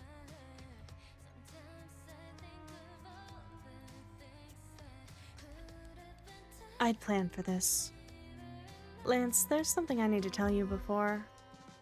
I stiffened and hissed through my teeth as a chill ran through my body, tightening my throat, making every hair stand on end. The feeling was powerful, choking. Though Lance was frantically asking me what was happening, I couldn't answer. I gasped for air as the crushing feeling squeezed my chest, preventing me from forming words. It was a feeling of threat, menace, something rapidly closing in on our location. Morgan, answer me. I grabbed his arm, backing towards the house until there was no space behind us. They're coming.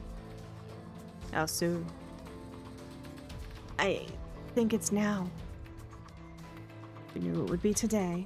There's nothing we can do but wait. Take deep breaths. Hack the system, threaten families, find mistresses. Oh my gosh, Taxes.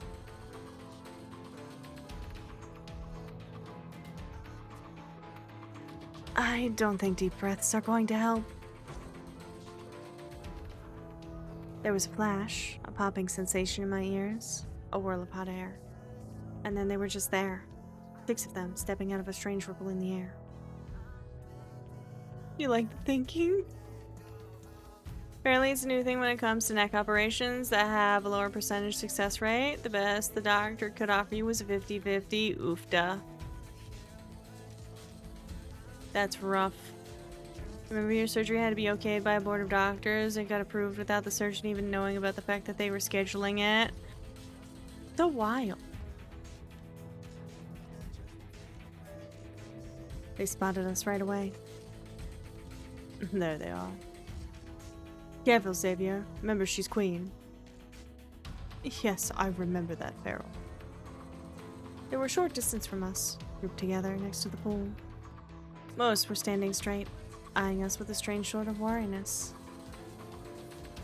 One was bent over, wheezing as he rested on his hands and knees. That's the one that brought them here. The night, carrying 5 others over a long-range teleport, had to have been really hard for him. His eye fluctuated pale blue, flickering as he tried to catch his breath. Lance had uncovered enough of their plan to know they had multiple knights piggybacking them across the ways to us. It couldn't be fun to be the beast burden over these long distances, but I couldn't bring myself to pity him.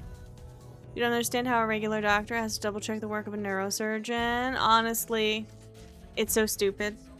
a lot of the medical system is so stupid.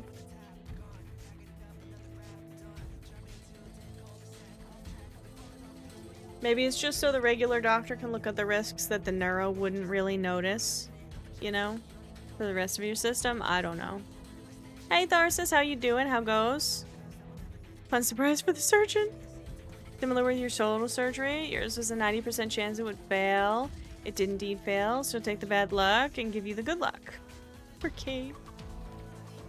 Here for surgery, I guess I really should examine you. Yes, because you didn't the previous 3 times you had the chance to. Poor Gurgi. Your surgeon was not great. But he did fix you up.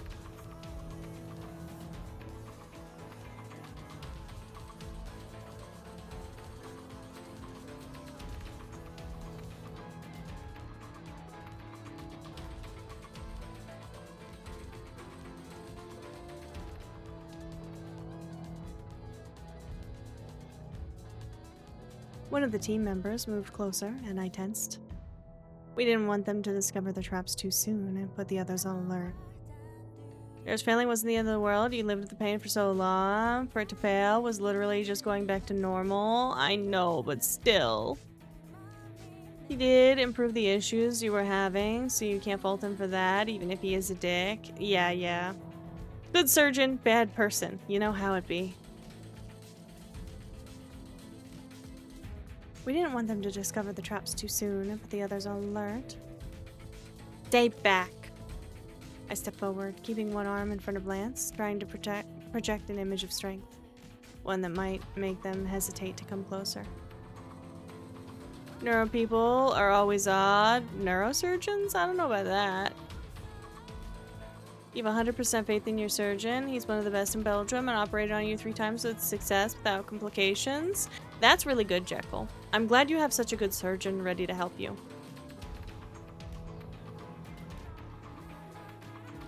Literally where you were for your surgery, you would try anything. Yeah.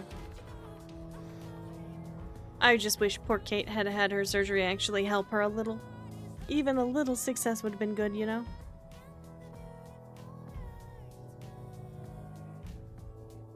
I step forward, keeping one arm in front of Lance, trying to project an image of strength. One that might make them hesitate to come closer yet. Hadn't been exposed to enough psi to tell what each color of psi represented yet, but I could guess.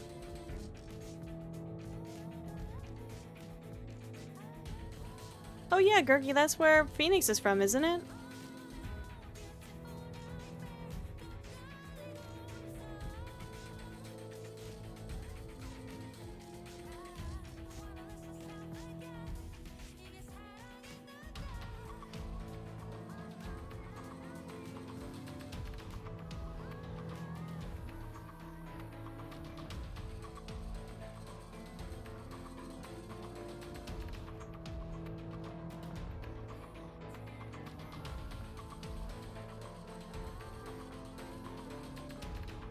You can fix it. How do you feel about losing all the feeling in the area? I don't think that fixes it, Texas.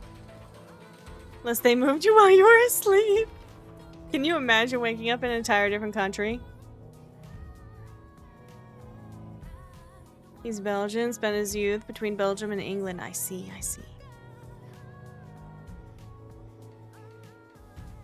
Two team members had weak, yellowish psi.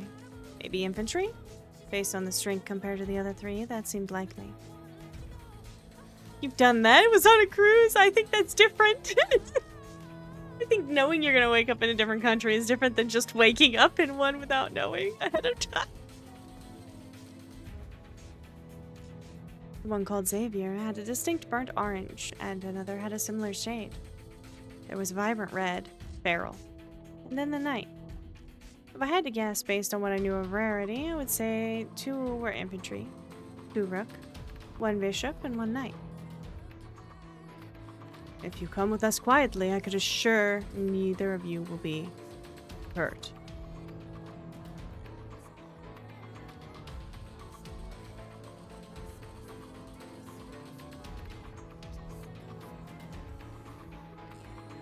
Now in France, they're still going back. Oh no! Lived over there a few years, got married in the grand place in Brussels. The worst thing for a French-speaking Belgian.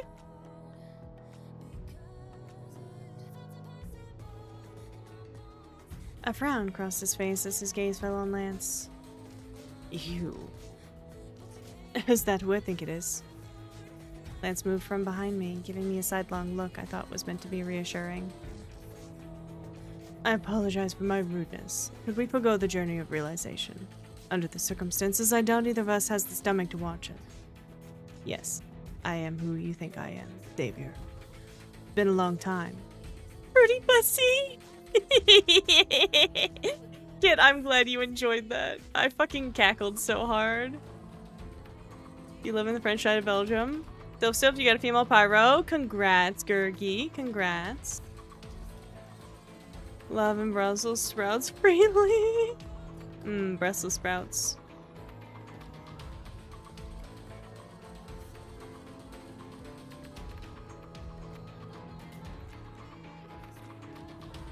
Just going through the DMs and cackled all over again. I was like, what the fuck, Amazon?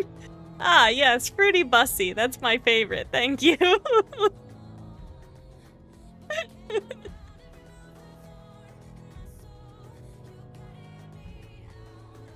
What the fuck, Harry Poe? I'm sure it means something, but it confused me.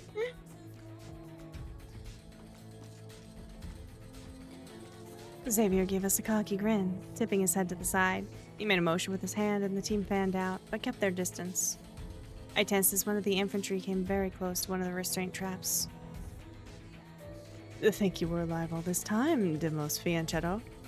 What a surprise. Like someone patched you up, too.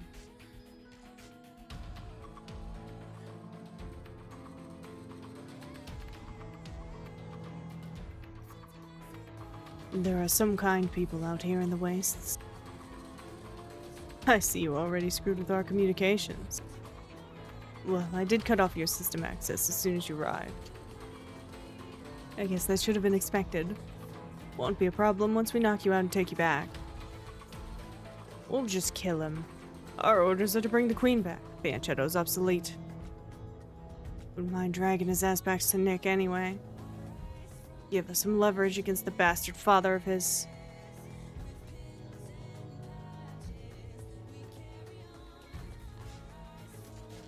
A place you would want to live. You lived outside of Nemmer. French Belgian. That's much better to live. I know none of these places. Well, I've heard of Brussels.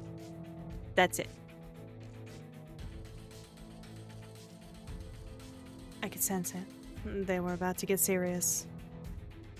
Tony, don't strain yourself. But we don't want to spend a lot of time here, waiting for you to recharge. I expected the team to run in right then, but they still held back for some reason. Morgan, whatever else happens, don't worry about defending me. Just follow through with our plan. I jolted at the sound of his voice in my head, forgetting he'd set up a way for us to communicate with each other. You tell their ranks? Not sure. Tony's the knight, I know that much. Xavier's a rook. Remember that from our last encounter. Then there's one other rook. Beryl, I think, is a bishop. The other two on the left are probably infantry. Bishop and the rook should be your priority. It won't want to use his Psy if he can help it, since he wants to reserve strength for the return trip. And the infantry? They're not the bigger threat. What are they waiting for? They were hoping to take us by surprise, but we were waiting for them. Now they're disagreeing on how to proceed. How do you know that? Left their team comm channel up so I could listen in. Sneaky. So I had to wonder why they didn't question having internal comms still. Bishop wants you to make the first move. Then they'll attack at once, trying to use the force to overwhelm you and keep you from fighting effectively.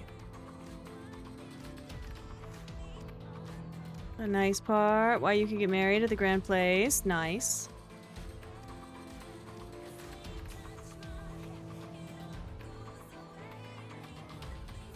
They don't know what you're capable of, and they're cautious about provoking you until they do. Earl's worried about giving you the chance to mimic their skills. Since they aren't sure what abilities you possess already, he's concerned about giving you a weapon you don't already have. They're never gonna get snared in our traps if they just stay back there. We'll have to lure them into acting. Be careful. I'll keep my distance. We may have to move fast. I want to get them searching for us if I can. When you're ready. I let out a soft breath, then held my hands out, funneling a moderate amount of psi to a single point before hurling it at the group. Watch out! The bishop reacted before I even fired the psi burst, pulling Xavier out of the way. Maybe the lackluster attack would encourage them to come towards us, especially since it struck the ground, leaving only a small scorch mark. The bishop whirled back my way, holding his hands out towards us. Lance! I pulled him closer, flinging up a hasty shield. Lincoln is the commune of the royal palace. You had the choice of getting married at the local town hall or the city hall where the royals marry. It was a no-brainer. I see, I see.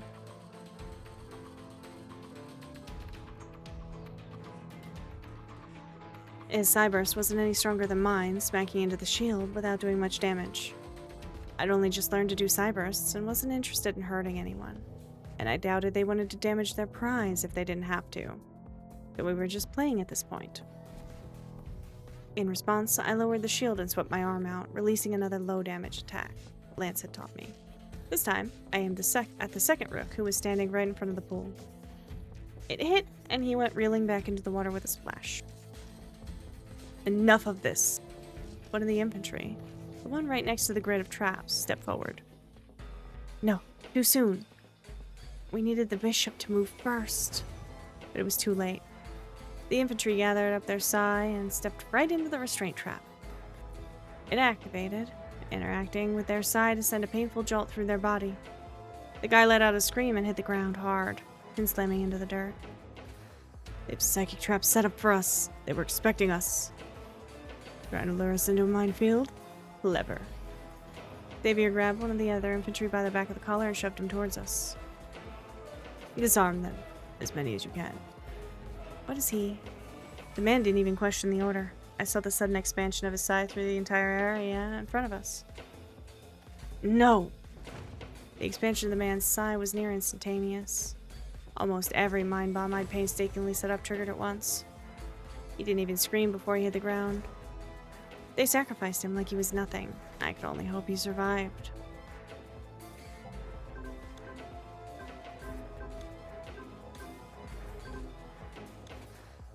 Time to go! What are you? I swept my arms out in front of me, kicking up a massive amount of sand that spread outwards in a whirling cloud. Then I grabbed Lance and teleported us to a nearby spot behind one of the buildings. I tried to not think about the infantry guy.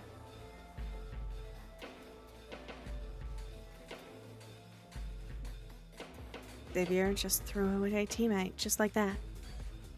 Russell says nice locations. It's more the atmosphere of the place you don't like. Ah.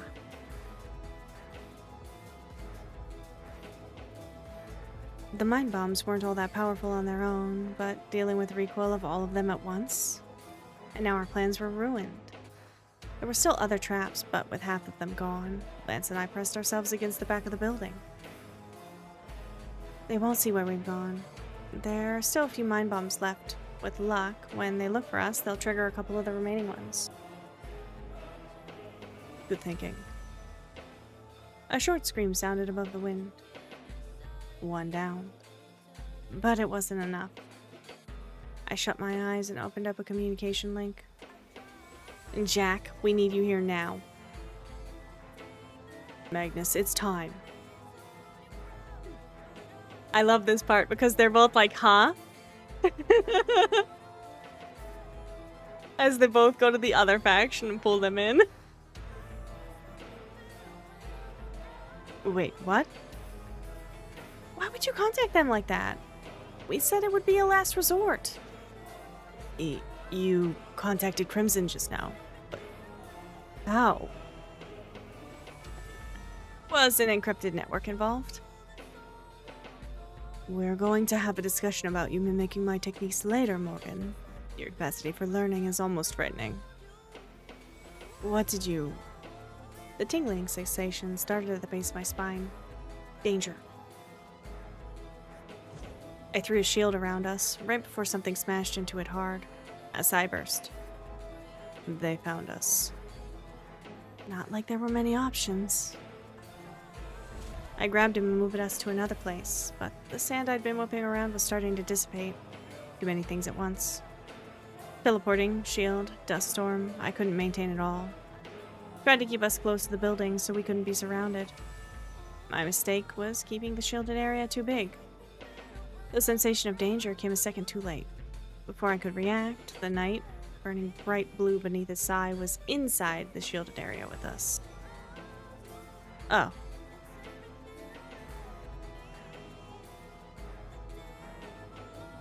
I didn't know they could. There wasn't time to block the kick. His foot hit me in the gut, sending me flying back. The shield collapsed at the same moment. I staggered back, a silent gasp escaping the air as the air fled my body. The man came at me again with his fist this time, but Lance stepped between us. He caught the man's arm, barely flinching. Please don't do that. I like how he still says please. I thought I saw him throw a punch, something that stunned me, only for a second, before I didn't have the time to think about it again. I flung a shield around Lance and his attacker because they were too close to do anything else, as the bishop attacked again. Didn't have time to spare to think of what was happening to Lance because two people descended on me at once. I scrambled to my feet and away from the first savage kick aimed at me, flinging a desperate side burst at the attacker. I felt every attack that collided with the shield around Lance, while also trying to protect myself. Tossing up a weak shield helped me create a bit of distance. Xavier broke through it like it was nothing, though. I held up my hands, letting out a desperate cry. It only barely deflected his fist. I staggered to the ground, flinching at the kick I knew was coming. There was a flash, a familiar sound and presence. Something dark flashed across a short distance and smashed into Xavier, dragging him to the ground. For a moment, I was too stunned to react, Caleb and the others appearing out of nowhere.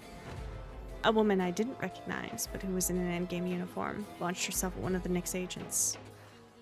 Well, now it's a proper Esper brawl, I suppose.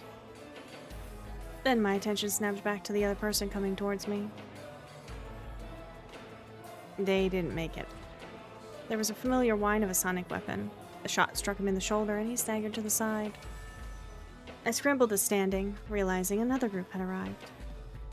Jack! I never thought I'd be glad to see him again. You didn't tell me Endgame would be here. Yeah, I didn't know. You okay? Hold that thought. And I jumped to where Lance was, sort of casually holding off the attacker from before. I flung my hand out, sending the man flying away from us and into the dirt before I grabbed Lance and got him out of there, keeping him away from Ari and the others as well. Endgame, Nyx, and Crimson all showing up together was the worst case scenario for me, but it was enough that Nyx seemed to think better of their actions. Their knight took one look around before rounding up most of his teammates and fleeing. They left behind their infantry and were gone in a flash. Kingsguard, they're heading your way. 4 of them. The response was over their communications. I couldn't hear it. Queensguard, we're following. Alright, let's go. The 3 of them grouped together, and for a split second, Leb looked my way. You. We'll be back to deal with this soon. And they were gone. Great. For a long moment, there was nothing but the sound of dying wind left in their wake. I was trying to keep my legs from giving out as I clung to Lance. Morgan, are you hurt? No. I mean, just a little bruised up. It's nothing serious. You? Surprisingly unhurt, though it's been a while since I've had a physical confrontation of that sort. Right. Crimson. So, about that thing I wanted to tell you? Lance and I both looked at the 3 people standing a few meters away. Aside from Jack was also Kaisa, though I knew he'd be there. Also, another man who at first I thought must be a knight responsible for getting them here, but who I realized was a queen rank. Kaisa was staring at Lance, his face registering disbelief, and I wasn't sure what else. He swallowed hard, mouth working as if he was trying to find the words to say. I didn't believe you. He choked out the words, glancing my way. I know. I'm glad you came anyway, though. Though you were a bit later than I would have preferred. Blame this guy. Not our fault he should have long-distance teleportation. Perhaps on our way back, I'll drop you off the ocean, since you're so unimpressed with my abilities. Kaisa wasn't paying attention to them. He took a halting step towards Lance, and the rest of us stilled as the two brothers looked at one another, each one seeming to be at a loss for words. Before either of them could speak, there was another flash, and Ari, Caleb, and the woman I didn't know. My heart leapt to my chest. I really hoped there wouldn't be fighting. Endgame was outnumbered. I hoped that would mean something. Then again, given how monumentally bad I clearly was at this, maybe it didn't. How did you take care of Nyx that fast? King's Guard's taken those assholes down, along with a few of the border patrol groups who were rounding up the little teleportation brigade. Queen's Guard came back to clean up the mess here. He emphasized the word queen in a way that irritated me. As if that was the position I was supposed to be holding or something. I'm not going back with you. Yeah, well, before we get into that. He eyed Jack and the others, jaw working furiously before he looked my way. How the hell do you end up all the way out here? This crew.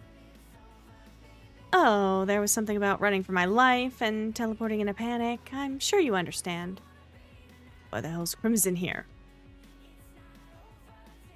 You conveniently forgot to mention that to my boss, King. So they all knew who Lance was?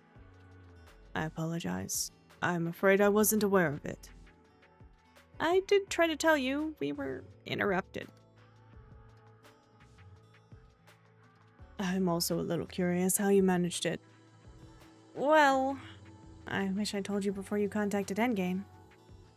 Depending when you planned this, it may have been difficult. I contacted them days ago, so seems I had something I should have told you as well. Oh, wait. So you asked for help from us, and he asked for help from them. Neither of you told the other. Did you want blue or green? Female, pyro, sylph. Yours was green. Mine is green. But it doesn't matter. Color is going to change as it goes, I'm sure.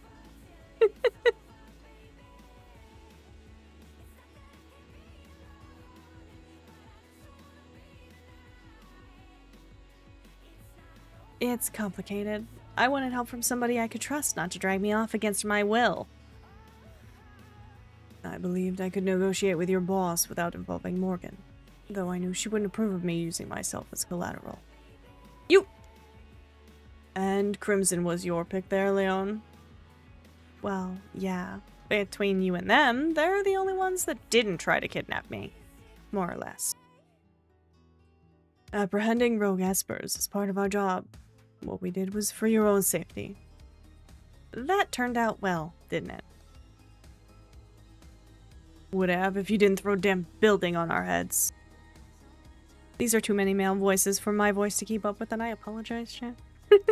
I can't do different voices for everyone. I can't. I don't have that many masculine tones available to me. The other queen let out a loud bark of laughter without even trying to hide it. Is this where we all fight each other? Because, and I hope this isn't too presumptuous to say, we've got 2 queens, and 2 kings, and a rook. I think we may outclass a rook, a knight, and a bishop. I'd love to prove you wrong on that, but you're in luck today. Boyfriend and my boss made some kind of deal, so we're not here to haul you in. A deal with himself as collateral. I didn't know what that meant, but Lance was right. I didn't like it. Unless you change your mind and want to go with them, Morgan. Is there any value in doing that at this point? With the situation? No, you're correct. Doubt you're going with Endgame now will change much about what must happen next. Then I'll obviously choose to stay. Give you the original of the same level breeding and then more variety of colors. Okie dokie dokie. Just what kind of deal did you make? One that didn't involve Crimson. Alright, Van. Oh, come on. Are you even serious right now? What? I know he's gonna pull something like that. Pleb, you may have noticed we're outnumbered.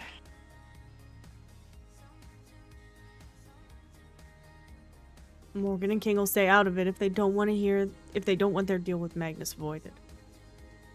Frustrating as it was, I could understand Caleb's position. From his perspective, Kaisa and the others were dangerous criminals. They were part of Crimson after all. And they now knew the location of King, the planetary AI. It would be difficult to let that slide. But the situation was also not that simple, though I didn't think Endgame particularly excelled at nuances. Then I saw a shift in Ari's sigh, brightening and condensing of the energy, and now I had to take another risk with a technique I hadn't quite perfected, but that I'd been practicing on my own since I came up with the thought of it. I wrapped my sigh into his, displacing his energy and forcing it into a new shape. Confusion flickered on his face when he realized something was wrong. My sigh is being disrupted. Caleb glared at the rest of us before a confused look of his own washed over his features. Sigh dampener. I'm unaffected though. I stepped away from Lance, between Caleb and the others. None of you were called here because we wanted some desperate clash between factions. Lance and I would have been much happier if this could have been resolved with none of you at all. But we're all here now, for better or worse. That said, I want to make it clear I'm not going to let you take Kaisa. Deal with Endgame or not, I'm sorry, Ari. You're the one disrupting my sigh? If I didn't, you'd already have him hundreds of kilometers from here. So yes, I displaced your sigh with mine for the time being. With actual hell, is that even possible? I'd prefer not to demonstrate it on everyone while we talk out our problems. Please just back down. I'm not letting you arrest them. And you all have to realize that taking Kaisa into custody is going to lead to much bigger problems for Endgame to deal with, right? So when did you pull that kind of trick out of your hat, Leona? I've had a little while to figure out ways to combat random kidnappings by annoying espers. Magnus might not have made a deal with your boyfriend if he had known you were capable of something like that. Magnus could always try to take it back if he wishes, but I doubt he will. On the contrary, I believe you're receiving the order to withdraw. I am receiving a message from the tower now. Lance looked my way and nodded. He must have been talking to Magnus all this time. I stayed close to Kaisa, but withdrew my sigh from Ari so it could stabilize. Kidding me? He's gonna let this slide? It's not a jest. I could relay the message straight to... Forget it. I just got it too. It's like you get off easy this time. So did you. Why does one of them always have to get the last word? Ari's sigh stabilized in a matter of seconds. He looked unperturbed as he moved closer to the others. Neat trick. We'll be seeing you around. I hope not. Now that they were gone, I sagged in relief as Lance stepped up to my side. I wasn't aware you'd perfected that technique. Believe me when I say I did not, and that was a massive bluff. I don't think I could have held on to it much longer. I could only do it to one person. If the others had attacked, I couldn't have prevented anything. Still, a non-violent approach. Lance. I approve. He leaned in and kissed me. You love Morgan so much, she's great. Like, I will cut a bitch if you step into my space. Fuck off. Glad to see you still as smooth as we're meant to be. Oh? Smooth. Really? Jack, please. There was a long moment of silence as if everyone was waiting for someone else to show up and start throwing punches. The only sound was that of the wind. Will she lose? Maybe. Does that stop her? Never. Exactly. She's our spirit animal. Lance was the first to speak. The guard subdued Nyx's team. Magnus has recalled them to Core Solaris. That's a relief. Though I hope at some point you're going to tell me about this deal you made. But I'm curious about the one you made as well. Wasn't a deal. Exactly. I just told your brother you needed help. Demos. Kaisa spoke the moment I mentioned him. Lance stiffened, and my heart broke at how scared he looked. He turned to Kaisa and responded in a shaky voice. It's good to see you again, Kaisa. I'm afraid I'm unsure what Morgan has told you about me. Morgan told me everything about what happened 10 years ago. Lance shot me an almost fearful look. I knew it was overstepping to share that, but it had taken me one conversation with Kaisa to be certain telling him the truth would be fine. Lance didn't want them to know, but at the time, they were the only ones I could think of to reach out for help. The only group I knew that would have his best interests at heart. I suppose I should explain. Lance was cut off when Kaisa grabbed him and pulled him into a tight hug. Lance just stood for a moment as if he wasn't sure what to do before his body relaxed and his arms went around Kaisa, holding him tightly. I knew it. I was pretty sure they were both crying. Sure enough, when they separated a few moments later, both their faces were wet. It was a moment that made me happy to see. Why don't you two go for a walk? Now that no one's attacking, I should probably disassemble the rest of the traps, and I'm sure you have a great deal to discuss. You could show Kaisa his lake.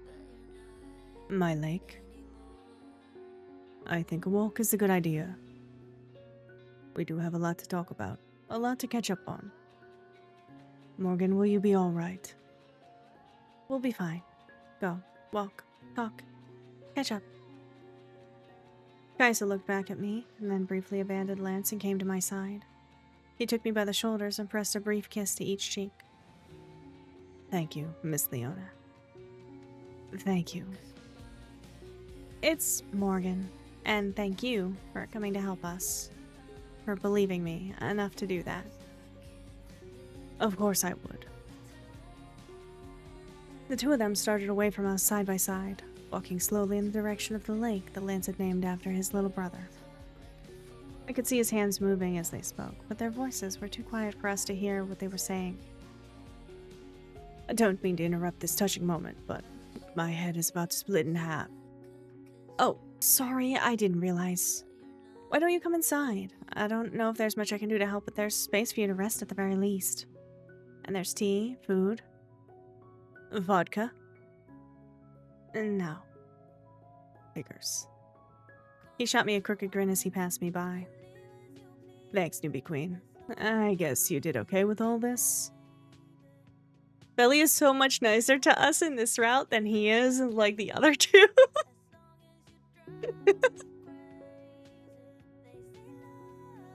It's funny since I'm, like, playing through Kaisa's route on my off-stream save, and I had done Jack's route fairly recently, and I'm so used to Belly being mean. He's just like, you're okay.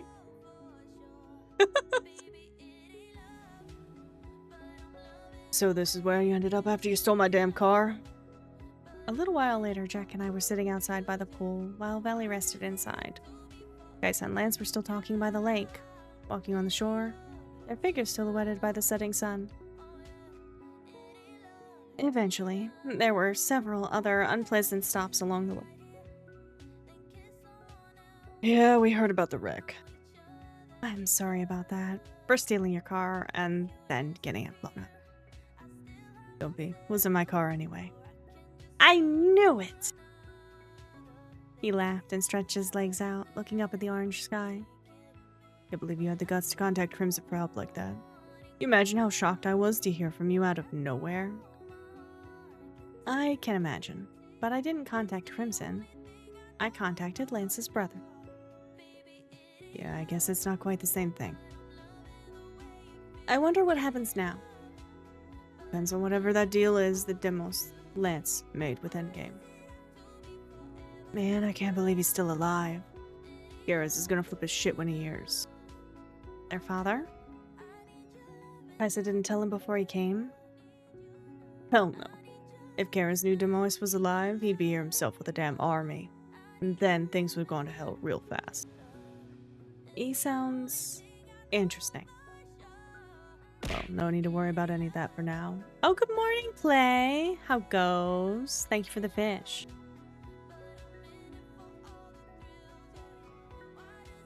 Man, this was a weird day. No kidding. What are we gonna do about those two? He nodded towards Kaisa and Lance. Just leave them. I think they'll be a while. I reckon so. And that brought an end to the situation. Sheesh. Mommy, sheesh. I mean, sorry. Sorry. Mommy, sorry. Sorry. Sigh. Why? What? You got a problem with your walk-on? You got a problem with me using the words that you said to me as your walk-on?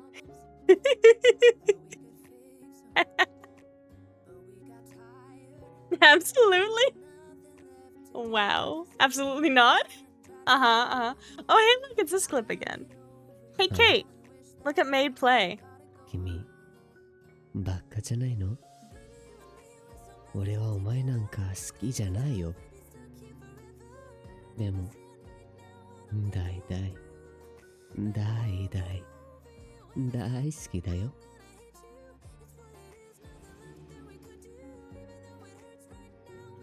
That was worth staying awake alone. Yes, exactly. What the fuck did you come back to play? Play regretting life. You made it almost the full-on Lance route. You're falling asleep in your chair. Don't fall asleep in your chair, Kate. Go to bed. Last time you fell asleep in your chair, you fell out of it. Go get some sleep, Kate. I love you. I'll play games with you tomorrow, Kate. Goodbye. Good night. You're so sorry you exist. Don't be sorry. We love it. We love that. You did and you were sore for like 3 days. Yes. So please, none of that again, okay, Kate?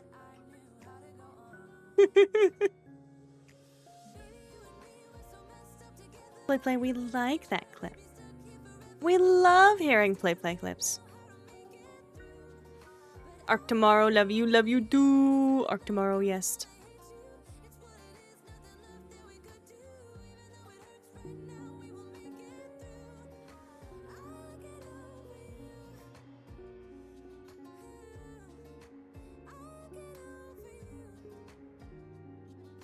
You exist to spite people? That's so real. Same. You'd say these are unfortunately in cringe clips made by the mods like you do to your streamer, but yours are way too specific and situational for that. I feel like several of the torture clips that Play hates the most are definitely done by me. You want to exist to smite people? Why do you want to smite people? If you're smiting people, are you taking requests? I could toss a few requests to people you could smite for me, you know? How you doing, Nevers? How goes it? How was your stream earlier, friend?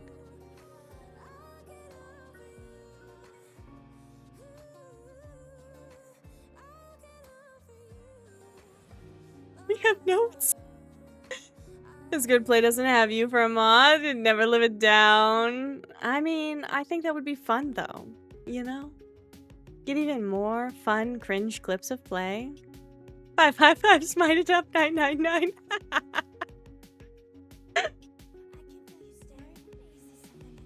Alright, I'll send my request over there after stream play. That brought an end to the situation, at least for now. Why would you smite people when you can smite to them? Wasn't until Virio and the others showed up at our place I realized we'd completely forgotten about contacting them. There were a lot of frantic explanations and apologies, and introductions. And reunions, because it was great to see Finch up and about again. That was what brought Lance and Kaisa back from the lake. And the day ended like that. I still wasn't quite sure what the future was going to hold, but for the time being, it was good. Very good.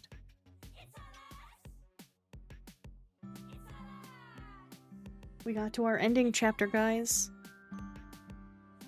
The first evening, we talked little about the deal with Endgame. But Lance told me about it that night when the others were sleeping. Because Kaisa's group stayed for a few days. The deal Lance made with Endgame, no. With Magnus Ulrich. Lance would be returning as the head of the organization. As chief member of Endgame Council. Sort of. It was an unofficial return. Official only to the ones who knew his identity as both king and the original founder. As such, he would hold certain sway over the organization. Though he was going in my stead. It would be much different for him than it would have been for me, and his goal was very specific. Fix the things that were wrong with Endgame, because the organization's goals and focus had become tarnished over the years, and Magnus was powerless to fix them by himself. But with Lance, the founder the council held on a pedestal, things might be different. Though Lance had long since decided never to interfere in planetary events again, he was going to violate that personal accord for my sake. You can see use one now. Splice this, stitch that, then B to smooth it out. Now you have a clip of play saying I should have made Spain for their cheese. What the hell?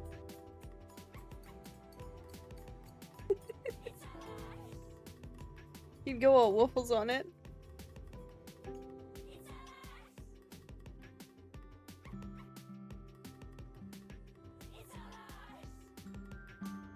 Very much so.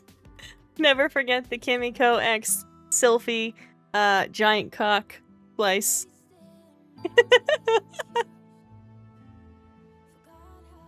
I disliked that he was offering himself up. I hated that he didn't tell me. But I kept a secret from him too. She hates that one, which is so funny because I love it. It's great.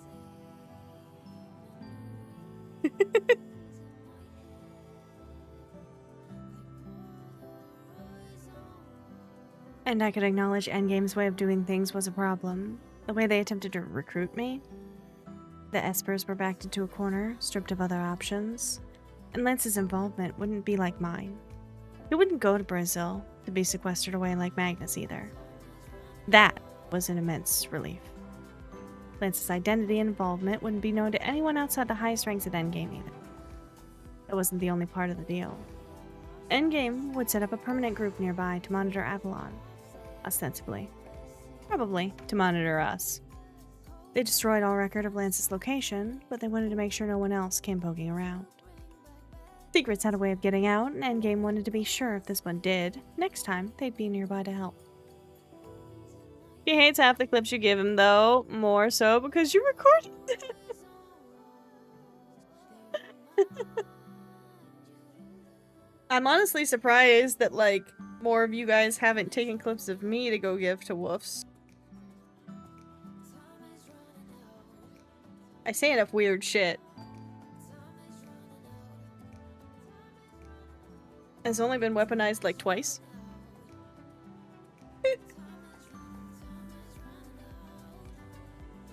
I guess it's because I'm not really bothered by them as much. You do it on purpose and she doesn't. That's true. And I'm not bothered by it. I'm like, hell yeah, another sus sound? Give it, let's put it on the soundboard.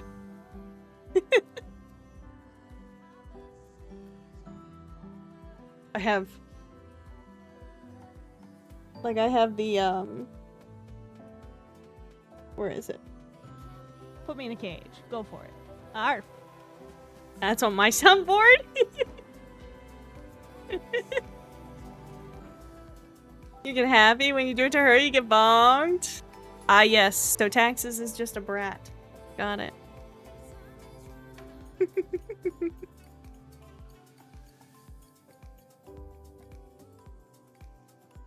You and Kimmy are victims? What do you mean, play?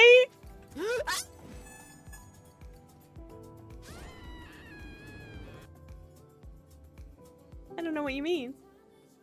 What are you talking about?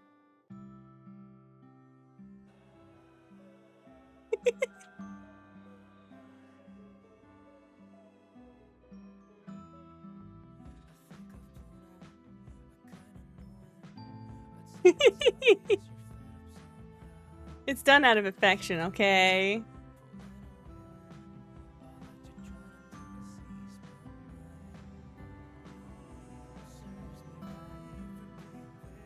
She's the one that modded you and continues to hang out with you. This is on her. Please. It's like how much power I give, like, Woofs and Gurgi, you know? They know I know.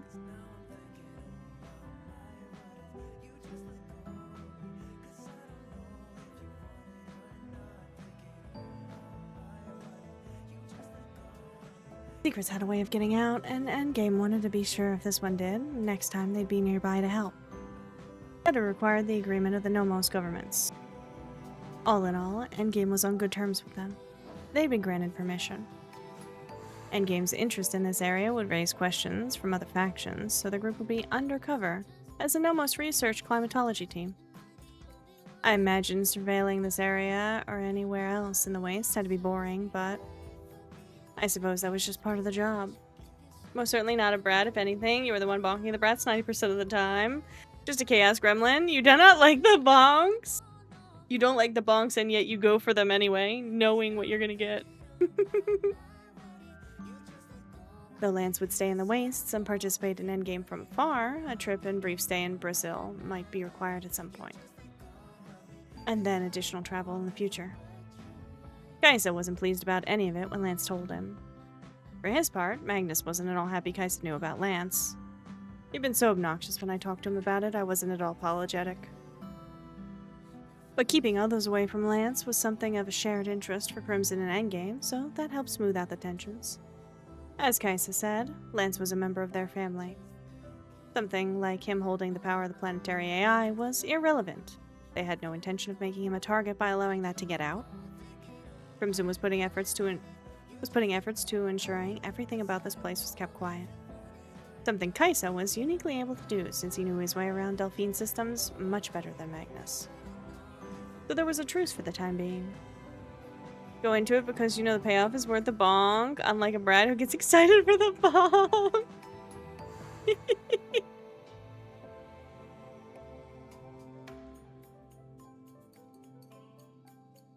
For now, it would have to do. I'm pleased to see it's still here. I spent so many hours in this place when I was younger. Some would argue you and Kaisa have both spent far too much time here. Yeah. But I too am glad it's been maintained. I was sitting on a bench in a place I never could have imagined being, with people I could never have imagined meeting. Having arrived via a method I never could have imagined being able to do. It was a strange day.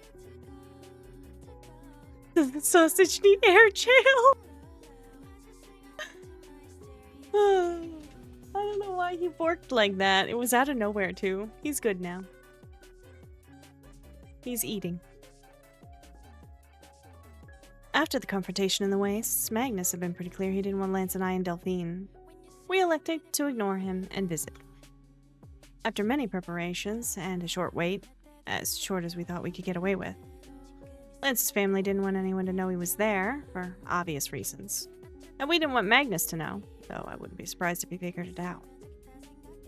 Meeting Kara's fianchetto, the head of Crimson and the fianchetto family, was odd, to say the least. He wasn't what I expected. Less tall, less intimidating, less evil. When he saw Lance for the first time after so many years, he had just been an emotional father crying and welcoming his son home. It was a very human reaction. And for a long moment as I watched them, I'd been glad that I could extend my teleportation range to be able to make it here. It had taken a couple trips back and forth with Kaisa to increase my range to the point only one stop was needed with a single passenger. But it was worth it. I'm glad I got to see it before we left. I stood at those words, knowing it was time. Though we hadn't even stayed all that long. I would prefer you could stay longer, but I understand the need to return so soon. Also, couldn't keep your presence here secret much longer than I already have. And I hold no illusions about being able to protect you if others learn about what we've learned. Not anymore. He took Lance by the shoulders and gave him a serious look. My son, you've endured more than I ever wished for you to. I'm glad you've broken free of all this. The Ice Wyvern Pyro delivery service is taking off. I remain delivered direct to your door. My god, Kirk.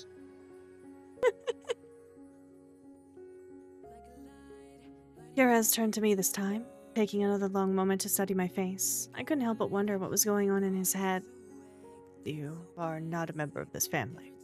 Yet. Father. So I can't make this an order. I will make this a request, as a father. Protect him. Please. I will. I promise. He stepped closer, pulling me into a gentle embrace before kissing my cheeks. We owe you a great deal, Morgan. You have my thanks for returning my son to me. A slight smile came to his face, almost a smirk. The first time I find myself glad my youngest son failed to execute my orders. If you had not escaped us, we would not be here now. No offense, but I'm also really glad he failed. Perez smiles, his smile widened, and he turned back to Lance. The two of you have my approval, though I doubt you need it. I'll leave you now. Sure you have other goodbyes to say before you leave. He hugged Lance again before taking his face and kissing his son's forehead in an oddly tender gesture that reminded me of how often Lance did it to me. It'll be a while before we can see each other again, but you'll stay in touch this time, yes? Yes, of course. Perez nodded and waved a hand to somebody near the door, Kaisa, who'd been watching from a distance. They passed each other as Karez left, and he put a brief hand on Kaisa's shoulder. You did well. Surprise flashed on Kaisa's face, but Karez was gone before he could respond. As expected. See, the two of you are still struggling to relate to one another. That's something I don't ever expect to change. You don't know that. In the end, it doesn't matter. He's pleased you're back. I know he wishes he could announce it to everyone and celebrate your return. I'm just glad he's being reasonable about the situation. Reasonable hasn't always been his strong suit, but this time he has a vested interest in being so. None of us want a direct confrontation with Nyx. If we acknowledge your return, there'd be a powerful cry on our side for retaliation. Father wouldn't be able to ignore it. Grims would have to respond with what they did to you. Even the Delphine underworld had its politics, I suppose. There was also the chance of Lance's current situation being revealed, which would make things worse. Well, we'll deal with that on our end, but you shouldn't worry about it. You have other obligations now. Father isn't happy, but there's nothing I can do about my connections to Endgame. King was entangled with them long before we merged. Father will cope. Kaisa let out a long, soft sigh. Don't wish to hold you up further. I wish you could stay long. I know you can't stay long. I hope you can return to the Waste soon. Provided you'll have me, and Morgan's willing to bring me. Of course, as long as you give advance warning so I can plan for it. There was no way I'd be able to deny Lance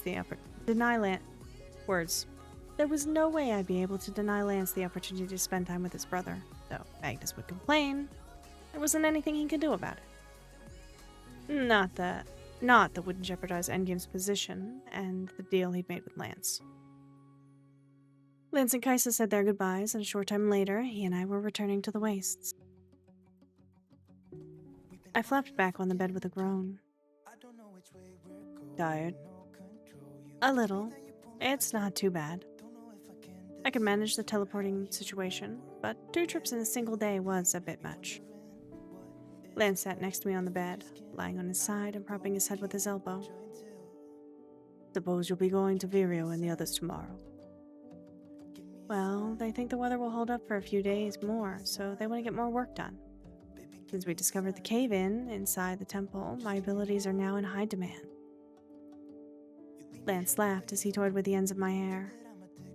Is it enjoyable, working with them? Of course it is. You know, you could come by to check it out if you wanted. Perhaps I will. He leaned down and kissed me gently. Magnus wants me to visit Brazil sometime soon. I believe I'll request them to transport me instead of you. I rolled towards him, letting my hand rest on his cheek. Are you sure? I'm still wary of the Endgame Council. Their decisions of late have been questionable at best. The reason Magnus wants my help is to address that problem. However, I think it would be unwise to assume they'll not attempt to hold you there if you go. Even Magnus asked about your joining. Despite Virio's efforts to have you granted official citizenship of Knissi, I think it would be unwise to trust Endgame not to press the issue, for now. But you trust them not to force the issue with you? I think they're aware of how that could backfire, or at least Magnus is. In the past, I might have allowed them to do as they wished, but now, I have a reason to stand my ground. Good, because as much as I would come break you out, that would definitely be annoying. He chuckled and leaned in to kiss me again. It was a soft, brief kiss, but after he pulled away, he leaned back in to kiss me more deeply. My arms went around his neck, holding him close as I shifted my body against his. His body heat flowed into me as one of his hands strayed to my back and pulled me tighter against him. Every lean line of his body traced the contours of mine. A soft sigh escaped, and almost without thinking, I slid one of my legs over his hip. He let out a soft murmur and pulled away, giving me a smile. I should let you rest, since you're getting up early tomorrow. Oh, I don't mind staying up a little longer, you know, if you want. He let out a quiet laugh and kissed me. Well, if you wish. So stay up we did, for a while anyway. Later, we were curled together listening to the faint sound of the wind outside, both drowsy and content. The warmth of his skin was pressed against my back, and one of his arms was draped across my waist. I could feel his faint breaths wisping across my hair as he pressed his cheek to the top of my head. I felt immensely content. In some ways, there was still a lot of uncertainty ahead of us. Many things that I couldn't see. Hi Kai, have a good lurk! It was still baffling at times how life could take such a drastic turn, and somehow still end up exactly as it should be. That was true for me, and for Lance as well. Both of us had taken winding roads to get to this place. Winding, and sometimes painful. There'd been a time when being caught between worlds had been frustrating. It made me feel stuck. But now, being here felt like the most natural and right thing in the world. I drifted off, thinking I wouldn't want to be anywhere else. According to the readings, we could assume the room's about 54 square meters. That seems to align with what I sensed when I looked in. What delivery times and fees are we talking here? Were you actually able to see any details? It's dark inside, right? And clairvoyance doesn't really care if there's light or not. It's definitely a tomb. There's a stone sarcophagus in the center. Numerous artifacts placed around it. Based on the writings, I believe it might have been a priest of some kind. We were all hovering around a screen with images from inside the temple. I touched one of a wall behind which we discovered a hidden chamber. You could just see the outline of the door here. It's sealed along this edge, but I think it opens by sliding it left. Can you make out the meaning of the carvings on the outside? At the top, I believe it's an identifying text, saying who's entered on the wall. On the right seems to be an explanation of their life. He shook his head, grinning. I believe you can sense all that just from looking at the text. Well, it would be better if we could translate it. I could only use psychometry to get the general idea behind it. Sort of like a mental image of the point they were trying to get across when they wrote it. Better than anything we've had. Been a lot of back and forth about this new technique of yours. Many people have their doubts. A lot of others are hoping they could use your conclusions as a springboard for deciphering the language. The problem is you can't prove a psychometric vision. Even if I know what I'm seeing, the rest of you just have to take my word for it. If it helps them identify stronger patterns that lead to deciphering the language, it's still beneficial. We're still far from that. But if they find espers who can corroborate what you sense from the language, then We got back the results from the previous scan. Morgan was right. There's a whole new level beneath the ones we've already found. We just don't know how to access it. I could try to take another look around. I'm almost certain what's down there is a crypt. Maybe a burial site for less important people who worked here? Well, we could leave that for tomorrow. It looks like someone's here to pick you up. I straightened, glancing over to find Lance lingering near the opening to the caves. A smile on his face as he watched us. Stretching, I said my goodbyes and left the others to continue pondering over the images and went to join Lance. I hope you weren't waiting too long. I wasn't. I didn't want to interrupt. Oh yes, Lance, you can pick me up any day. Exactly, Taxes. Exactly. Anytime Lance wants to come pick me up, anywhere, that's fine with me. You know, I'll leave immediately. It's fine. We were probably gonna wrap up soon anyway. Looks like things are going well. We'd mapped out much of the interior. It's a much bigger site than we first thought. We've identified 3 hidden chambers, an entire sealed level. There might be more. Don't mind if you stay a while. No, we've been at it all day. I think it's time to head home. We have plenty of time. No need to rush. We'll see you tomorrow then, Morgan?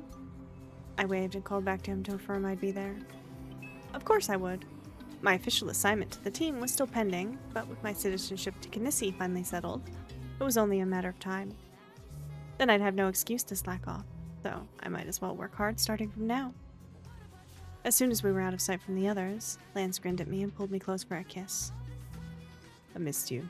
You left early today. Sorry. I was gonna come back early too, but we got distracted.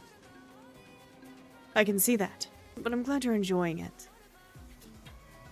I could have just teleported us back, but I think we both wanted to enjoy the walk together. On the way back, he told me about his day. This is one of my favorite CGs because it's so cute and sweet.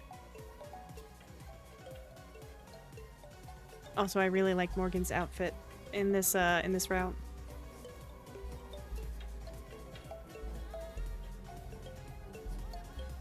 My head rested on his shoulder and our shadows stretched far ahead of us as we walked home. Our home. There we go, guys. Look at that. It was, what, 3-4 weeks of that route? That's really not bad for a Sylph stream. I'm not exactly the most, known for my speed at reading these.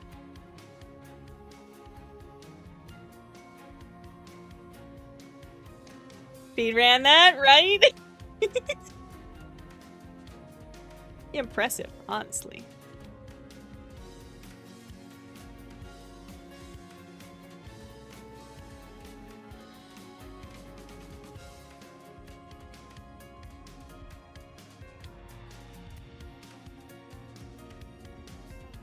Do a stretch now.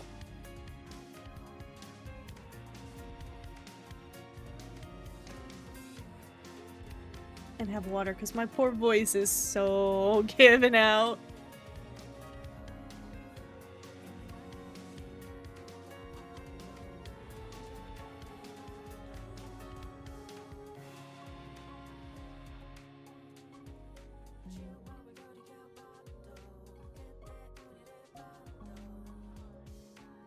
Hey Bucky, thank you for the hugs. I hope you're well. Long day.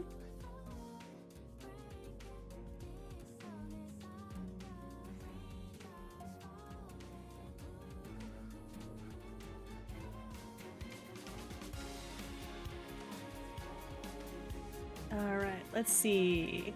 Who's online? Where do we go?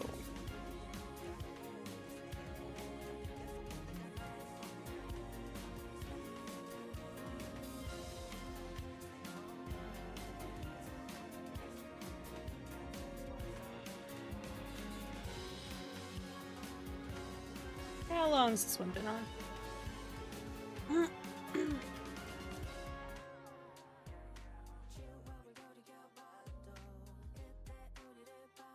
You guys want some Ozma?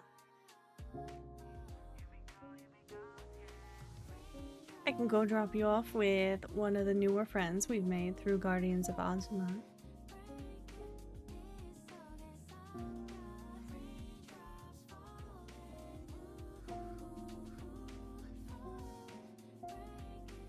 It was an unscheduled after dinner nap. I hope the nap was good. I hope you had a great day. It's been okay, Bucky. It's been okay.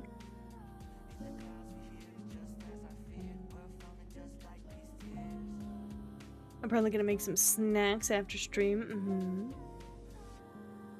Every time you see Jekyll's name, you think it says jerky and you get hungry. Ooh, jerky's delicious. I mean, Jekyll probably is too. What?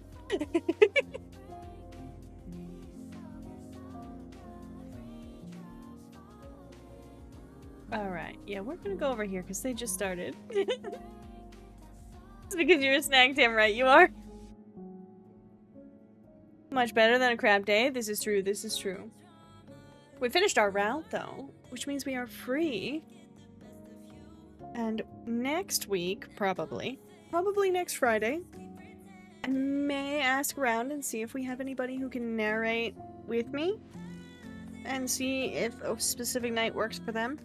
Because I could really use a second voice here helping me with the narration. But we are going to start When Stars Collide, which is Esh's newer game that's coming out in a chapter-based release set. So we are going to start When Stars Collide next week probably. I can't guarantee Friday, but it'll be on the roster. Tuesday, we are not having a stream next week because I will be having to drive to pick up the spawn on Tuesday fairly early for me. Fix your computer so you can do voices. So Tuesday we don't have a stream this coming week. Which means we're probably still going to do the narration on Friday night. Probably. But we might flip-flop it if anybody's available on, like, Thursday. So we'll do Ozma, Arc, and When Stars Collide.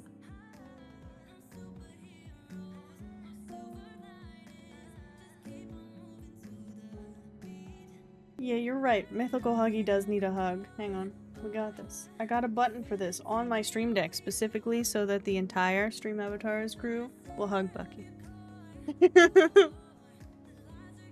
The spawn, the one you must teach all the things they should know, like how to make napalm. Oh no. Oh no. Honestly, if I had a PC setup that he could use, I might have him pop in as a guest one night for like Sea of Thieves or something. But I don't have anything he can use. The only thing I have is my Steam Deck, and that is linked to my Steam account, so he would not be able to play the same game as me. Styrofoam breaks bars cleaner and compressed air. No.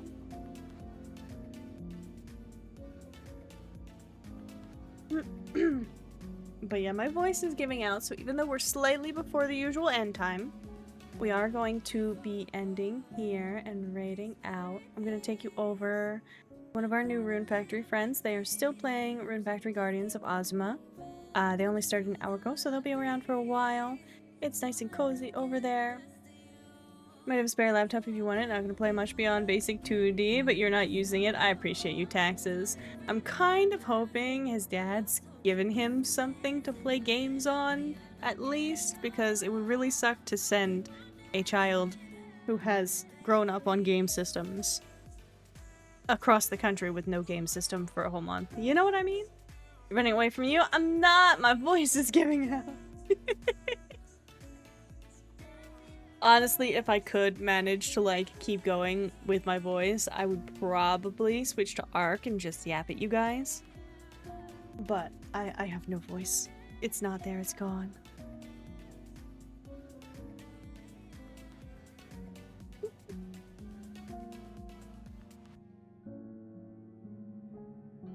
Need to have, like, a popsicle or something. Did I even buy popsicles? I don't know. Still needs a replacement voice? No, guy, if you don't ask questions. Oh no, not this again. I don't want a replacement voice. I just want my voice to just come back. I do have honey. I actually have Manuka honey cough drops that I will probably have one after stream. as soon as I end, I'll probably grab one before I go for any snacks or anything.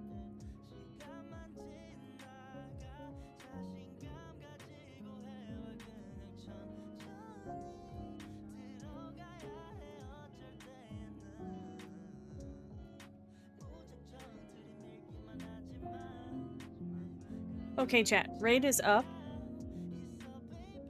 Make them hot swappable. Oh my gosh. Sounds good. You want one also? Okay, guys. Thank you for being here. This is the last stream of the week. Probably I might stream Sunday, but no stream tomorrow. I need to get ready for the spawn getting here. So no stream tomorrow.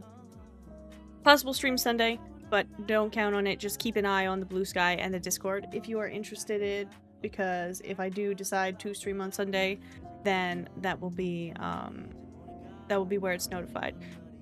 Because if I do, then Wolfles and I are probably playing Phasmo as like a makeup day for me missing Tuesday's stream to go and do my drive. Have raid messages, chat. Thanks for stream. Thanks for being here, guys. Yes, spawn prep, exactly. So, copy raid messages. Animated if you have a sub. Non-animated if you don't. Show waifu some love. They're a sweetheart. They are another Rune Factory fan, just like we are. Super cozy place there. So, enjoy your time over there, and I will see you guys later. Goodbye. Otsu. Bye play.